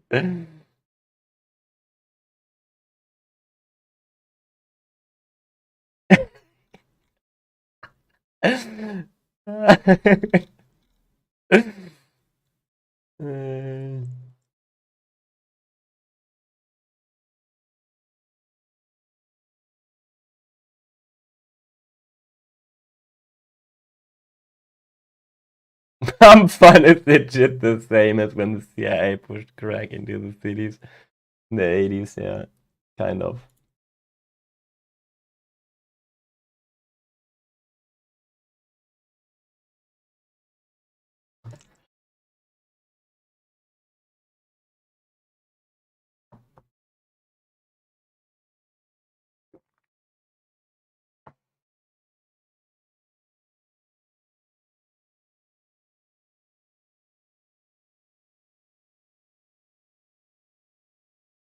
Get his 10x master. Can I get that one to go? Big pin? Holy shit, that's most people maybe don't know that. You do like calisthenics? Yeah, watch this, I gotta have. Oh my god! I'm just jealous. Hey folks, Dr. Mike here for RP Strength, a longtime professor of sport and exercise science, a Brazilian Jiu-Jitsu grappler. That's how I was on. And competitive body. And today I'm reviewing Mr. Chris Harry's Possess workout and potentially some diet stuff. And I always thought that this person that I was seeing on social media was just a Takeshi 69. In any case, I like the outfit, tattoos are cool, tells me he's a gangster, so I better shut up and keep it polite. This is supposed to be the ultimate chest workout from home. Let's find out how ultimate it really is. Please come on.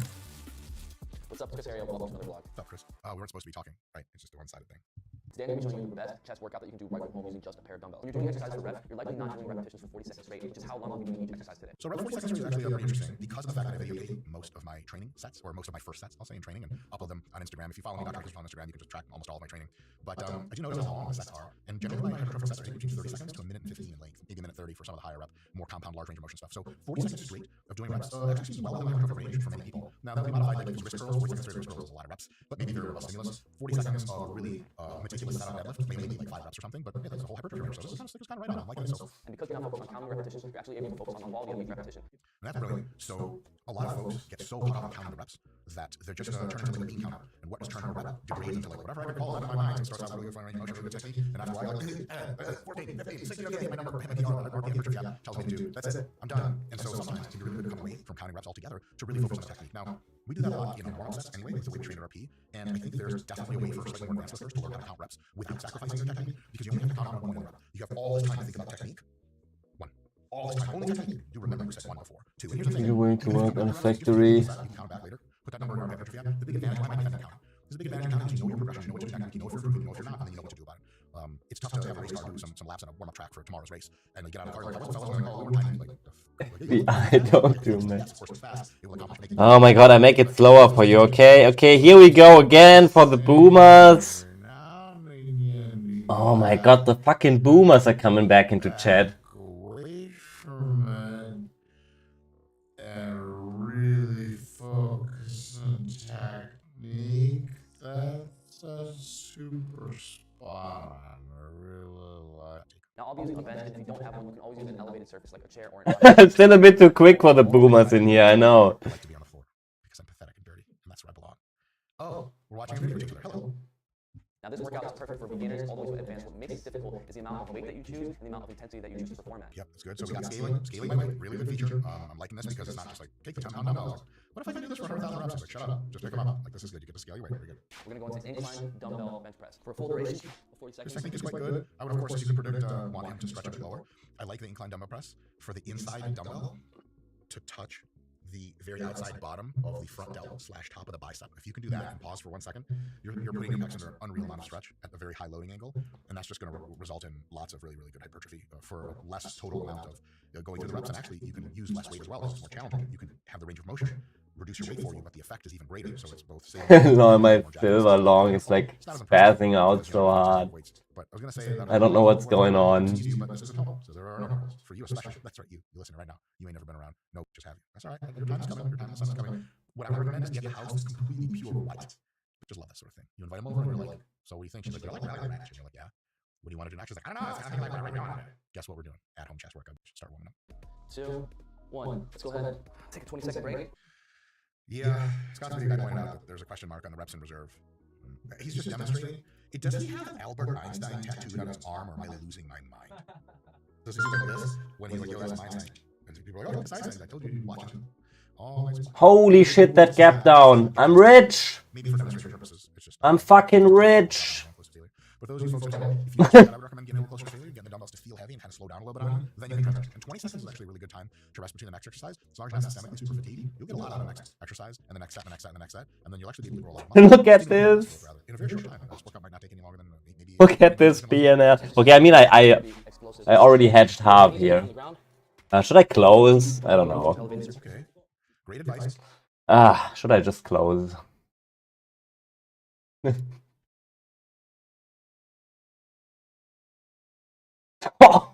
That's the fucking gap.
Oh my god.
I don't know, guys. Did I close? I don't know.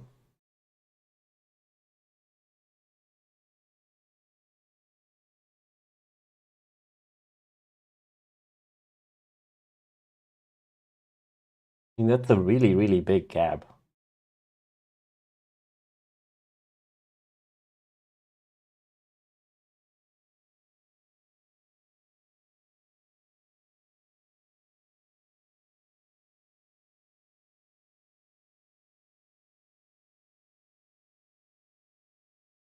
Why am I so fucking... I don't know what to do here. Like, it's so weird.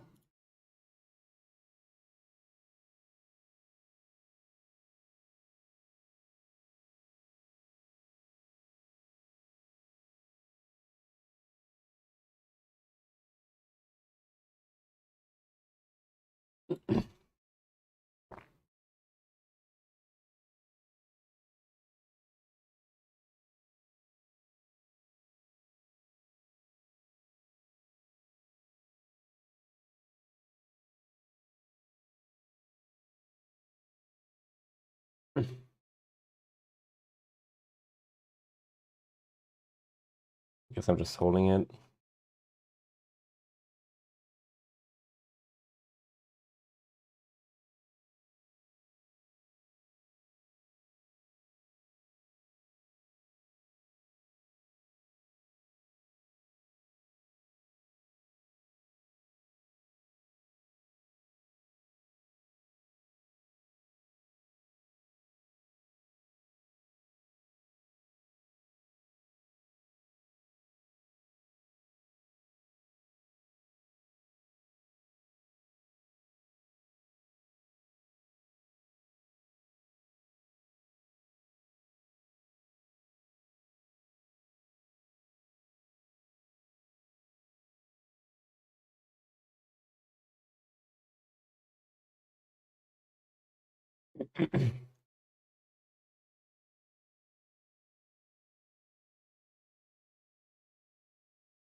Dude.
Hmm.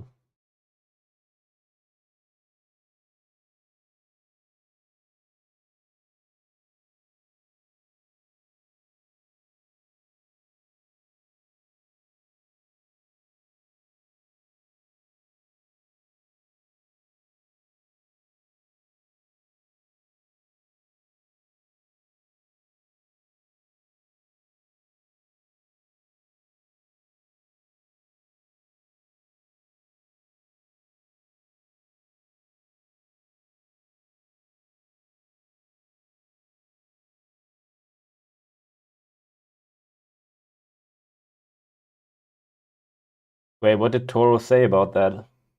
Did he expect this?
All right, can we continue the dump now?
I closed my my silver long for now. I'm a bit sus. Like, if all the market's dumb, I don't know if this is gonna perform.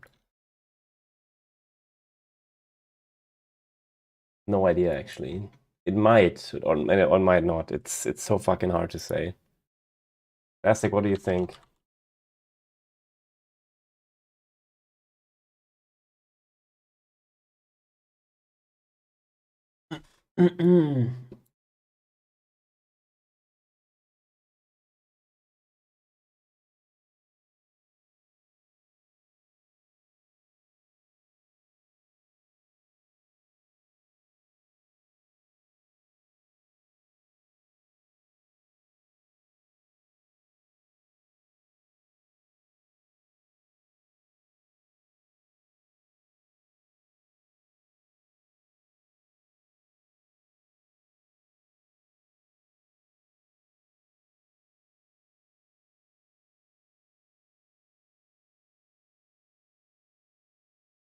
Where is he? When was the last time that we even hit this low here? Wait.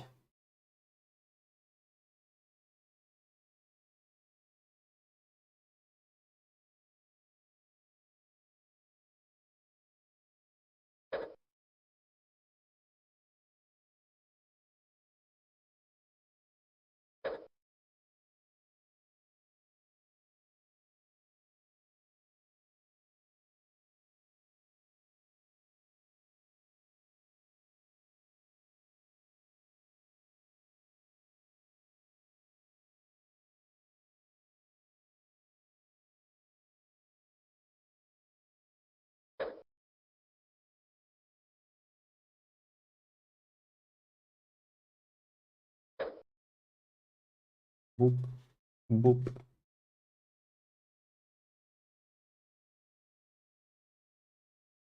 ¿Qué pasa? What do you think about silver and gold here? I closed my I just closed my silver long, almost break even, like a tiny loss, but I think that was the correct decision. But yeah, I don't know. I want to hear from you. What do you think about gold, silver? Probably gonna dump with the market, for now.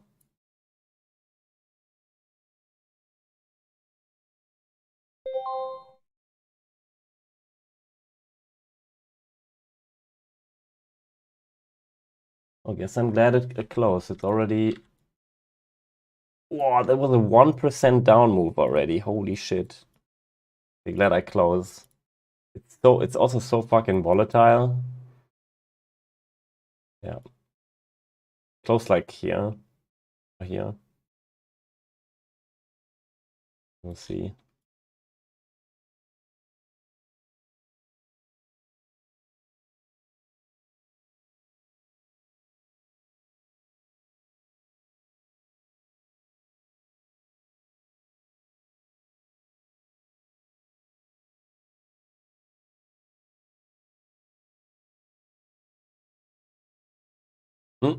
Other than oil, is oil gapping up?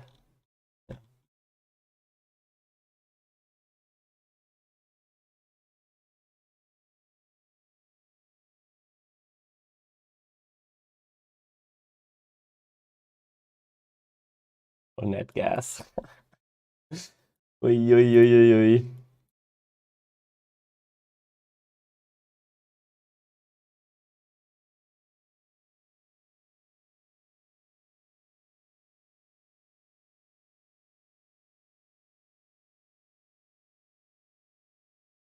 I remember I was really proud, by the way.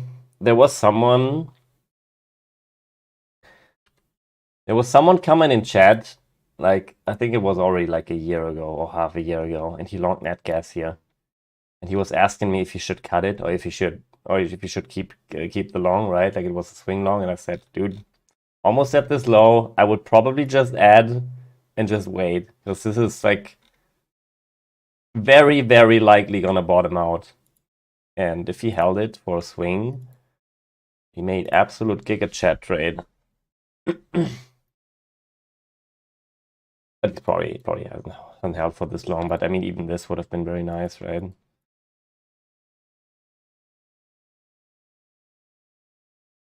I don't know why I never entered this, to be honest. Here was a really good spot when this came back down. And then I would have like almost round tripped here. But I would have been so pissed, I think. I would have pussied out anyways at some point.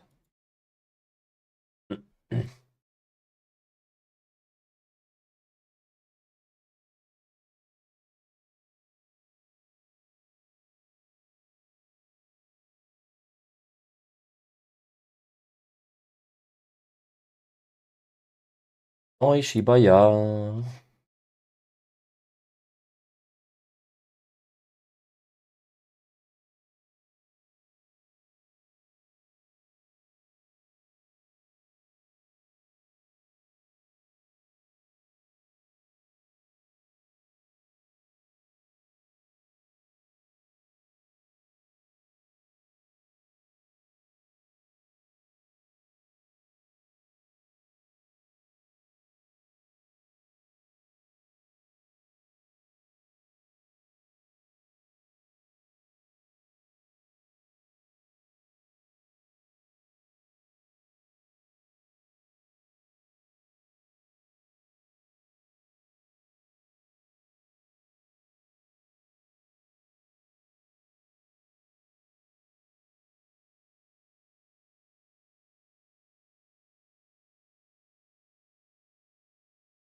Ah.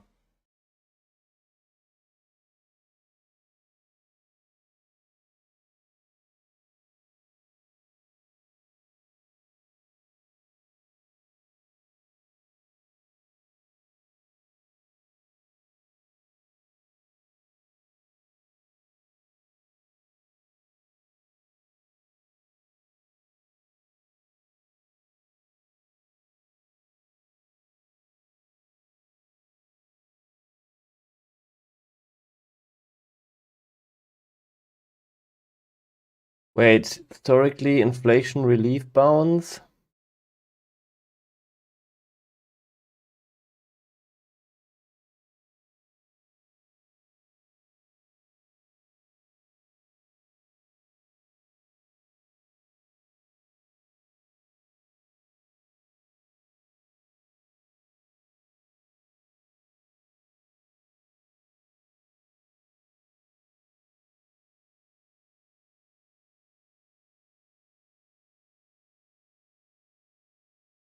Ah, that's what you mean. I know. Now I get what you mean. Yeah. Yeah. Yes, I agree. Like, I know. I've heard about this a couple of times as well in the past, and it obviously makes sense, right? When they start cutting, that inflation will get back up.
Thing is, S&P gaps usually fill, right? But this time might be different. Maybe this time is different.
Conflicted, yeah, it's weird.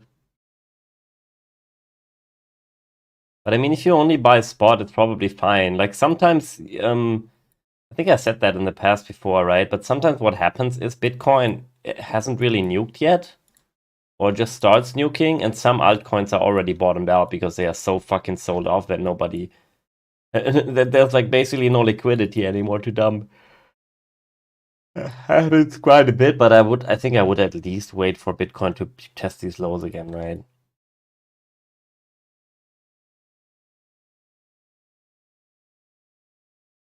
I find it very hard to believe that we just hold here, go back up. I think we will at least test this low again. Yep.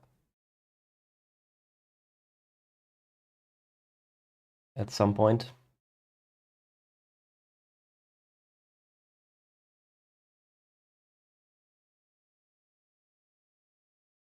I mean, we are still at roughly 100K. Like nothing happened even.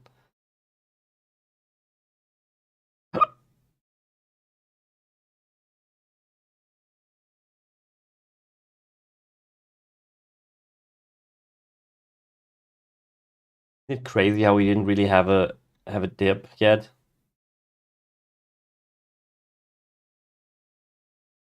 It feels like we are here, right? This is what this feels like. I'm hoping for like a quick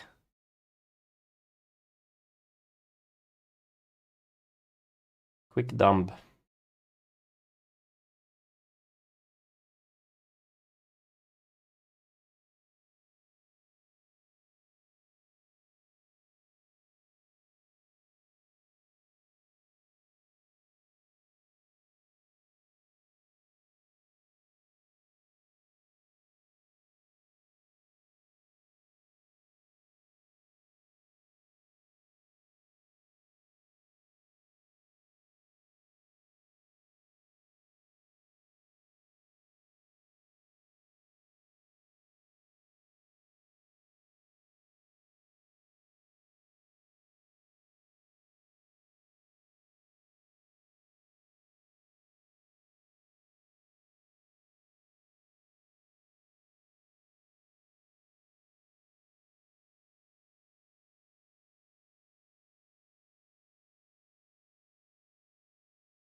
Ah.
Naked girl into the Grammys? What?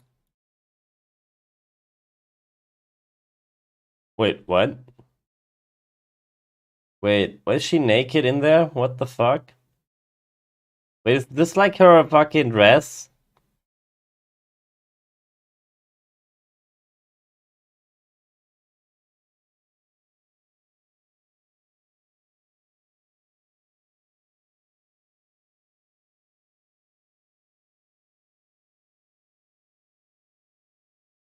Yeah, but where is the uncensored? Yeah.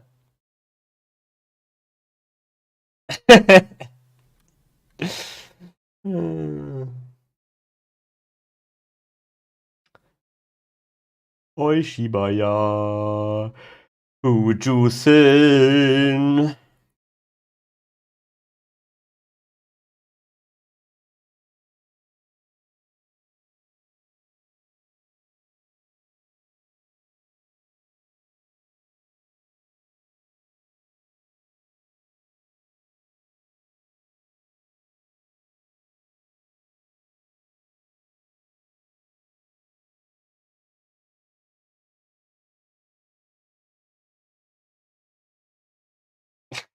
Stop crying like a fucking bitch.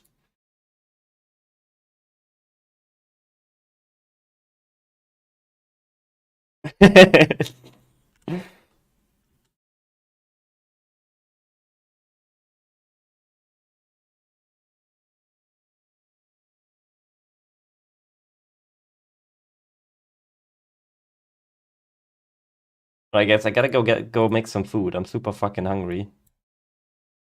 But it's struggling to nuke actually.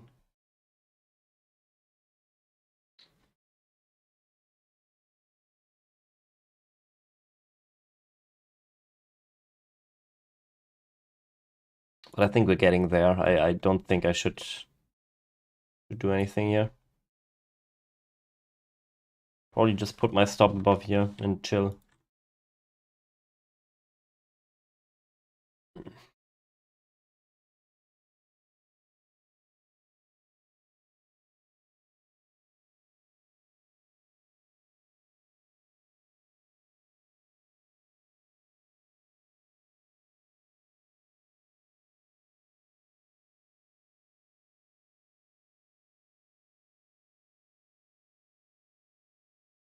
Where did you close, Classic?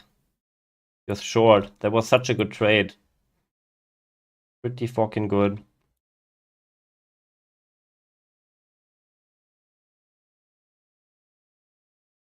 Man, if you closed around the bottom, there was 17%.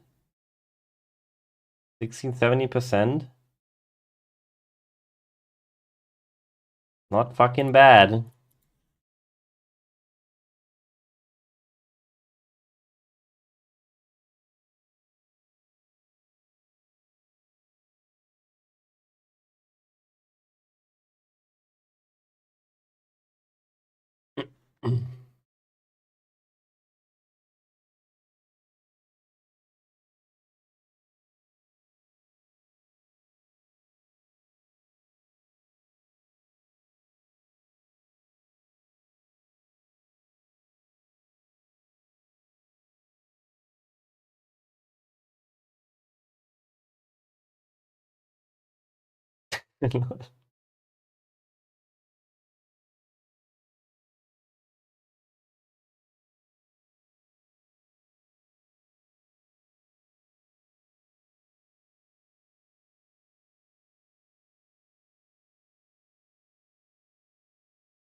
Guys, all we need now for the perfect storm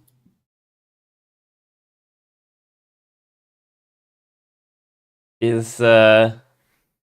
some yen carry trade bullshit. Like Japan hiking by 2%.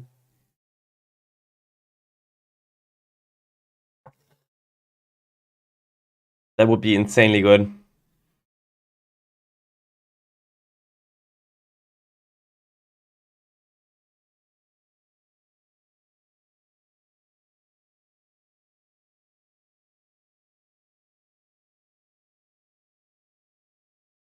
What? Where did it trigger the dump meter? You mean for the bottom, right?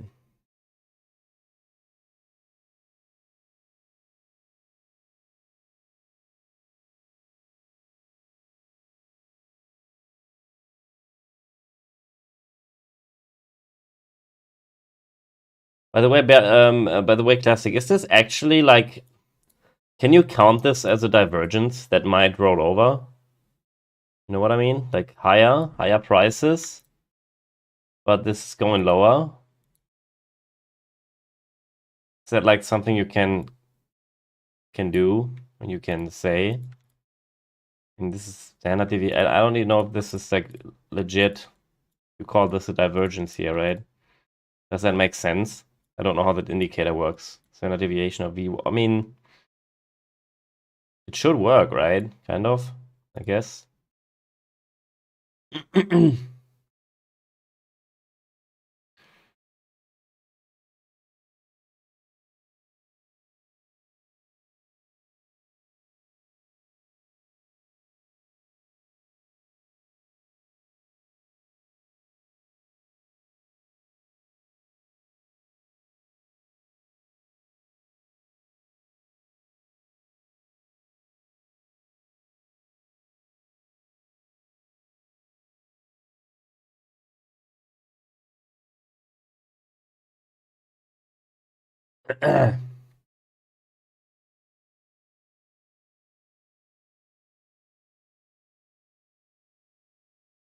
Markets.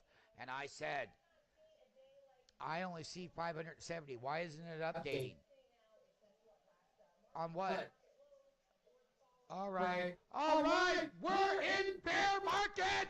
StockMarketFunding.com told you it was coming. If you don't believe me, we're down 727 points, and we got all the short sales. Apple's down to $230. Look at that. Look at it. Take them all out for the big bounce off the bottom. I told everybody that you couldn't stay overbought. This is what happens when you get overbought. We told everyone in the Dow was coming.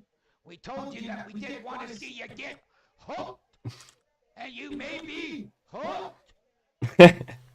Here you go. I'm told it's 835. The Dow ticker. Wow. Almost 1,000 points. We call this a capitulation. Whoa. Look at that NASDAQ 100. Whoa. Look at that. Almost 1,000 points down. That's a big shakeout. They're going to probably halt trading. We can't stop the selling. Even Kramer doesn't know what to think. Even Kramer doesn't know what to think. 900 points down. We told you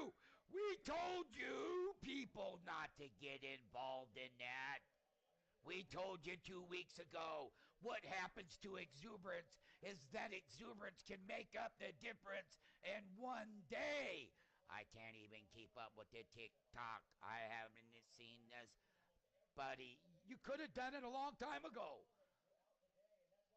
Buddy, look at Apple Computer. Cancel all orders. Cancel all orders. Cancel all orders. Look at that. Down 1,000 points. This is what happens to the Bulls when they got that exuberance. And I told everyone about the Dow history. And this is it on the tape. It was down over 1,000.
Wait, that's what Donald Trump said? You all Chinese traders?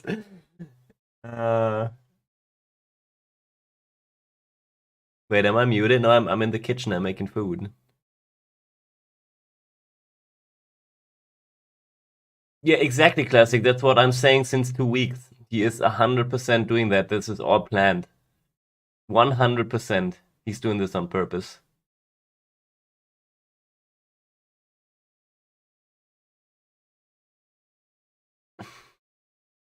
I think it's 10,000 IQ play actually. And that's also what Arthur Hayes said in his article.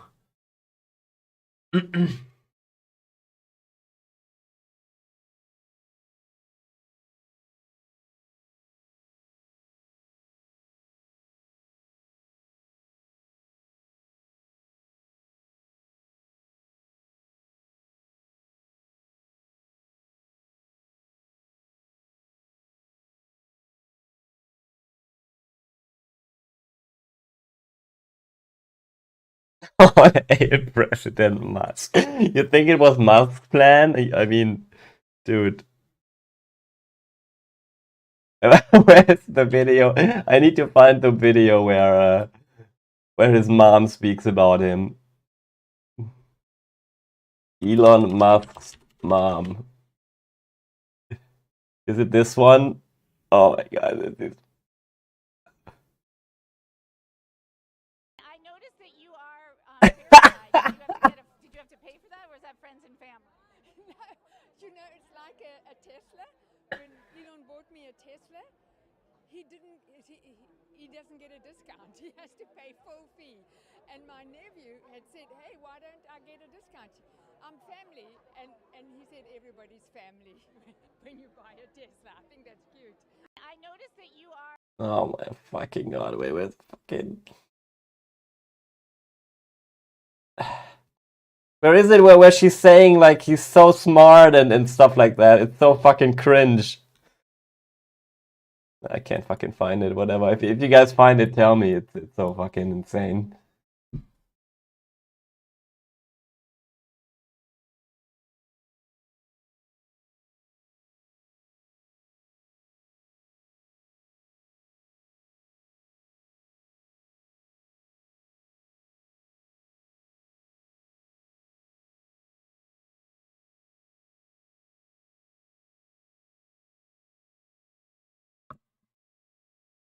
Bitcoin, please go to moon.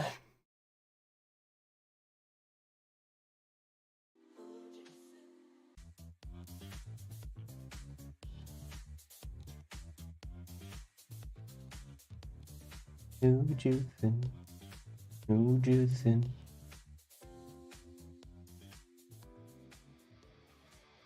What is this?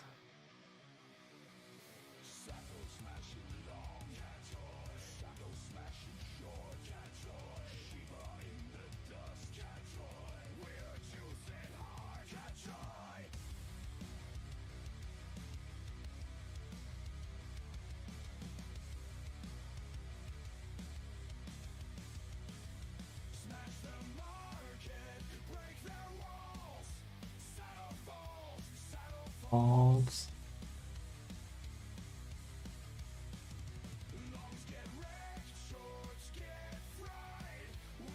No, Bango, dude, Bango, I still have those as well. I think I bought it for like 50 bucks. I also have that coin. I thought it was a good meme, but it never took off. It was completely getting fucked. But I still have it in my wallet.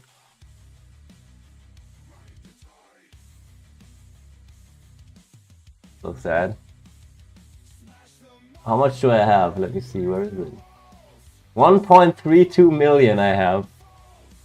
What is it worth? There, like, can I swap it? Let me see.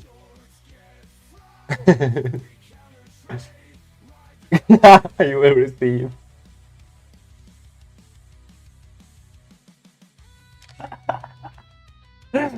Oh my god. Look at this.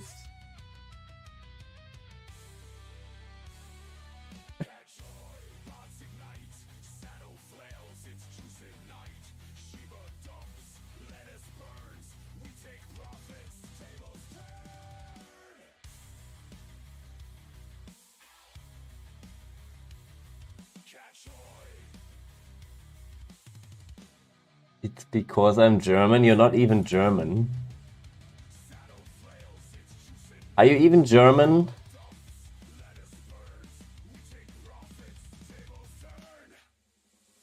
I thought you only live in Germany.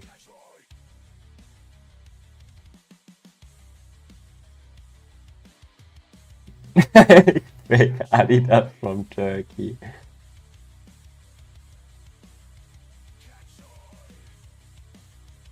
Oh man.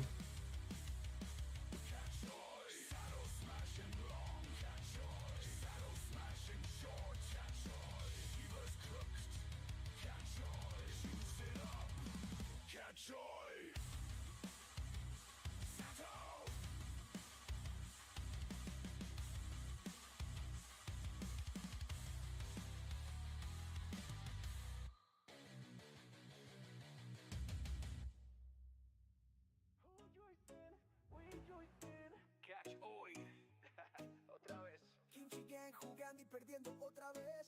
Sí, sí, vámonos. Sato wakes up, pone trade sin pensar. Long aquí, short allá, pero va a fallar. Se sabe, se confunde, no sabe qué mirar. All those dreams, todos listos para quebrar. Jabo no dice yo tengo un plan, pero el mercado dice no puedes ganar. Huisin Gang, chilling with the breeze. Sato screams, catch oil while we stacking fees. Kimchi Gang cayendo, trade sin control. Nosotros ganando como siempre campeón. Choosing the losses, we breaking the flow. Catch hoy otra vez, así es como pasó. We juicing, lo hacemos ganar. Kimchi Gang pierde, no pueden jugar. Catch hoy en el aire, lo oímos gritar. Quien manda en el mercado lo vamos a demostrar. We juicing, lo hacemos ganar. Kimchi Gang pierde, no pueden jugar. Catch hoy, cada día lo hacemos brillar. Juicing of the losses, we live in bizarre. Sato pone todo sin mirar el chart. El mercado gira, lo manda para atrás. Sap grita fuerte, esto no es real. Pero Juicing Gang ya ganó el final. Todo busca magia, un truco especial. Pero el mercado frío lo deja fatal. Nosotros tranquilos, todo calculado. Kimchi Gang perdido, ni saben qué ha pasado. Kimchi Gang cayendo, trade sin control. Nosotros ganando como siempre campeón. Choosing their losses, we breaking the flow. Catch hoy otra vez, así es como pasó. We juicing, lo hacemos ganar. Kimchi Gang pierde, no pueden jugar. Catch hoy en el aire, lo oímos gritar. Quien manda en el mercado lo vamos a demostrar. We juicing, lo hacemos ganar. Kimchi Gang pierde, no pueden jugar. Catch hoy, cada día lo hacemos brillar. Juicing of the losses, we live in bizarre. Suave, Juicing Gang toma control. Kimchi Gang perdido sin solución. We juicing, laughing while they shout. Catch hoy otra vez, no hay way out. Sato, zap, jodo, ya dudó. Todos pierden trajes mientras hacemos voodoo. Juicing Gang, we rise, they fall. Catch hoy en el viento, they lose it all.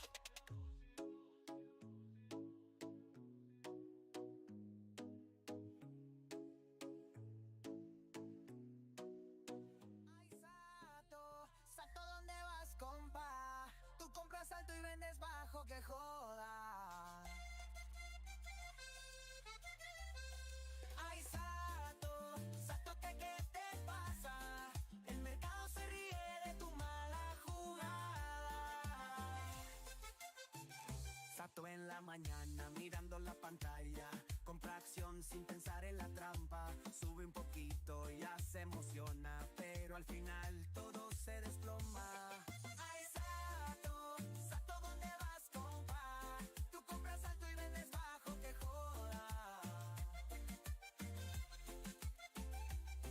Ay, Sato, ¿qué te pasa? El mercado se ríe de tu mala jugada.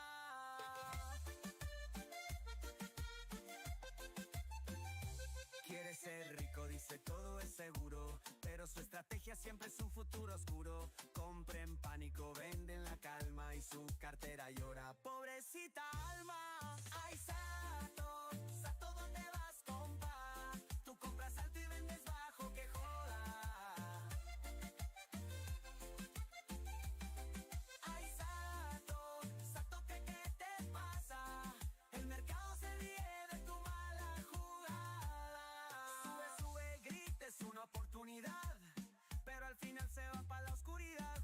Él sigue buscando la fórmula perfecta, pero en el trading siempre se mete en la vuelta.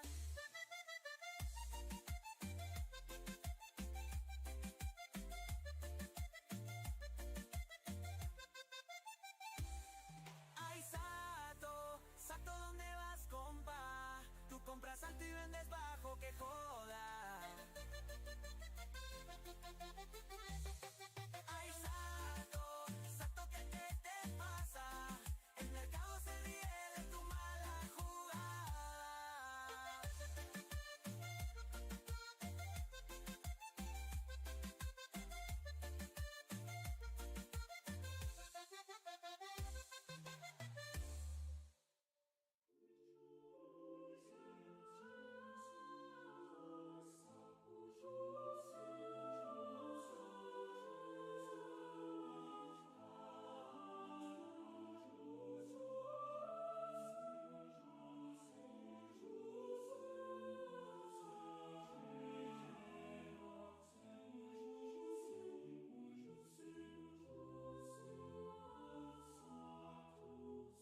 Smoking less, money no dey wait.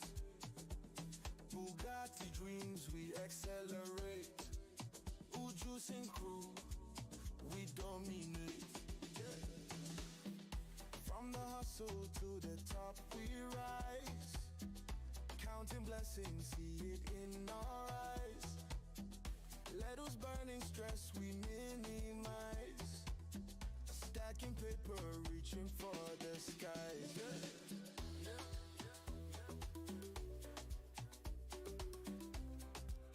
Let the beat bleed.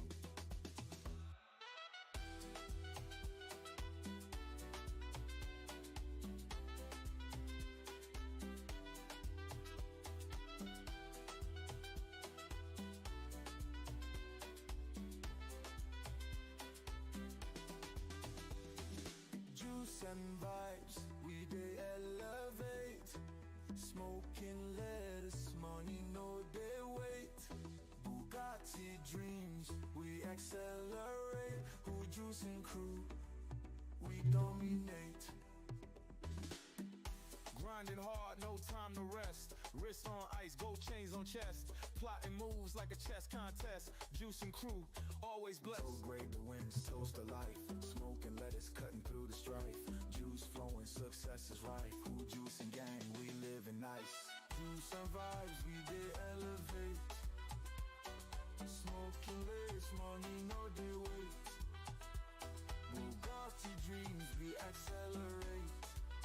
Who juicing crew, we dominate. Yeah, yeah. Who juicing forever? Juice and vibes, we elevate. Smoking lettuce, we create. Bugatti dreams, no more wait. Who juicing crew, we dominate.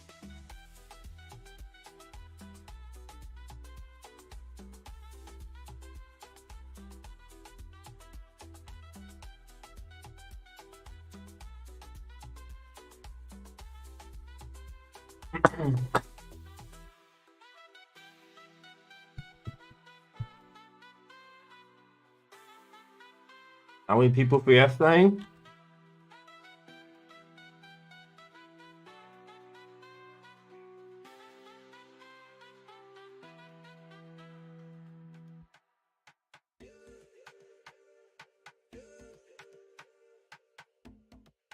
Juice and vibes, we dey elevate. Smoking lettuce, money no dey wait. Bugatti dreams, we accelerate. Juicing crew, we dominate. From the hustle to the top, we rise. Counting blessings, see it in our eyes. Yes, they will buy Bitcoin instead of food. Stacking paper, reaching for the skies. Let the beat breathe. Juice and vibes, we the elevate. Smoking lettuce, money no the wait. Bugatti dreams, we accelerate. Who juicing crew, we dominate. Grinding hard, no time to rest.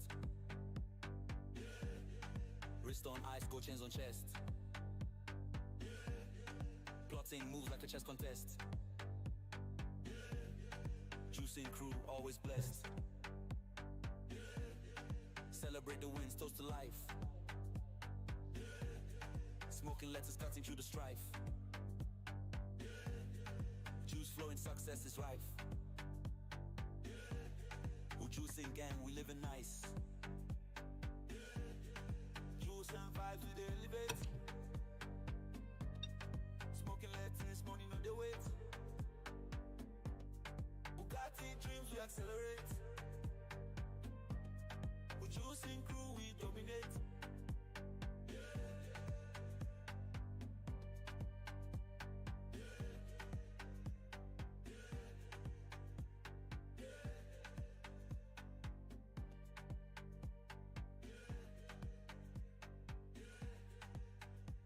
Alright, I'm gonna mute myself.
Hello. Who juicing? Who juicing?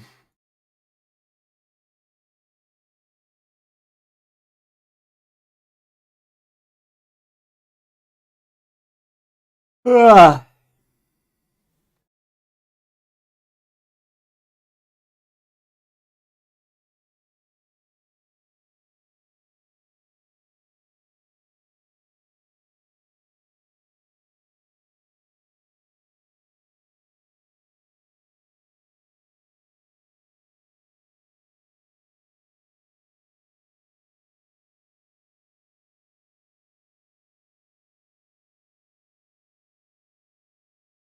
Fine to fab.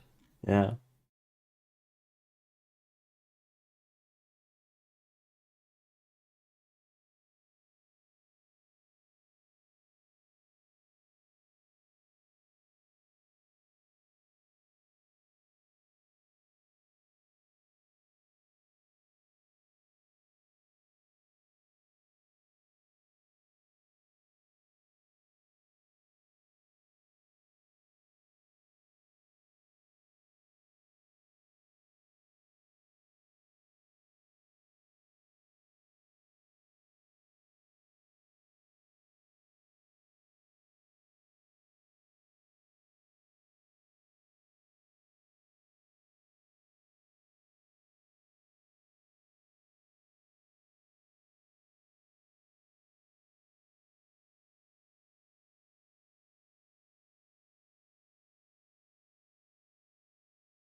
$80K before market open?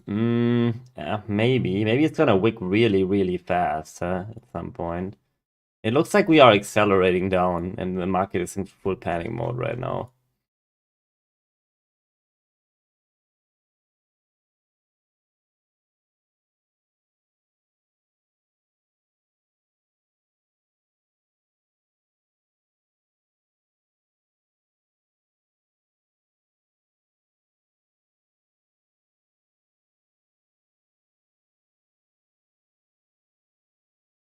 I'm not too poor to buy anymore, yeah.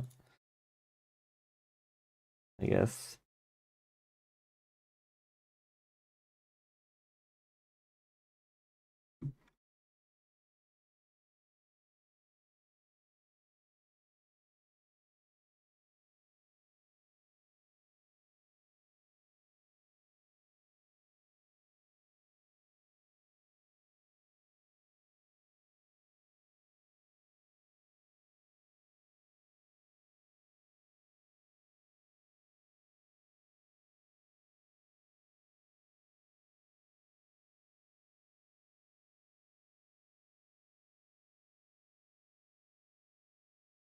Imagine, Dux, you bought a couple weeks ago. Imagine you bought a couple weeks ago down here, right? And now you are about to round trip everything. You haven't taken profits. And you were like, okay, I'm gonna hold this all bull run to 2025. I'm gonna be the fucking Giga Chad who shows the biggest flash and the biggest fucking PNL on crypto Twitter alive, right? I'm gonna hold this all the way to fucking 8K, and now you're about to round trip. How does that feel? And I know a lot of people will have that problem right now.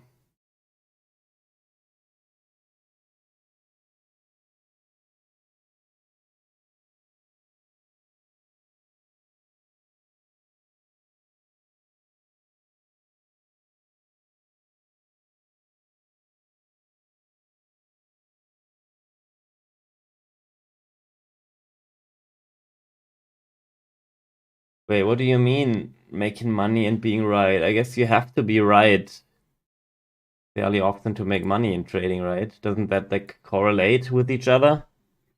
Being right and making money?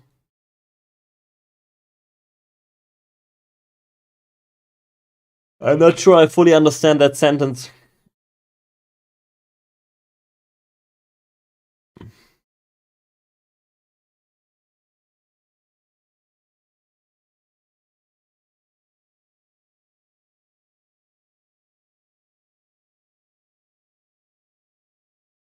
What? Huh?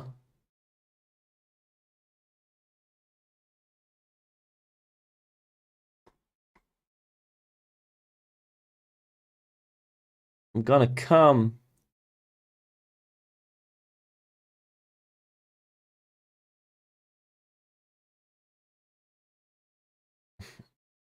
I have never doubted you, Classic. I have never fucking doubted you. You are my Giga Chat quant. And any doubters are being perished right now. Especially the ones in my Telegram channel.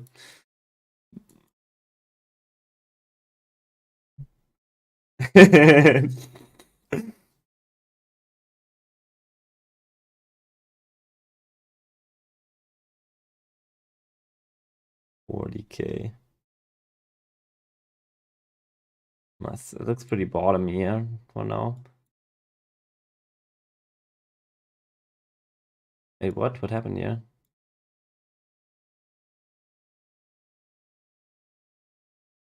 What? Is this order actually gone or not? I don't understand. Hello? Order does not exist, okay. I have no idea what's going on.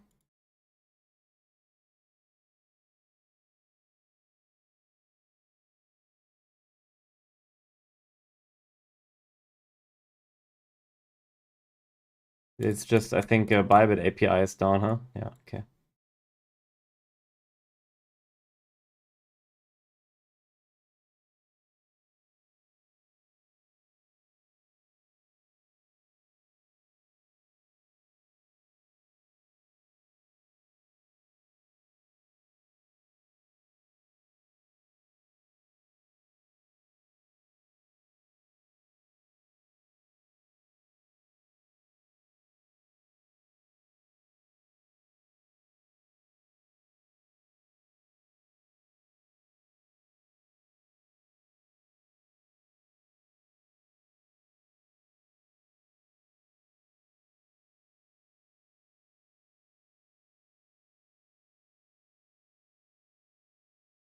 And Pomida getting close. I'm gonna move these.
I'm gonna go brush my teeth. Be right back.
What's your inverse alt season Exposure?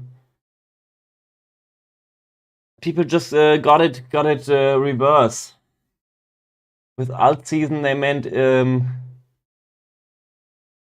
inverse moon candles. So you can short it to 0.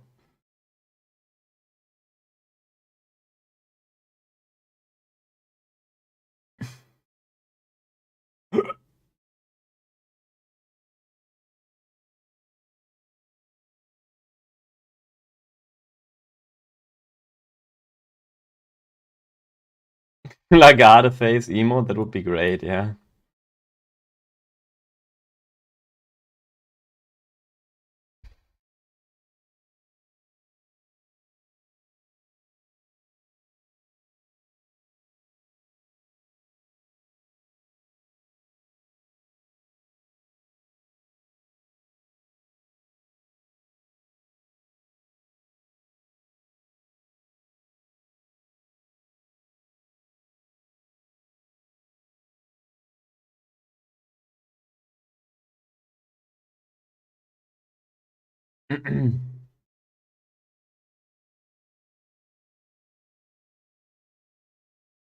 $2,400?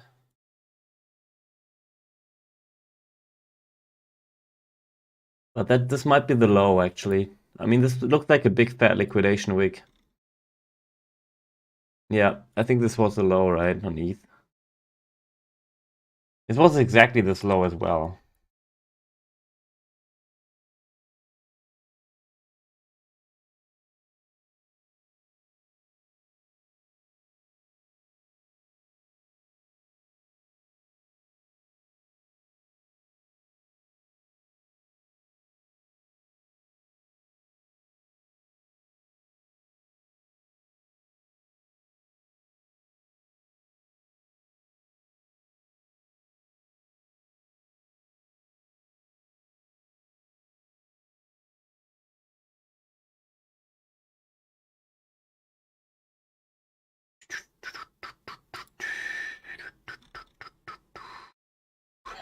I don't know. I think I want this low to be taken out. Like, I think we could get a bounce. Yeah, right. Like this. But overall, I would like to see this low being taken, and then I want one along. This is pretty much my plan. Because I think we will see at least 2 legs on the stock market as well. And then we have...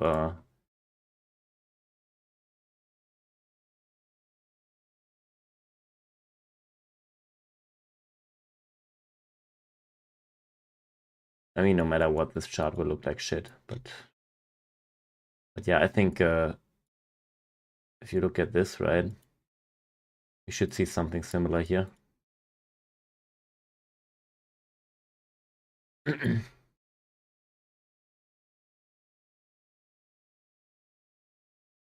Surely we bounce now.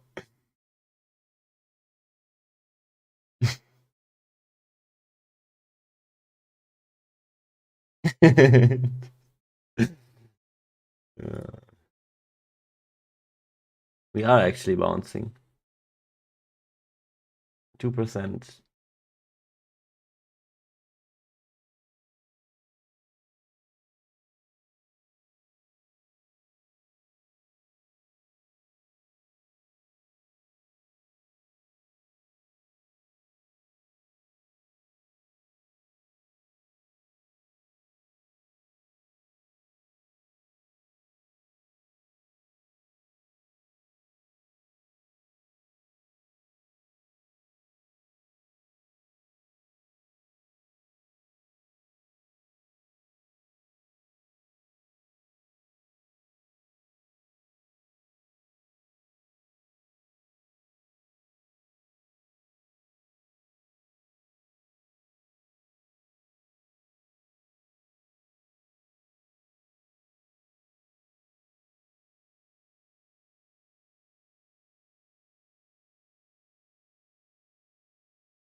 But I don't understand, Dax,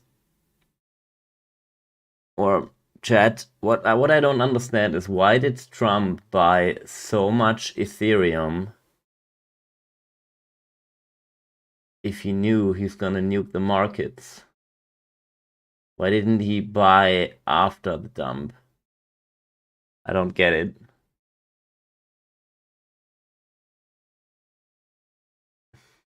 So either he's just not as smart as I think he is, or was a secret plan behind this. Doesn't even give a fuck. Maybe his secret plan was make everyone bullish, then nuke the market, and so everyone panic sells, and the market nukes even lower, and then he can scoop it up like with billions and billions of dollars.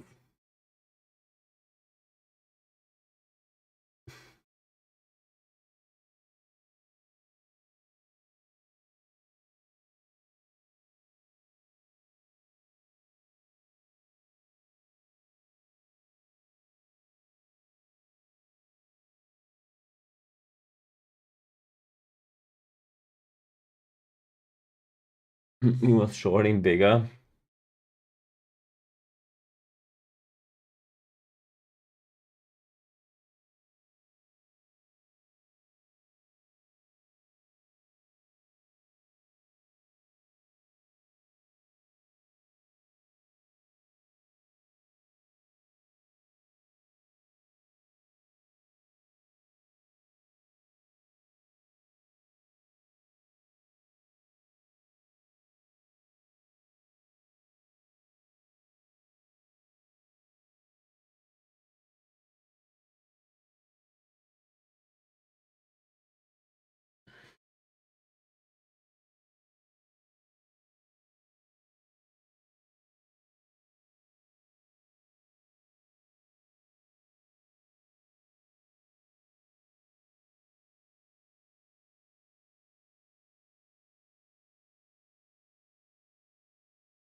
It must be the low, but the stock market hasn't even like,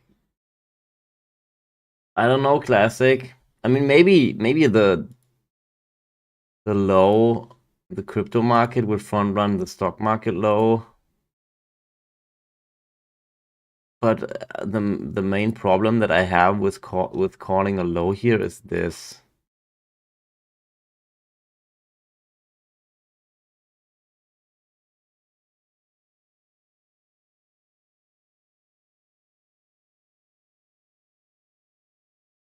I mean, we did stairs up, elevator down, stairs up, elevator down, stairs up. Actually, this was not stairs up. This was kind of whatever. This was kind of neutral, I would say. Actually, a little bit bullish. And then we did another stairs up, elevator down, stairs up, elevator down. I don't know how often this can happen before it does this. And I think we have like overstretched it. So I think we go at least, what is this?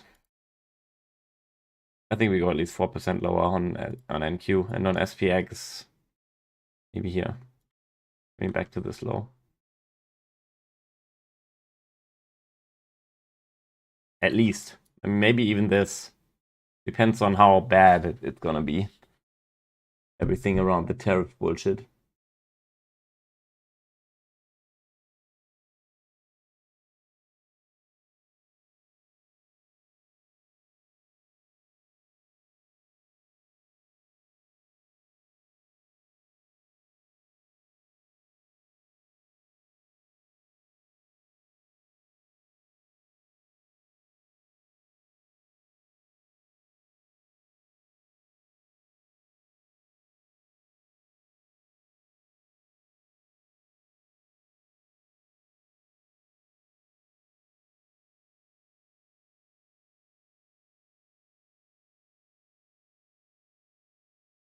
Ooh.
BTC chart is murder.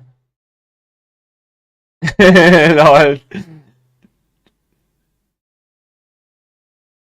Hey, Classic, didn't you say that that black line here is gonna hold always? It's got fucking murdered. Look at this.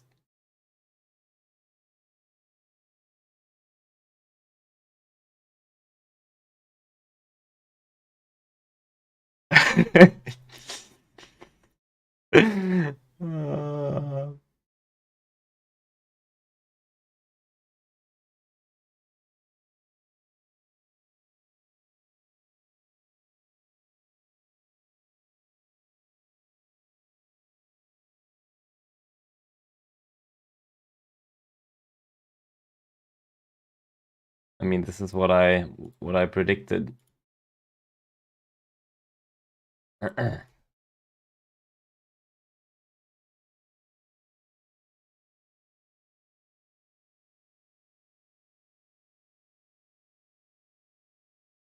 Oh man, I should do some stink bits down here, right? On XRP.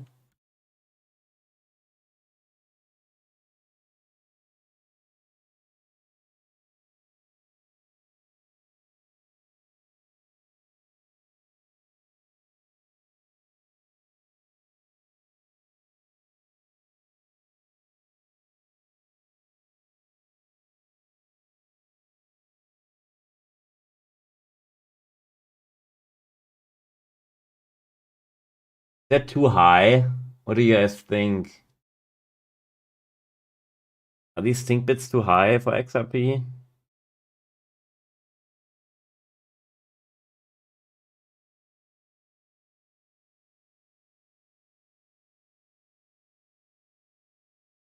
Guys, we finally it feels like it feels like we finally have a real market crash. Right? This is the first time in a long time we see a real market crash. I'm impressed.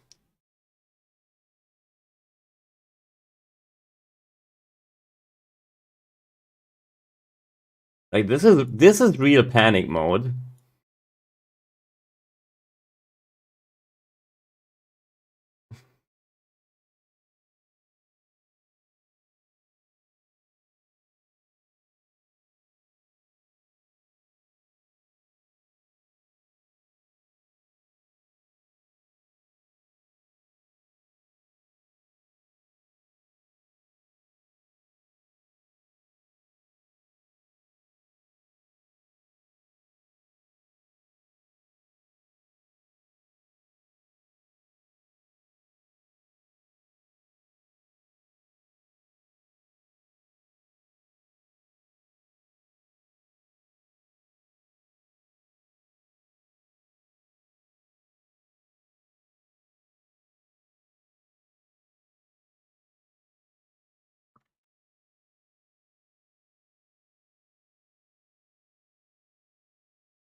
Yeah, but the Classic, it was a really good trade. I mean, whatever.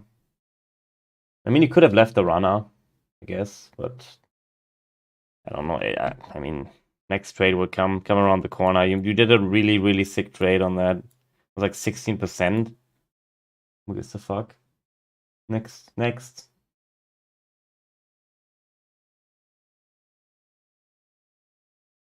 Now look for a good long.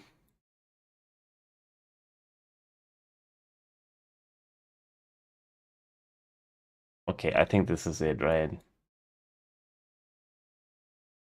Has to be it. I don't know. It has to be it for now, because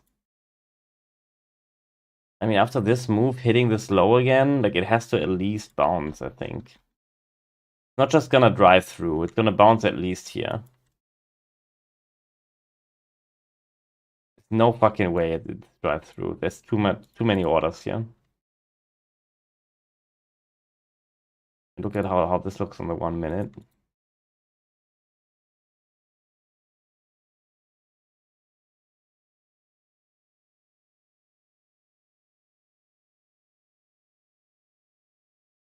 Looks like exhaustion now.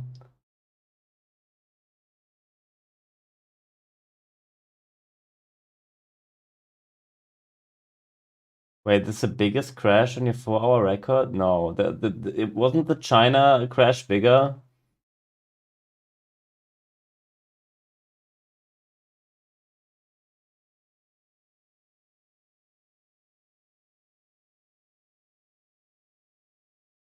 Peppy!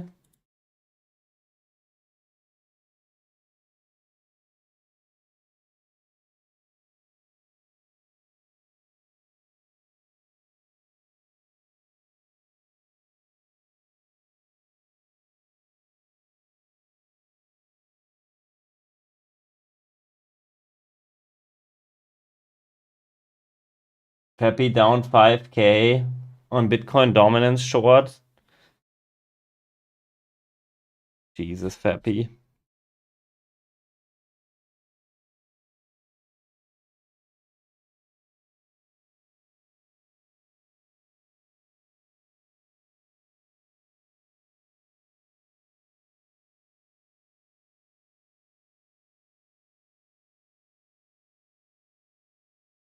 Wait, it did minus 50%.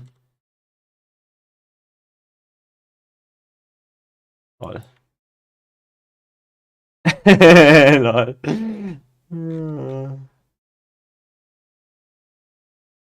Minus 22.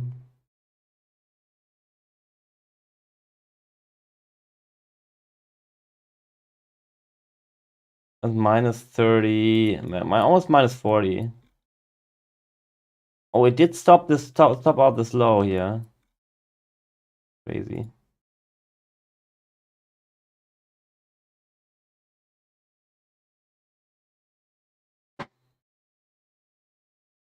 The funny thing is, Peppy, we haven't even done like the stock market is. I mean, the stock market has just started nuking. I mean, what happens tomorrow when the stock market really legs down?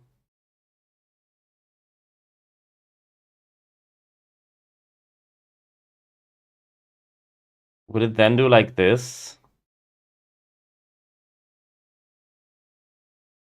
Probably, huh?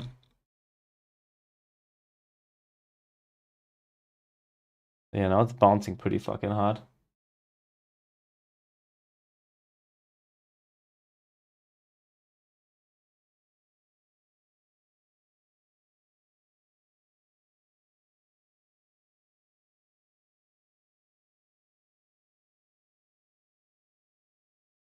The ETH wicked really fucking hard, huh? Like this you bought here, right? And then it lagged one more. Like, look at this lag. This lag. Holy shit. This is insane. This was so many liquidations. But all of the licks here were taken.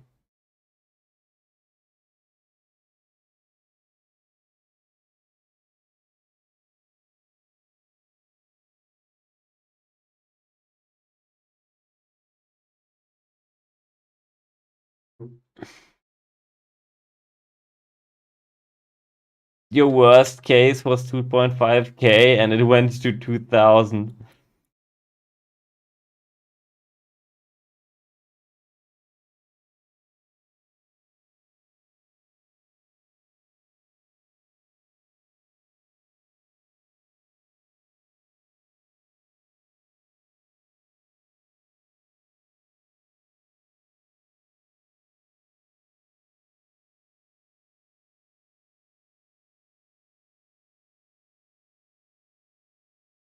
Oh, we hit a new record? Amazing.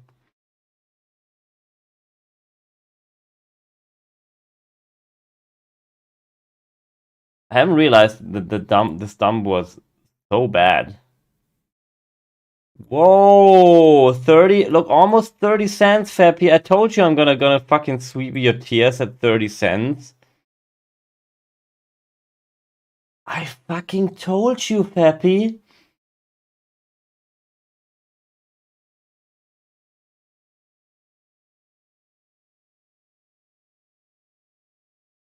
Playing some Sonic here at 30. If it hits one more time.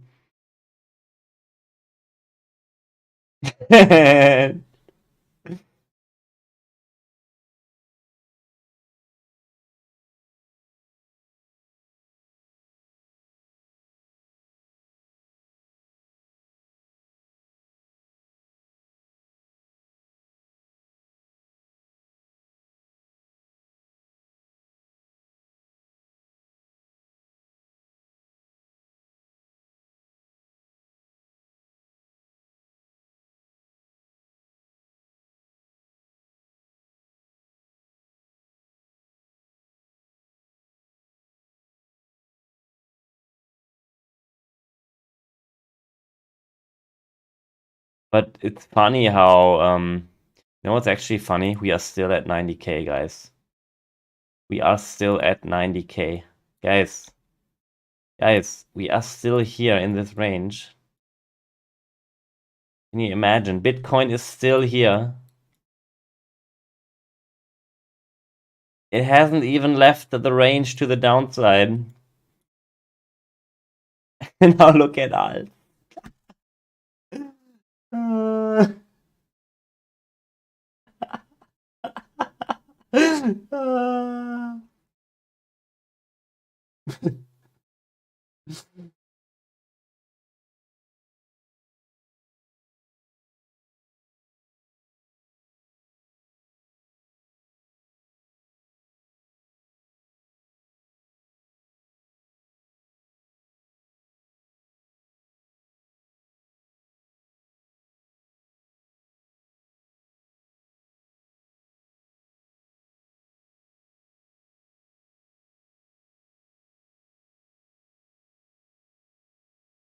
All-time high tomorrow. Yeah.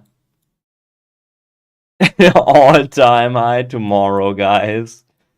Don't worry.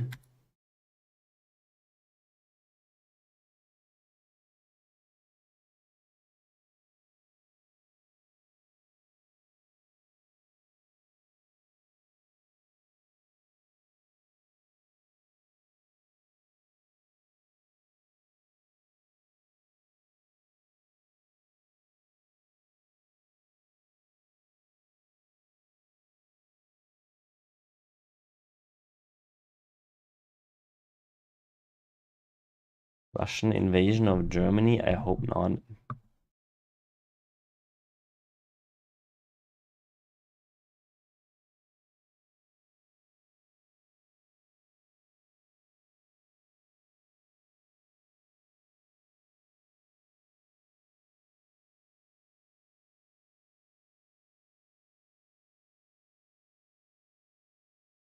What do you mean some big news cooking index, Trose? Have you like missed the whole fucking weekend? Like, dude, you living behind the fucking moon?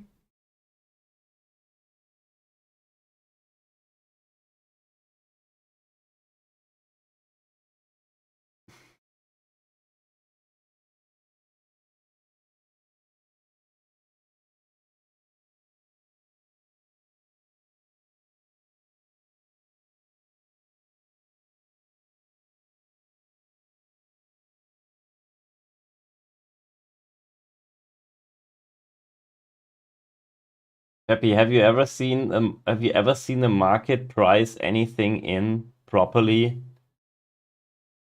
Like they thought, ah yeah, tariffs, but it couldn't be that bad, and then they realized that he's not shitting around, and the tariffs that he's doing are really fucking sick. So yeah. The market, I have never seen a single event in my entire life where the market has priced anything in before.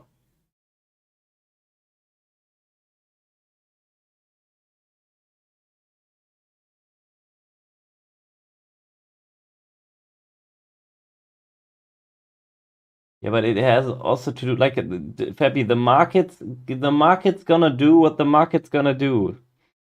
You know? It's not always about news. Like news is a catalyst.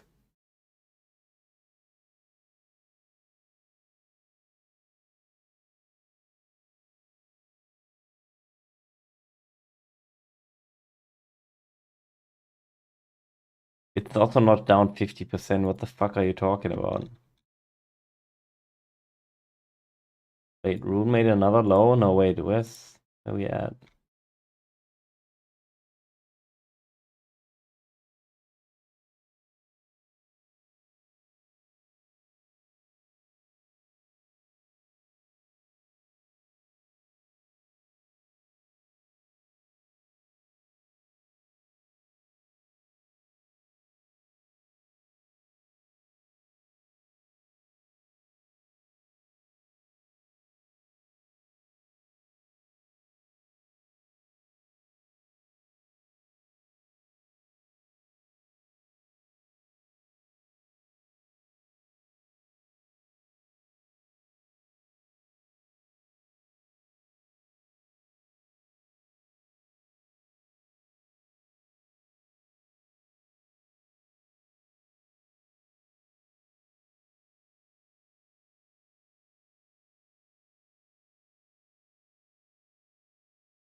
Yes, what my quant is saying basically. Who's Sam?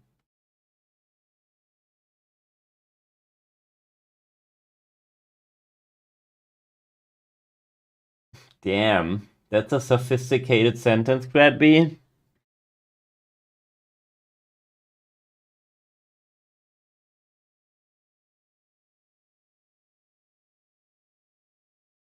BitMax fix ETH mark price? Why? What was ETH mark price on BitMax? Is it fucked up?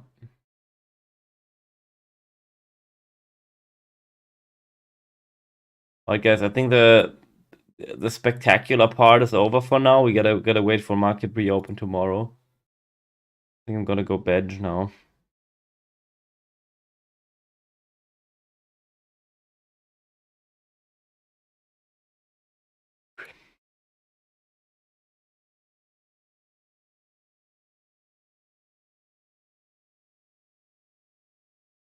Lol.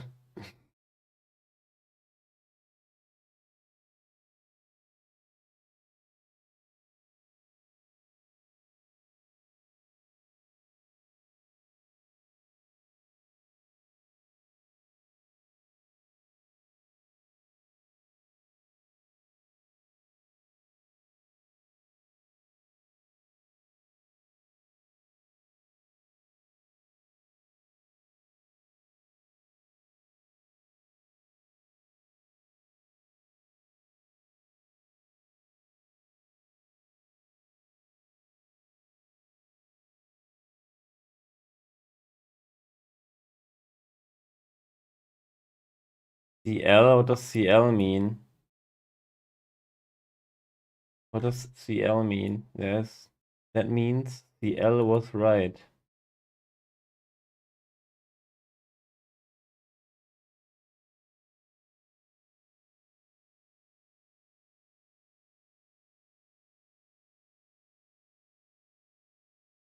Also, can someone explain to me why they are always so obsessed with these OI charts?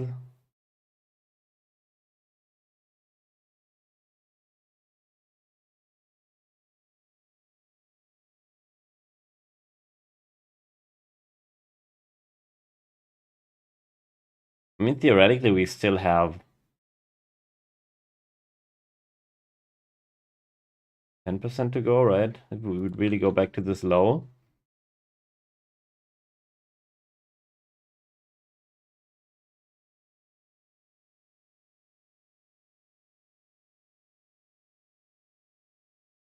Oof.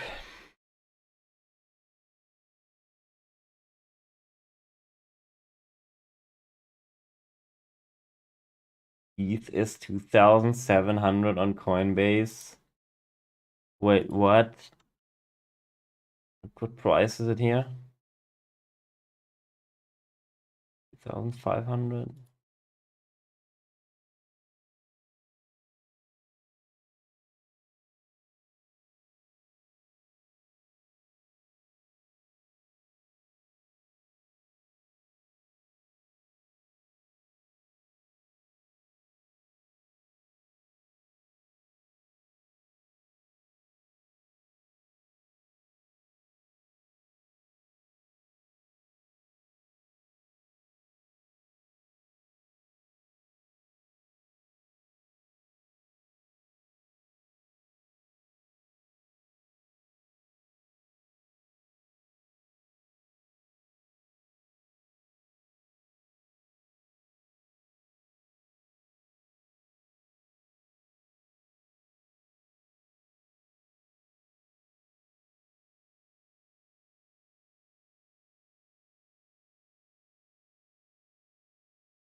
Okay, guys, anyways, I go to bed now. I'm super tired. Lux will hop on and